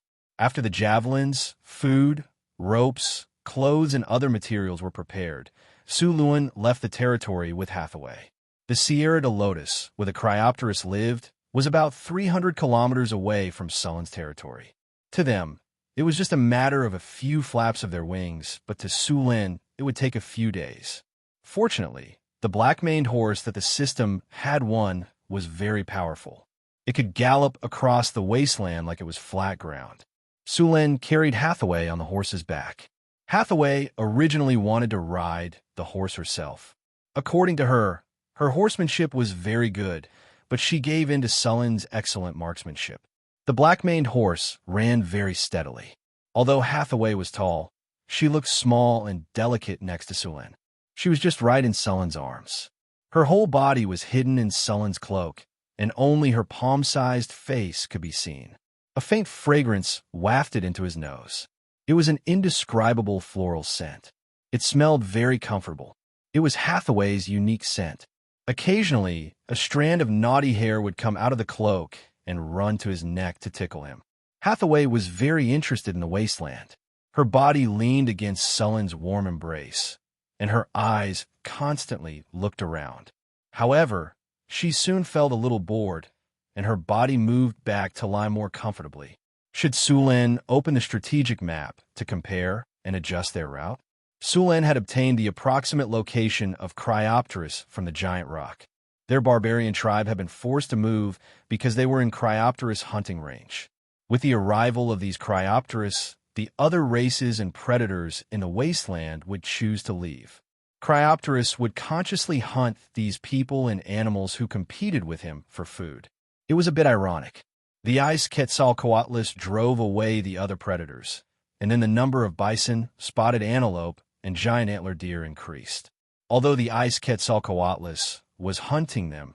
Compared to the previous hunting of so many predators, their population had actually expanded. Although they had to face Cryopterus predation, these animals were still unwilling to leave. Sulen rode the black-maned horse in the wasteland. Some gnolls wanted to attack him, but before they could reach him, the horse had already left them behind. Some smarter ones wanted to stop him, but Sulen casually flicked his spear and sent them flying. After running in the wasteland for 2 days, the two entered the Sierra de Lotus. Sulen recalled the black-maned horse and put it in the storage space.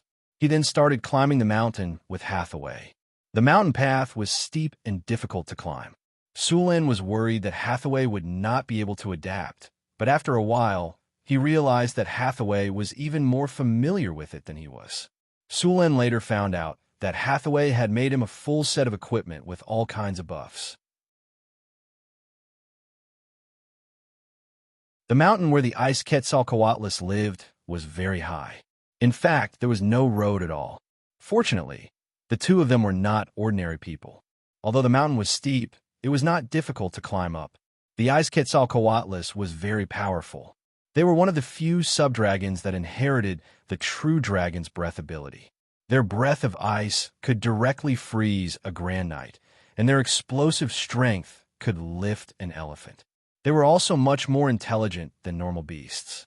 However, they also had a weakness, which was that they moved very slowly on the ground. Compared to dragons, Cryopterus lacked a pair of front claws. Their wings were also large. Although this gave them powerful flying ability, it also made it difficult for them to move on the ground. If Suluan wanted to hunt these pterosaurs, the best time would be when they were not in the sky. Facing the flying pterosaurs, the difficulty of hunting them instantly increased by several levels. These pterosaurs' diving attacks were very powerful, and there was a record of directly killing a commander in a second. The two moved quietly on the steep mountain. From time to time, a few Cryopterus roars could be heard from the sky. A huge black shadow swooped down from the cliff, bringing with it a large amount of ice crystals and snowflakes. The air here was very cold, and the biting cold wind whistled past. Sulen was very focused. He had already activated the strategic map to monitor the situation here. Cryopterus were social animals. Through the strategic map, Sulen had already found 4 Cryopterus. Every Cryopterus nest was made up of a male and a female pterosaur. Of course, sometimes there were also their young. Pterosaurs would lay eggs once every 2 to 3 years. Each time, they would lay 3 to 6 dragon eggs. Compared to the long growth period of a real dragon, the young pterosaur would live on their own after 3 years. They would reach adulthood in about 10 years. When they got close to the Cryopterus nest, Sulen did not attack directly. Instead, he found a crack in the surrounding area and asked Hathaway to hide inside. For this purpose, Sulen even used his weapon to decorate the crack. The space inside was a lot bigger, and there was a turning point at the entrance. This way, even if the Cryopterus found her as long as she hid inside, the Cryopterus would not be able to do anything to her. Just stand here. After you cast your spell, hide inside. Remember, don't take their attack head-on, Sulen said in a serious tone. Although Hathaway's strength was not bad, it was still very dangerous for her to fight against a Cryopterus. After all, low-grade wizards were famous for being fragile. Sulen rubbed her pretty face that was a little red from the cold. Hathaway was very excited. She held her magic staff tightly, and her big eyes looked around. She was eager to try. Don't worry, I won't joke about my nickname. My goal is to become a legendary witch, Hathaway whispered. She waved her magic staff with her small white hand and said, Also, if a Cryopterus flies into the air, you can lure them here. I'll help you shoot them down. Got it. Sulen nodded. He then checked the surroundings and began to prepare. Dragons could change the natural environment of their habitat. For example, a white dragon's habitat would become an ice cave over time, a black dragon's habitat would slowly become a swamp, and a red dragon's habitat would eventually become a volcano. Dragons were born with a strong radiation ability. Not only could they change the environment, but they could also affect the creatures living around them. There were many dragon descendants in this world, but not all of them had the blood left behind by dragons. Many dragon descendants were just exposed to radiation for a long time in the area where dragons lived, and their bodies had some dragonization effect. The most famous of them were the kobolds. These guys liked the things left behind by dragons the most. They would collect the scales shed by dragons and put them near their eggs. This would increase the blood of dragons in their babies and increase the chances of awakening to become a dragon disciple sorcerer. P.S. Thank you 20020082211073509 for the 500 Chidian coins tip.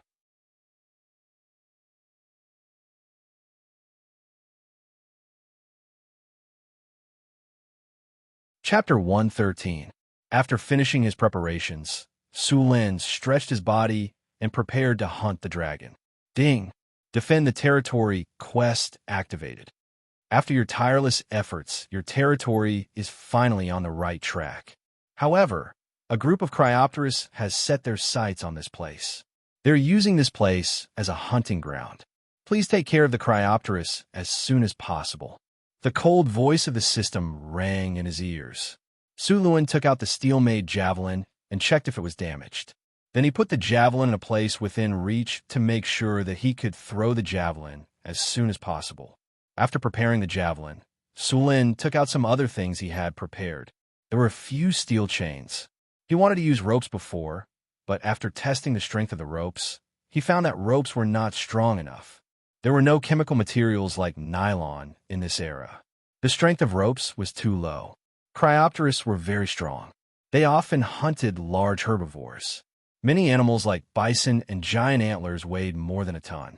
Cryopteris could easily pick them up and fly back to the mountain peak thousands of meters high. The ropes in this world could not withstand their strength at all. In addition to the steel chains, Su Lin also prepared a few steel balls to restrict the flight of the Cryopteris. If there were too many Cryopteris and the chains could not restrain them in time, these steel balls would affect their flight. The javelin was connected to two steel balls with chains. Even if the Cryopteris could fly, it would be difficult for it to maintain its balance after being hit. The steel javelin had special barbs on it. It would be difficult to break free after being hit. Be careful.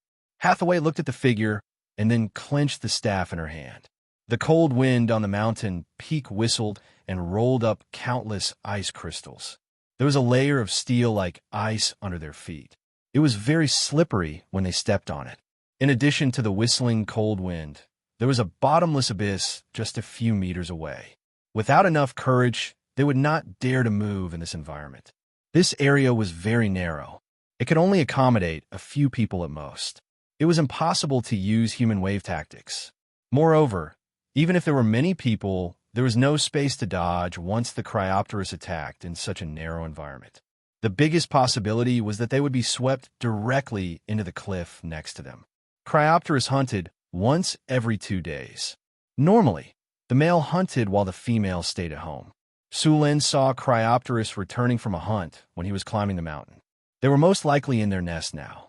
Su Lin carefully approached the Cryopteris nest.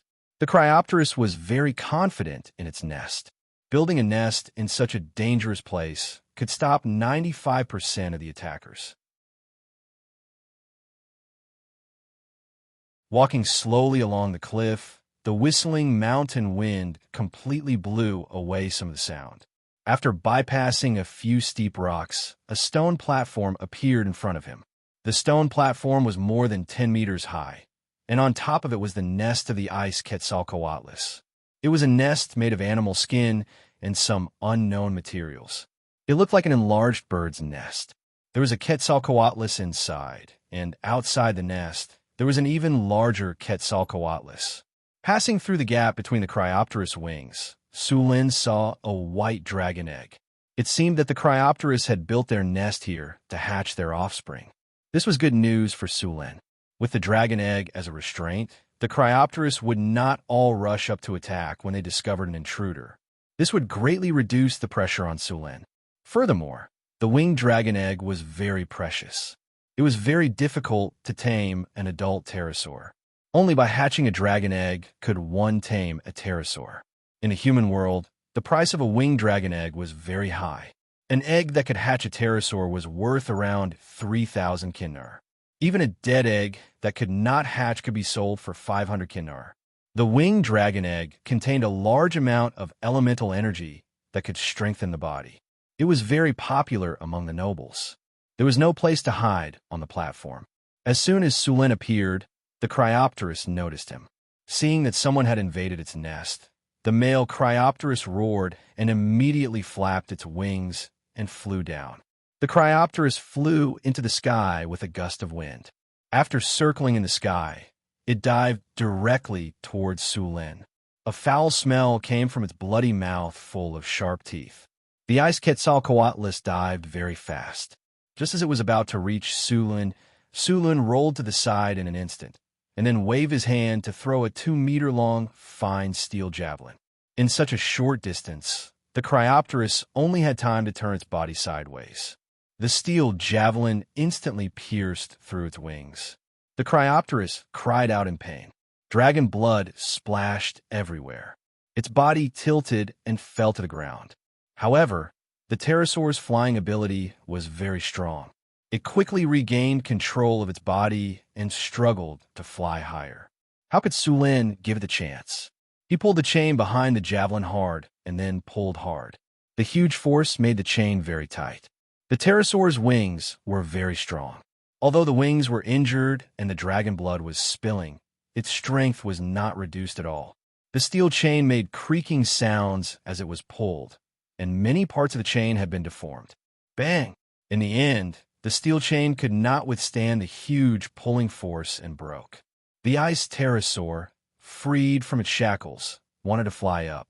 However, even if it desperately flapped its dragon wings, it could not maintain its balance at all. It almost spun and fell from a height of more than 10 meters, and then hit the cold hard rock hard.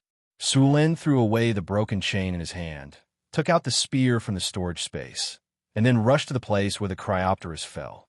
He was going to kill the male Cryopterus before the female Cryopterus could react. The distance of more than 10 meters was crossed in an instant. The spear in Sulin's hand was about to pierce into the Cryopterus's head and completely end its life. At this moment, a cold light flashed in the eyes of the struggling Cryopterus, and then it opened its horrible and ferocious mouth in an instant. Sulin's heart sank. Without thinking, he dodged to the side. A strong stench hit him in the face. Frost breath. The extremely cold breath was spat out in an instant. Sulin only had time to move his body before his left arm was covered by the frost breath. His left arm quickly condensed into ice at a speed visible to the naked eye. The piercing cold spread and continued to spread to his body. At the same time, the still struggling Cryopterus opened its complete wing and slapped at Sulin with a huge wind pressure. Dragon Wing Strike. This was the most dangerous attack of the pterosaur. As the most muscular part of the dragon, the strength of their wings was very amazing. After the frost breath hit Sulin, it immediately slapped at his head.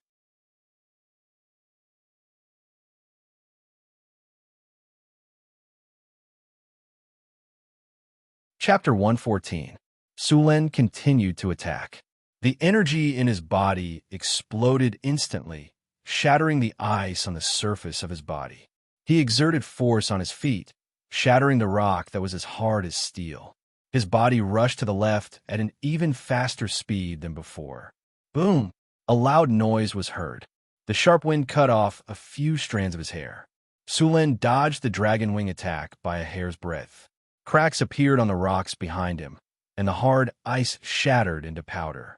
Using Dragon Breath and Dragon Wing Strike continuously was very taxing on the ice Quetzalcoatlus. They would have a very short period of weakness. Sulin held the spear in his hand and activated the Thunder Lightning Spear. Lightning flashed around him.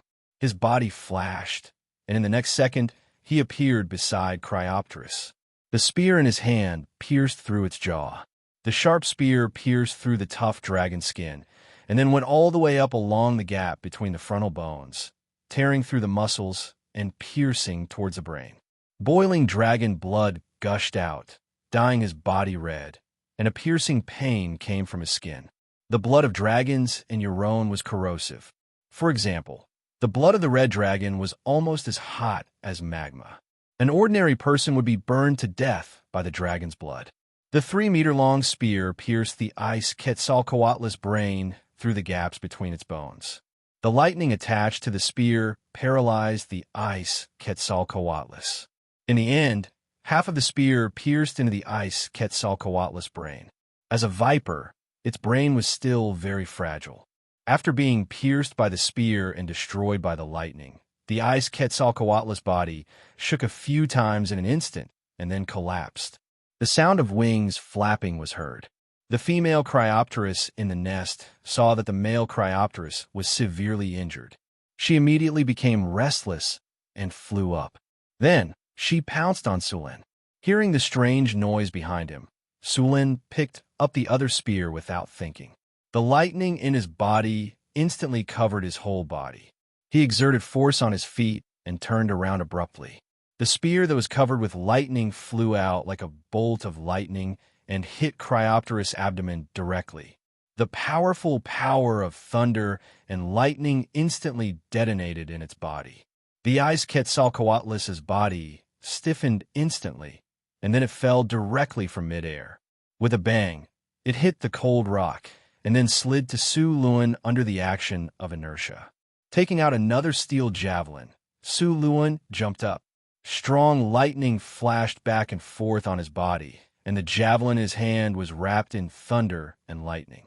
Then, the spear pierced through Cryopteris' head with a thunderous force. The female Cryopteris fell to the ground. Sulin took a deep breath. The lightning on his body had faded.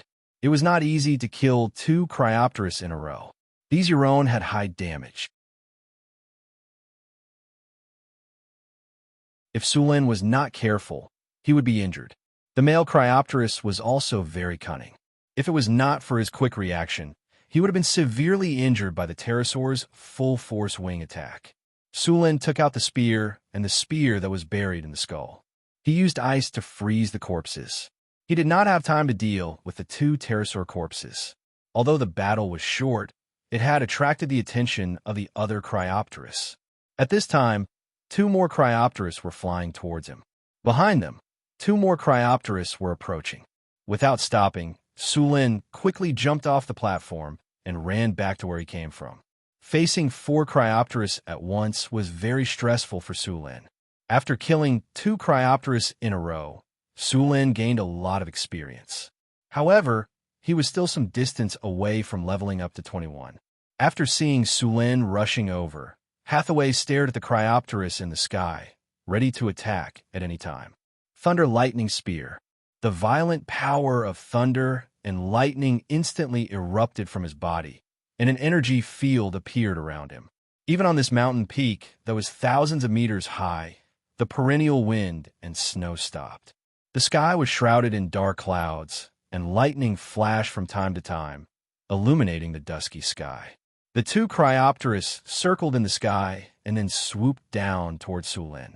The wind and snow they brought with them formed small whirlwinds in the sky. Frost Breath. Frost Breath. When they were about 10 meters away from Sulin, the 2 Cryopteris spat out a wave of extremely cold frost at the same time. The temperature of the cliff, which was already very cold, dropped again. Sulin quickly jumped on the cliff. After running for 10 meters on the steep and cold cliff, Sulin finally escaped the range of the frost breath. He raised the javelin in his hand toward the sky. Accompanied by the crackling sound of thunder and lightning, a bolt of lightning fell from the sky and directly hit the steel javelin. The bright lightning instantly lit up the entire sky. Under the support of the lightning power, a blue lightning appeared on the steel javelin, and the entire javelin was drawn into a bolt of lightning at this moment. Sensing the terrifying power of the lightning javelin, the 2 Cryopteris swooped down again. Their huge wings stuck close to the cliff and swept over. They were determined to sweep Sulin off the mountain and off the cliff to his death. The violent power of thunder and lightning quickly converged, and the spreading electric snakes ran all over Su Luan's body. Even he felt a little numb. and the lightning brought with it a burning pain. Feeling the violent power of thunder and lightning in his body, a faint electric light appeared in Su Luan's eyes. Dense electric currents flickered around his body, and the javelin in his hand had completely turned into dazzling thunder and lightning. Lightning javelin throw.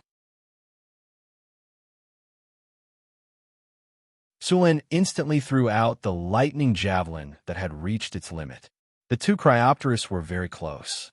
Su Luan could even clearly see the pieces of flesh hanging from their white sharp teeth. A dazzling bolt of lightning appeared and instantly flew towards the Cryopteris that was slightly in front. Rumble! A bolt of lightning exploded in midair. The roar of thunder instantly covered all other sounds. In the dazzling lightning, the lightning javelin instantly hit the frost Quetzalcoatlus. The violent power of lightning exploded out of thin air. The hit Cryopteris was directly wrapped in lightning. Even a nearby Cryopteris was affected. The violent lightning exploded in an instant. The hit Cryopteris did not have the slightest ability to resist. Under the effect of inertia, it directly hit the hard mountain, rolled down, and finally was blocked by a few rocks. However, the Cryopteris was already dead. There was a terrible bloody hole in its body, and the surrounding dragon skin was scorched black. The other Cryopteris was affected. One of its wings was scorched black, and its body was stiff. It struggled in midair, trying to fly away.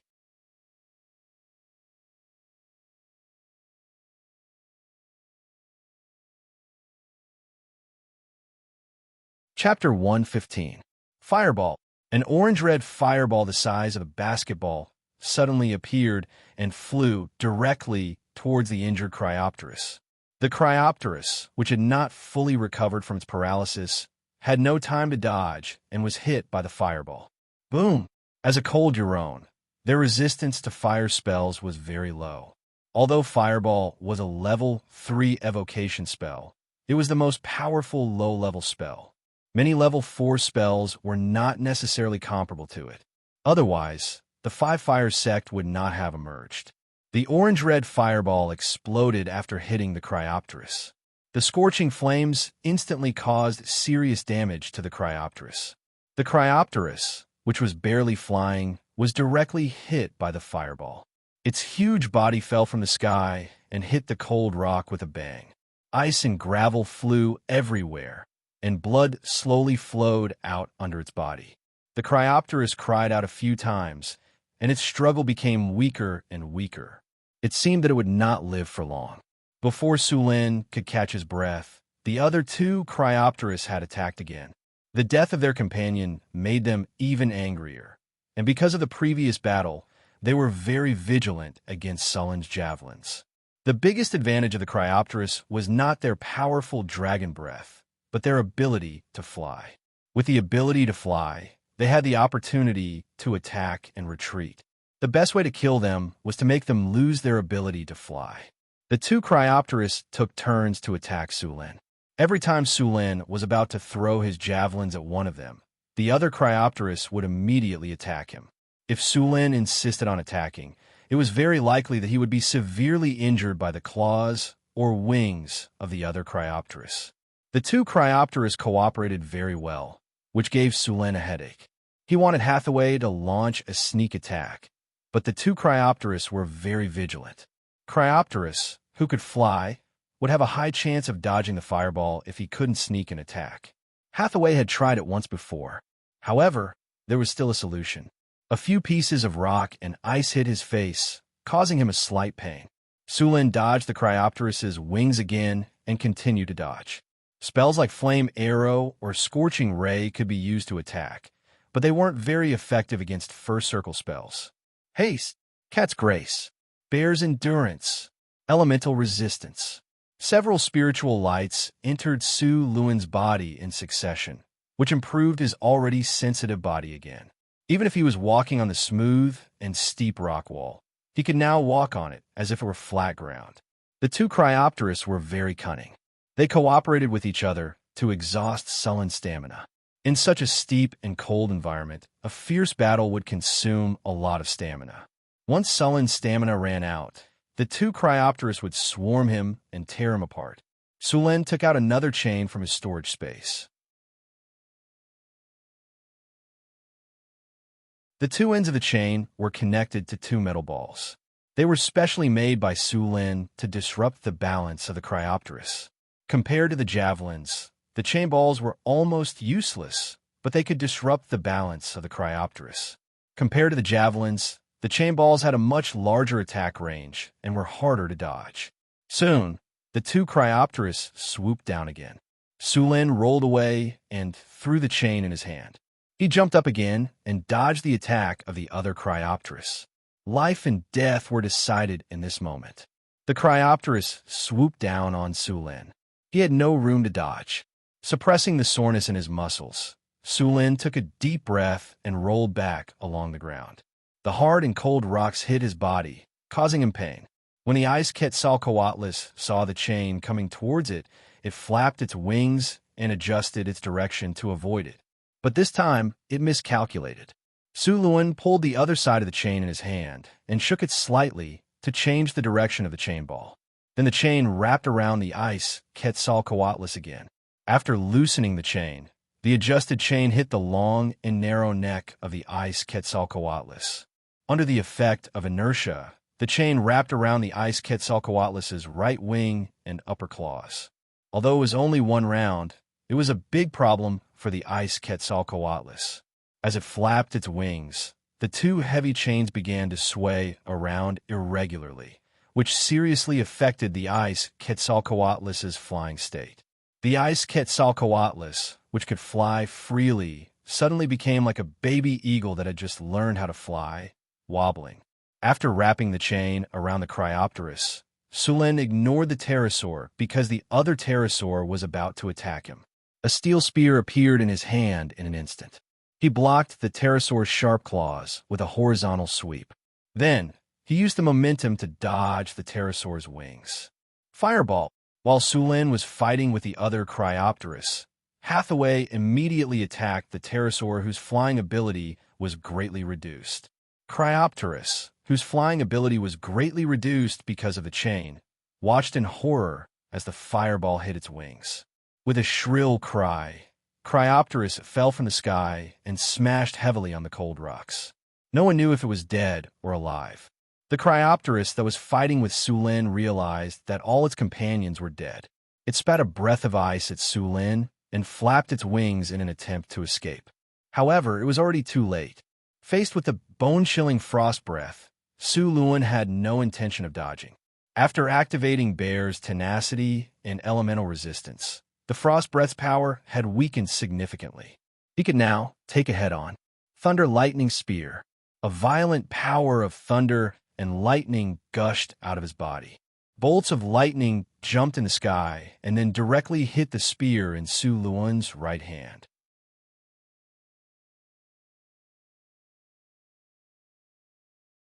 The 3-meter-long spear flashed with lightning in an instant, and the violent lightning kept jumping. Even Sulin couldn't bear such a powerful electric current. Sulin endured the burning sensation of the lightning, looked at the panicked ice Quetzalcoatlus, and threw it at it with all his might. Thunder Spear Throw. The powerful force tore the surrounding air apart. The lightning spear was like a flash of lightning, and then it ruthlessly pierced into the back of the ice Quetzalcoatlus. The 3-meter-long spear almost completely sank into its body. The dazzling lightning burst out, and the escaping ice Quetzalcoatlus let out a sorrowful cry. It fell from the sky like a bird with broken wings. P.S. Thank you to Heavy Dragon Knight for the tip of 200 coins. Thank you to Gue Hong for the tip of 200 coins. Thank you to Chong Izho E for the tip of 100 coins. Thank you to Traceless Immortal Dragon for the tip of 888 coins. Thank you to Loneliness for the tip of 100 coins.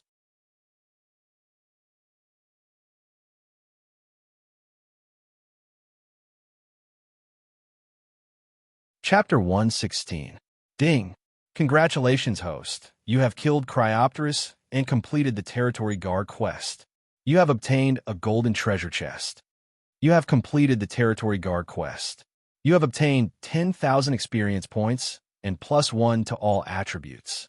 You have killed Cryopterus and gained 15 peace of mind and 15 stability in your territory. Congratulations, host. You and your hero Hathaway have killed 6 Cryopterus.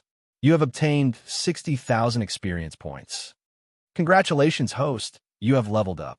You have obtained 2 skill points and 2 free attribute points. A golden treasure chest. Congratulations, host. You have broken through LV20 and reached LV21. You have broken through the limits of mortals and stepped into the realm of legends. Congratulations, host. You have broken through to the realm of legends. Your storage space has expanded to 10 cubic meters. If you want to increase it further, please explore on your own. Your advanced sturdy and advanced tenacity have evolved into legendary sturdy and legendary tenacity. You have obtained a skill fusion point, legendary. You have obtained partial information about the legendary ability, Thunder Domain. You have obtained partial information about the legendary ability, Lightning Control. You have killed Cryopterus. You have obtained the title Dragon Slayer, your own. Dragon Slayer. As someone who has killed the most powerful dragon-type creature in this world, you have an even stronger deterrent force. Your name has begun to spread across the continent. Fame +2. Sulen felt the surging power in his body. After breaking through to the realm of legends, he could clearly feel that his power had increased once again. In the depths of his soul, a spark of lightning appeared. Sulen's soul instantly came to a magical place. It was an ocean that contained endless power. All kinds of power mixed together and emitted a shocking power. These powers were filled with violent power. It was like chaos. Sulen was like a small drop of water here. Sulen's soul underwent some strange changes under this powerful power. His originally blurry soul became much clearer. There seemed to be no concept of time or space here. Sulen didn't know how long he stayed here. Perhaps it was a second, perhaps it was tens of thousands of years. Then his soul instantly left this space and returned to his body. Looking at the cold snowflake in his hand, Sulen knew that only a moment had passed. Feeling the power in his body, Sulen found that the violent power of thunder had become much gentler. It was also much smoother to control, and the previous feeling had disappeared. The original advanced sturdy and advanced tenacity were upgraded to legendary sturdy and legendary tenacity. Legendary sturdy had 2 more points than advanced sturdy and 2 more points, and legendary tenacity. Legendary tenacity. After a long period of training and battle, your body has surpassed the limits of an ordinary person. You have gained stronger vitality. Normal attacks will reduce damage to you by 100%. Permanent increase of health points by 100%. Increase of health points by 100%. Increase of health points by 100%. At the same time, you have gained elemental resistance. All elemental attacks will be reduced by 20%. Magic resistance +20. With the legendary tenacity talent, Sulen's defense had reached a ridiculous level.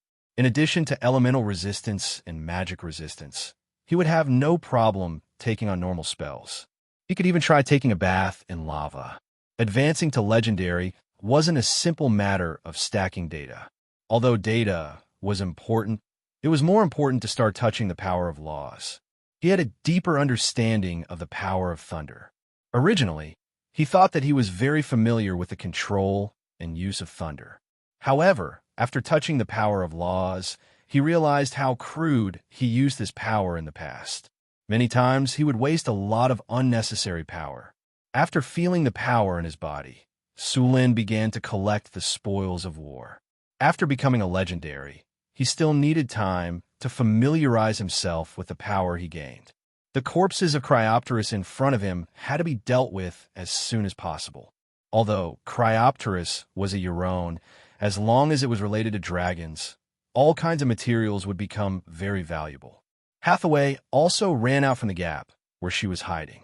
She jumped up from afar and threw herself into Sulen's arms. She pushed Sulen back a few steps and sat on a rock. Seeing the bloodstains on Sulen's body, Hathaway became nervous.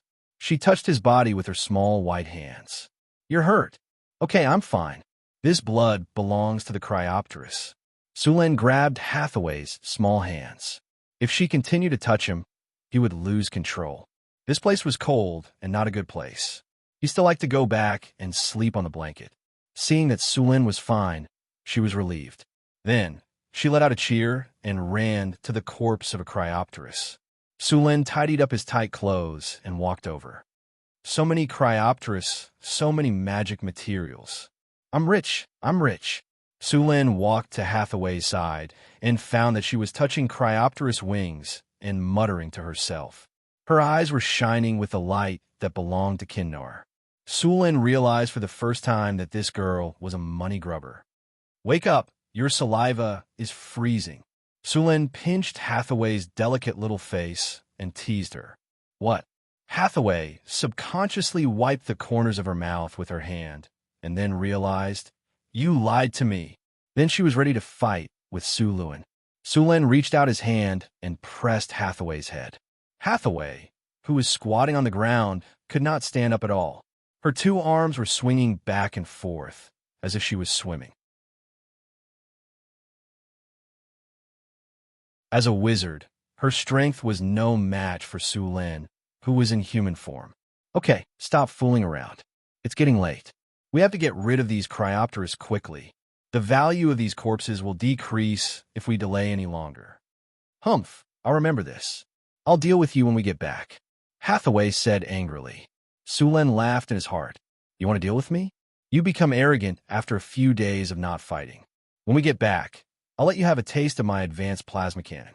Cryopteris corpses were very valuable.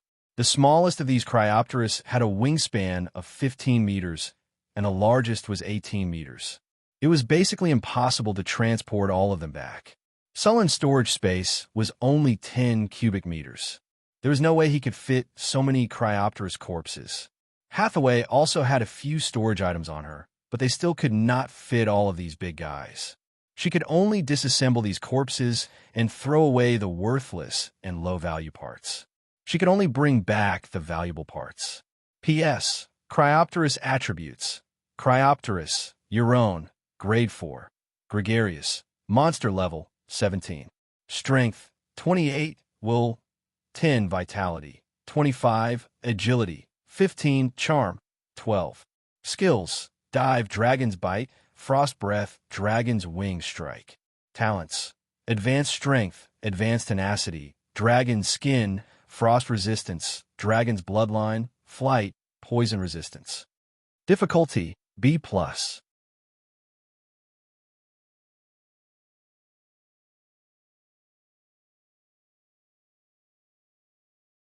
Chapter 117. Cryopteris didn't have dragon scales, but its skin was still very tough. Dragon skin was an important material for making rare leather armor. It was even better than the Gale tiger skin. Hathaway had already decided to use these dragon skins to make a dragon skin robe for herself. Of course, this would have to wait until she became an advanced wizard. The dragon skin robe needed to use the softest and most magically conductive skin of these pterosaurs. Pterosaur meat couldn't be eaten directly. Pterosaur meat was poisonous. Ordinary people would be poisoned to death if they ate it. It needed a special method to neutralize the poison. After neutralizing the poison, the dragon meat tasted good and could improve one's physical fitness. In fact, many demon beast meat in this world had this effect. Those nobles only ate, drank, and played all day long and didn't train hard, but most of them could become knights or trainee knights. In addition to good training, professional mentors, excellent breathing techniques, and long-term consumption of various kinds of demon beast meat. Long-term consumption of demon beast meat made their body much stronger than ordinary people.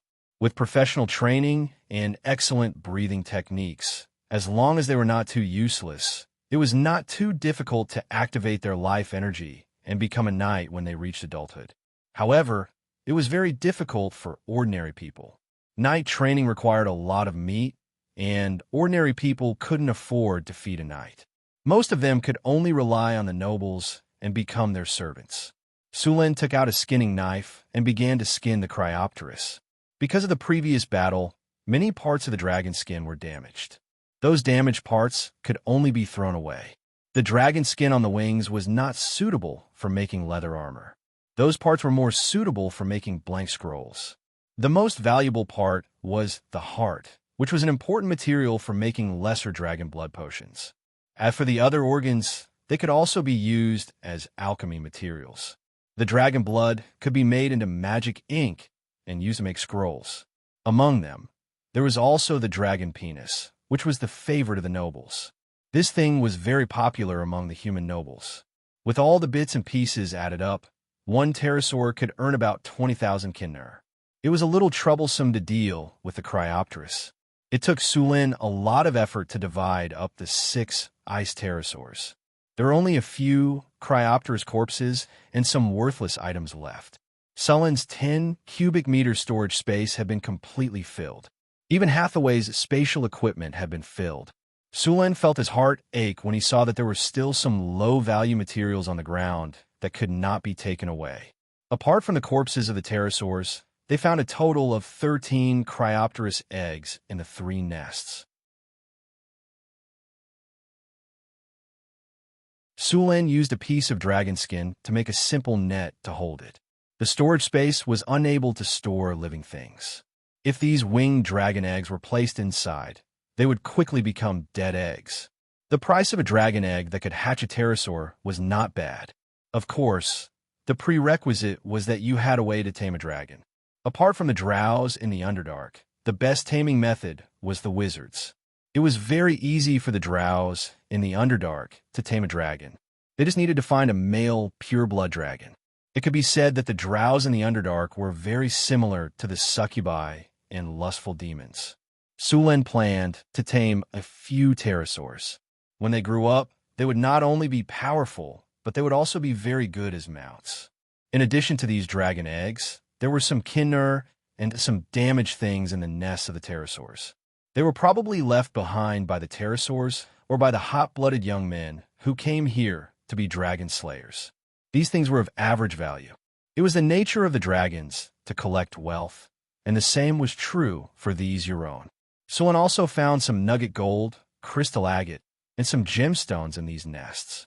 As for obtaining a huge amount of wealth by slaying a dragon, it was only possible to attack the true dragons that had lived for hundreds of years. However, not many people dared to do this and came back alive. There were not many things, so they could be put in a bag made of dragon skin. After packing up everything that could be taken away, Sulin was ready to leave with Hathaway. After dissecting the pterosaur's corpse, the place was filled with the smell of blood. The strong smell of blood would attract other predators. Although Sulin was not afraid of them, it was better to have less meaningless fights. A few vultures and other creatures were circling in the sky. These animals were drooling over the pterosaur's flesh, but because of the smell left behind by Sulin and the pterosaurs, they did not dare to come down. However, they could not endure for long. Seeing Sulin's bloody and dirty body, Hathaway frowned in disgust. Then she snapped her fingers, and a light flashed. All the flesh and filth on Sulin's body was cleaned up. Although many of the zero-circle spells were not lethal, they were very useful. After cleaning up, Sulin grabbed Hathaway's slender waist with one hand and carried the dragon skin bag with the other. He jumped off the cliff. The biting cold wind whistled past their ears. Hathaway shouted excitedly. Fortunately, this was not a snowy mountain. Otherwise, such a shout could easily cause an avalanche. After using fly and feather fall, Sulin and Hathaway flew directly from the Sierra de Lotus to the foot of the mountain. The feeling of bungee jumping at high altitudes was amazing.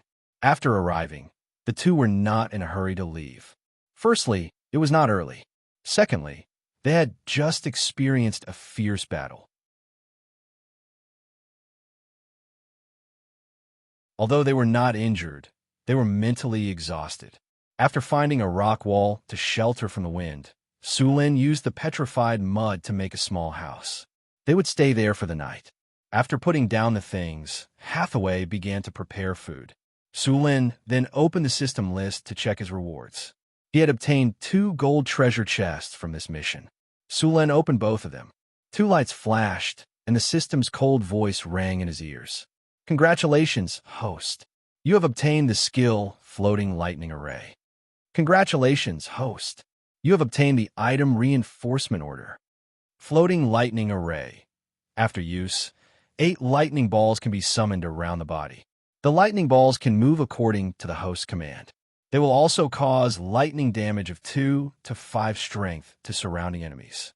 There's also a chance of paralyzing enemies.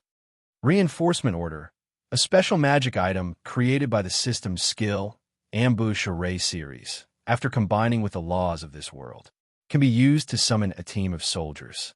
Can be used in both non-combat and combat situations. Uses 1/1. After spending 1 skill point to learn the Floating Lightning Array, the lightning energy in Sullen's body became more active. Ding! Detected that the host has some information about the Thunder Lightning Spear, Floating Lightning Array, Lightning Domain, and Lightning Mastery. Can be fused to upgrade. Would you like to upgrade? As soon as he learned the Floating Lightning Array, the system's voice rang in his mind. Sulen was pleasantly surprised when he heard it.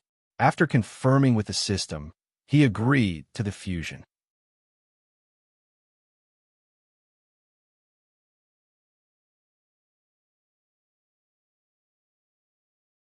Chapter 118. Beginning Skill Fusion. Fusion requires 1 skill fusion point, legendary, and 4 skill points. Do you agree? Agree. Fusion begins. As soon as Sulen agreed, his vision turned black.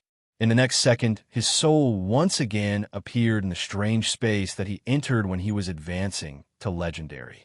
Sulen's soul felt the endless power in this space. Once again facing the rules of this world, his soul gained more benefits. The faint lightning symbol in his soul also became clearer. Just as he wanted to understand it further, an irresistible force sent him back into his body. Fusion successful. Congratulations, you have received Thunder Territory, Basic. Thunder Territory, Basic. You have preliminary control over the power of lightning. When you use lightning power again, it will be more powerful. You are immune to normal lightning damage. Lightning Absorption, Basic. You can absorb any form of lightning attack, as well as electricity from the outside world. The absorbed lightning power can strengthen your next attack, or be converted into your energy. Note: you cannot exceed the absorption limit. Thunder Territory. After consuming a large amount of energy, you can create a world of lightning within 15 meters of yourself. All people or monsters that enter this area will be damaged by lightning. In this territory, your skills and strength will be increased by 100%. At the same time, all of Sullen's lightning skills disappeared. However, he could still use them now. Moreover, the energy consumption was reduced by half, but the power was increased.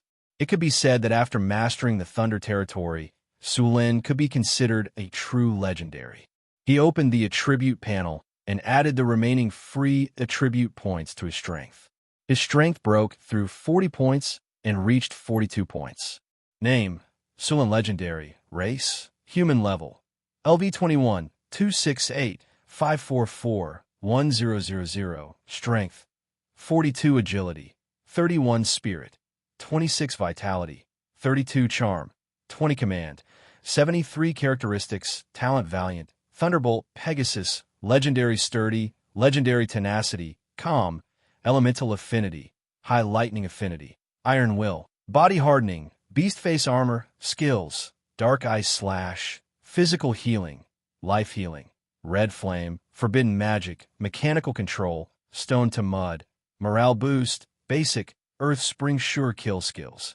Revolving Cherry, Master, Heroic, Master, Torrential Rain, Advanced, Chaotic Dance, Beginner, Weapon Proficiency, Swordsmanship 160, Spearmanship 205, Archery 102, Throwing 96, Horsemanship 145, Thunder and Lightning Domain, Basic.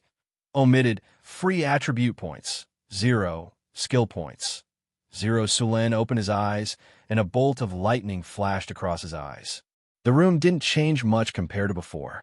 The sky outside was dark, and Hathaway had already made a bonfire. She was humming an unknown tune as she cooked food. She didn't notice anything different about Sulin. A faintly discernible fragrance wafted out from the pot. Grumble. Sulin's stomach grumbled. Hathaway looked at Sulin, who was a little embarrassed. You must be hungry. Wait a moment, we'll be able to eat soon. Hathaway was cooking a type of dry food that Sulin had made before. It was a mixture of potato starch, oil, vegetables, meat, salt, and sugar. It could be eaten directly or boiled in water. It tasted pretty good. At the very least, the barbarians liked it. This was a type of dry food that Sulin had made based on his knowledge from his previous life.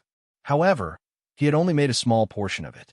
It wasn't that the dry food wasn't good enough, but it was just too expensive to make. The barbarians were all gluttons, and each one could eat more than the other. Sulin had only made it twice before stopping. Other than the barbarians eating most of it, the rest was stored in the Lord's castle's warehouse. Although the dry food tasted pretty good, Sulin didn't want to let himself suffer. He was already a dragon slayer, so it wasn't too much to eat dragon meat. Wait a moment. Let's have a dragon feast today. Sulin took out a piece of Cryopterus tenderloin from his storage space. This part of the meat was tender, nutritious, and tasted the best. First, he used water to wash the blood out. Then, he added some neutralizing agents. With Sulin's current physique, these toxins were completely ineffective. However, Hathaway couldn't do the same. After neutralizing the toxins, Sulin purposely went outside to get some bird eggs. He wrapped the cut dragon tenderloin in bird egg white. If there was no starch, he replaced it with dry food. This way, he didn't need to add salt. Then, he poured some oil on it and fried it on the pan.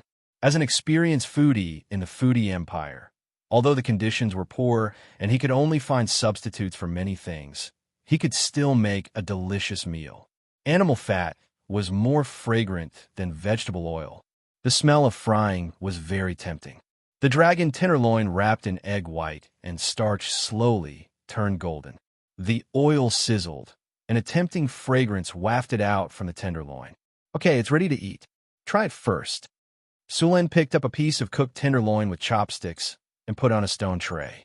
At the same time, he passed a pair of chopsticks to Hathaway. Hathaway was very curious about this novel tableware. Then, she picked up the chopsticks and used it like Sulin.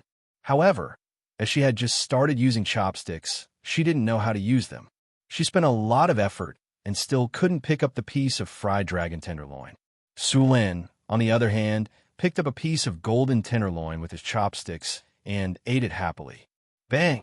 Seeing that Sulin was eating happily, but she couldn't pick it up, Hathaway angrily slammed her chopsticks on the table. Then, she snapped her fingers and summoned a magician's hand to grab it. Hathaway, a lady shouldn't use her hands. Sulin put down his chopsticks and laughed in his heart. Let me teach you how to use chopsticks. As he spoke, Sulin held Hathaway's little hand and taught her how to use chopsticks. It wasn't difficult to use chopsticks, and Hathaway learned it very quickly. Then, she picked up the dragon tenderloin and ate it quickly. Wow, it smells so good. It's so delicious. Hathaway's beautiful eyes curved into a pair of crescent moons. Eavesdropping on other people's conversations isn't a good thing, Sulin said to the outside after swallowing a piece of tenderloin. Sorry, I didn't mean to. It's just that the food you guys made is too fragrant. A short man about 3 meters tall appeared at the door. Although he wasn't tall, he wasn't a child. He was small and wore a brown shirt with 2 short swords on his waist. He also wore a brown hat, and there was some hair on the back of his hands. It was obvious that he was a halfling wanderer. P.S. Thanks to Chong, Yi's family's Ho-E, heavy armored dragon rider, 200 Chidian coins as a reward. Thanks to Serene Blue Fireworks S, saying loneliness to loneliness, asking the clear sky with a pen, summoner of all things troubled old waste, 100 Chidian coins as a reward. Thanks to Long Xian, 500 Chidian coins as a reward. Thank you to Xiangzhua. Thank you to 1607101921111128 for the 2,000 Chidian coins tip. Thank you to the sleepy Xiong Shuyu for the 5,000 Qidian coins tip. Fu Meng thanks.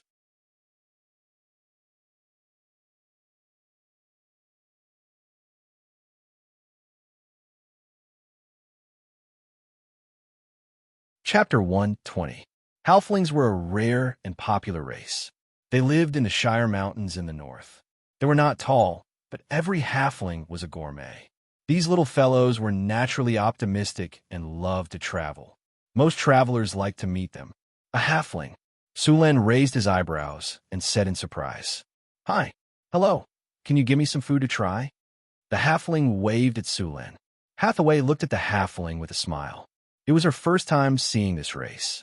In the northern wasteland, any place with lush weeds could hide him. If he did not jump, others would not be able to see him. No wonder they became wanderers. This was their talent. Sulen nodded in agreement. The halfling walked into the stone room as if he was familiar with the place. His footsteps were light and agile. It seemed that he was not weak. He walked lightly to the bonfire and said with a smile, "It is really the blessing of the goddess of luck. I have been walking alone in the northern wasteland for many days. Finally, I can take a rest. Hello, friendly traveler. Hello, honorable witch." The halfling greeted her and then introduced himself. "My name is Frodo Wine Aglas. I'm a gourmet who has traveled around the world. I'm very happy to meet you here." Hathaway was very curious about the halfling. She looked at him with her big round eyes. Frodo was not angry. He looked at Hathaway with a smile and even winked mischievously. He then pretended to be hungry and said, "Honorable witch, can you take pity on me, a halfling who has not eaten well for the whole day? Can you give me something to eat? I am starving to death." "Hee, here you go." Hathaway laughed softly. She then took out a plate and a pair of chopsticks and handed them over. This little girl had learned bad things. After handing over the chopsticks, she did not intend to teach him how to use them. Instead, she looked like she was watching a show. Frodo was a little confused about the chopsticks, but he could not care less about the delicious food. He grabbed the chopsticks and tried to pick up the fried tenderloin, but he failed after a few tries. "All right, Hathaway." Glancing at Hathaway, who could not hold back her laughter, Sulen shook his head and picked up the chopsticks to show Frodo how to use the chopsticks. As a rogue, Frodo's fingers were very nimble. After only looking at it twice, he had successfully learned how to use chopsticks.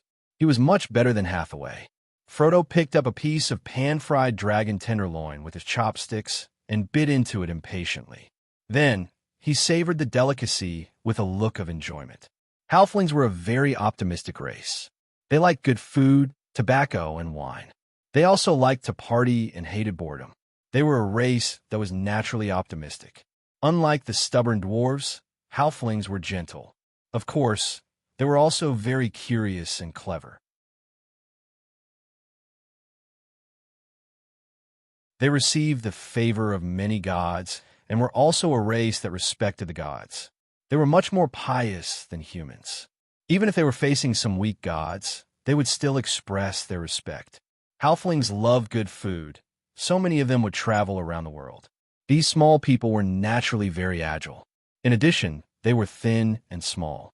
Compared to humans, they were natural-born rogues. They relied on their powerful ability to escape from danger. They showed courage and curiosity that other races could not compare to. Of course, these small people also liked money. However, they were different from the misers. They also liked to spend money. As rogues, these small people often did some petty theft. At the same time, they liked to use their own cleverness to solve problems, such as playing tricks on a hotel bill. In most cases, these small people could easily gain the favor of other races. Of course, even if they encountered bad people, they could easily escape with their agile skills.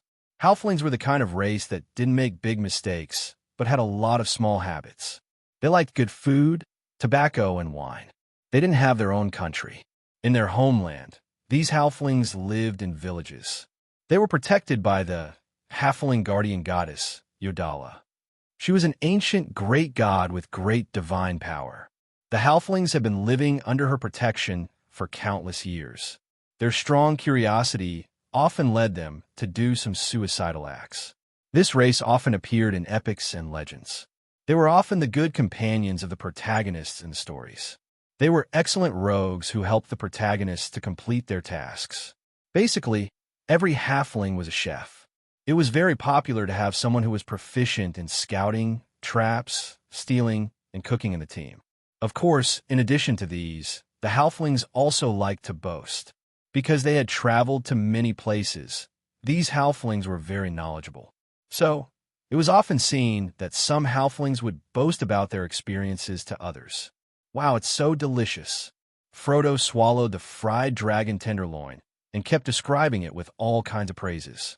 This is the first time I've seen such a cooking method. Although the materials used are very simple, I have to say the food is great.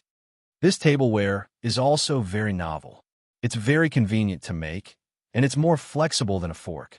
You're the best human cook I've ever seen. Really, I swear. Frodo, did you come to the northern wasteland to travel? Sulen asked curiously. Of course. Frodo swallowed the meat in his mouth and said, I came here to look for spices.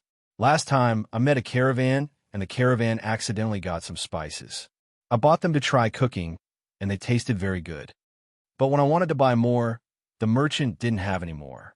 In the end, he said that he bought them from someone else. According to that person, they found them in the northern wasteland. So you came to the northern wasteland alone to look for spices. Sulen looked at the halfling speechlessly. Of course. Isn't this delicious spices worth the risk?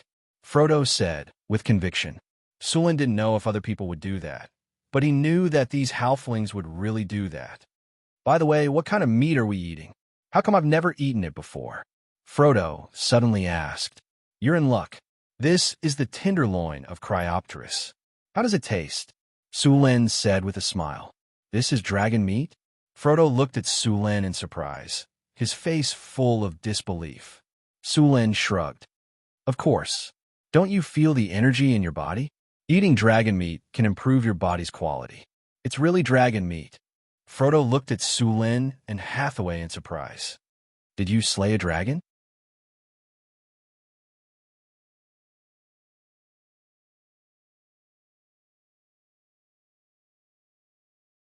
Chapter 121. It's just a Euron. Sulen nodded. Euron is also a dragon. Frodo exclaimed excitedly. His expression was as if he had slain a dragon. I can't believe I'm eating with a dragon slayer. Just thinking about it makes me excited.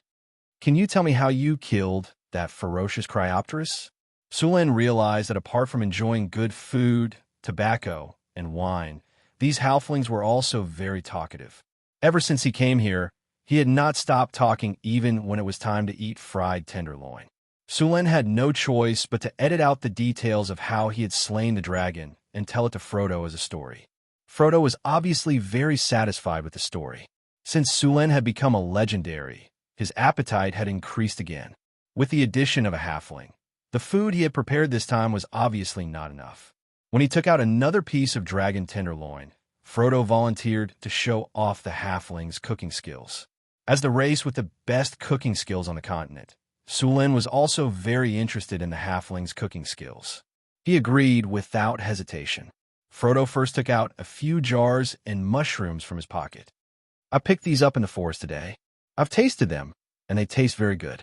After adding spring water to the pot, Frodo put the mushrooms and some wild vegetables into the pot to boil the soup.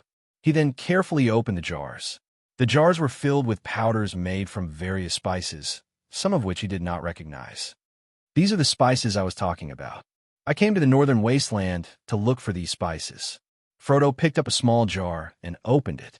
He then carefully poured out a small pile of spices the size of a fingernail. It's just a small jar. It cost me 500 Kinnar, but fortunately my luck is not bad.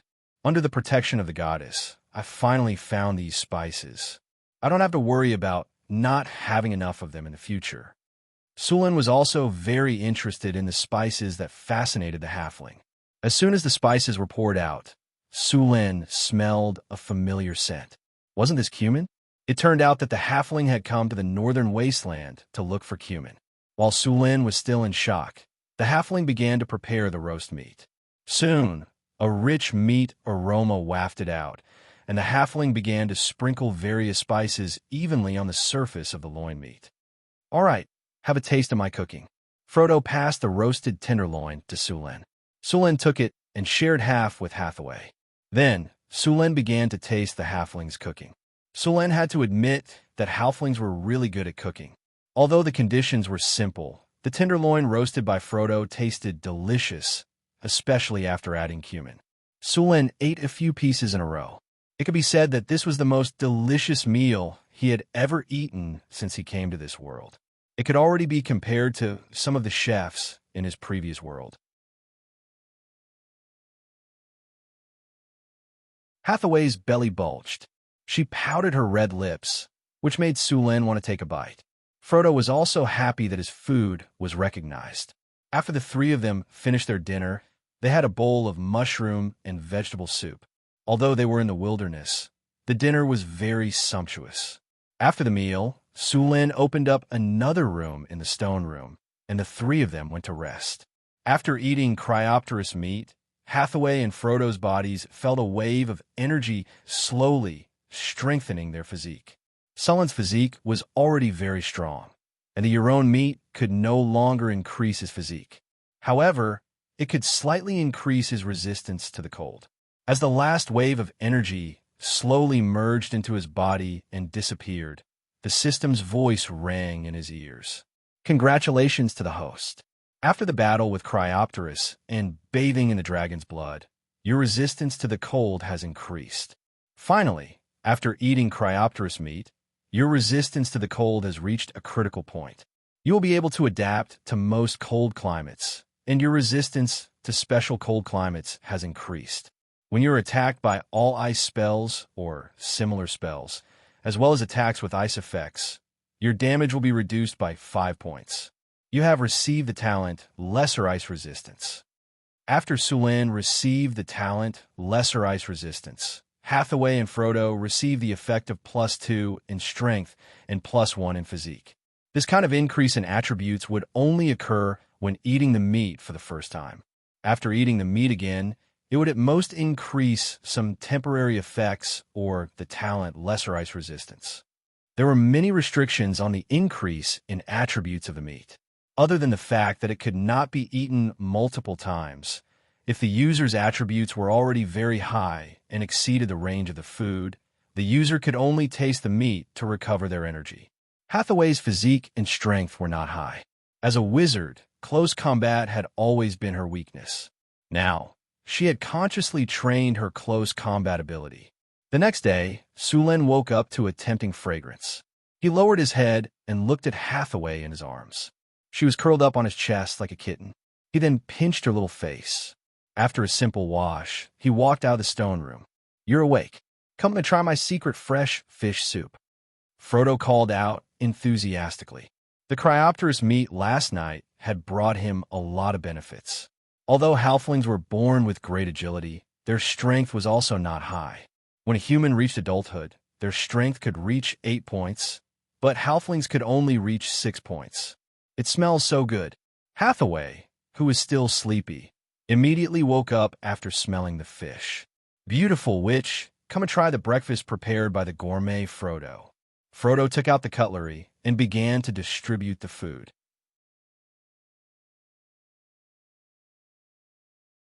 In addition to the delicious fish soup, Frodo also collected some wild fruits and a jar of honey in the wild. It had to be said that halflings really put in a lot of effort to eat. They could eat so much in the wild. The gourmet Frodo's destination was the south of Florence. He even wanted to go to the sea to try some of the local delicacies. Basically, all halfling gourmets would travel around the world. Sulen invited him to his territory as a guest. To be honest, Sulen also wanted this gourmet to teach the chefs in his castle. The chef slaves bought from Cult City were only average. After tasting the cooking skills of the halflings, Sulen suddenly felt that their cooking skills were unacceptable. Frodo immediately accepted Sullen's invitation. After all, it was on the way to Sullen's territory.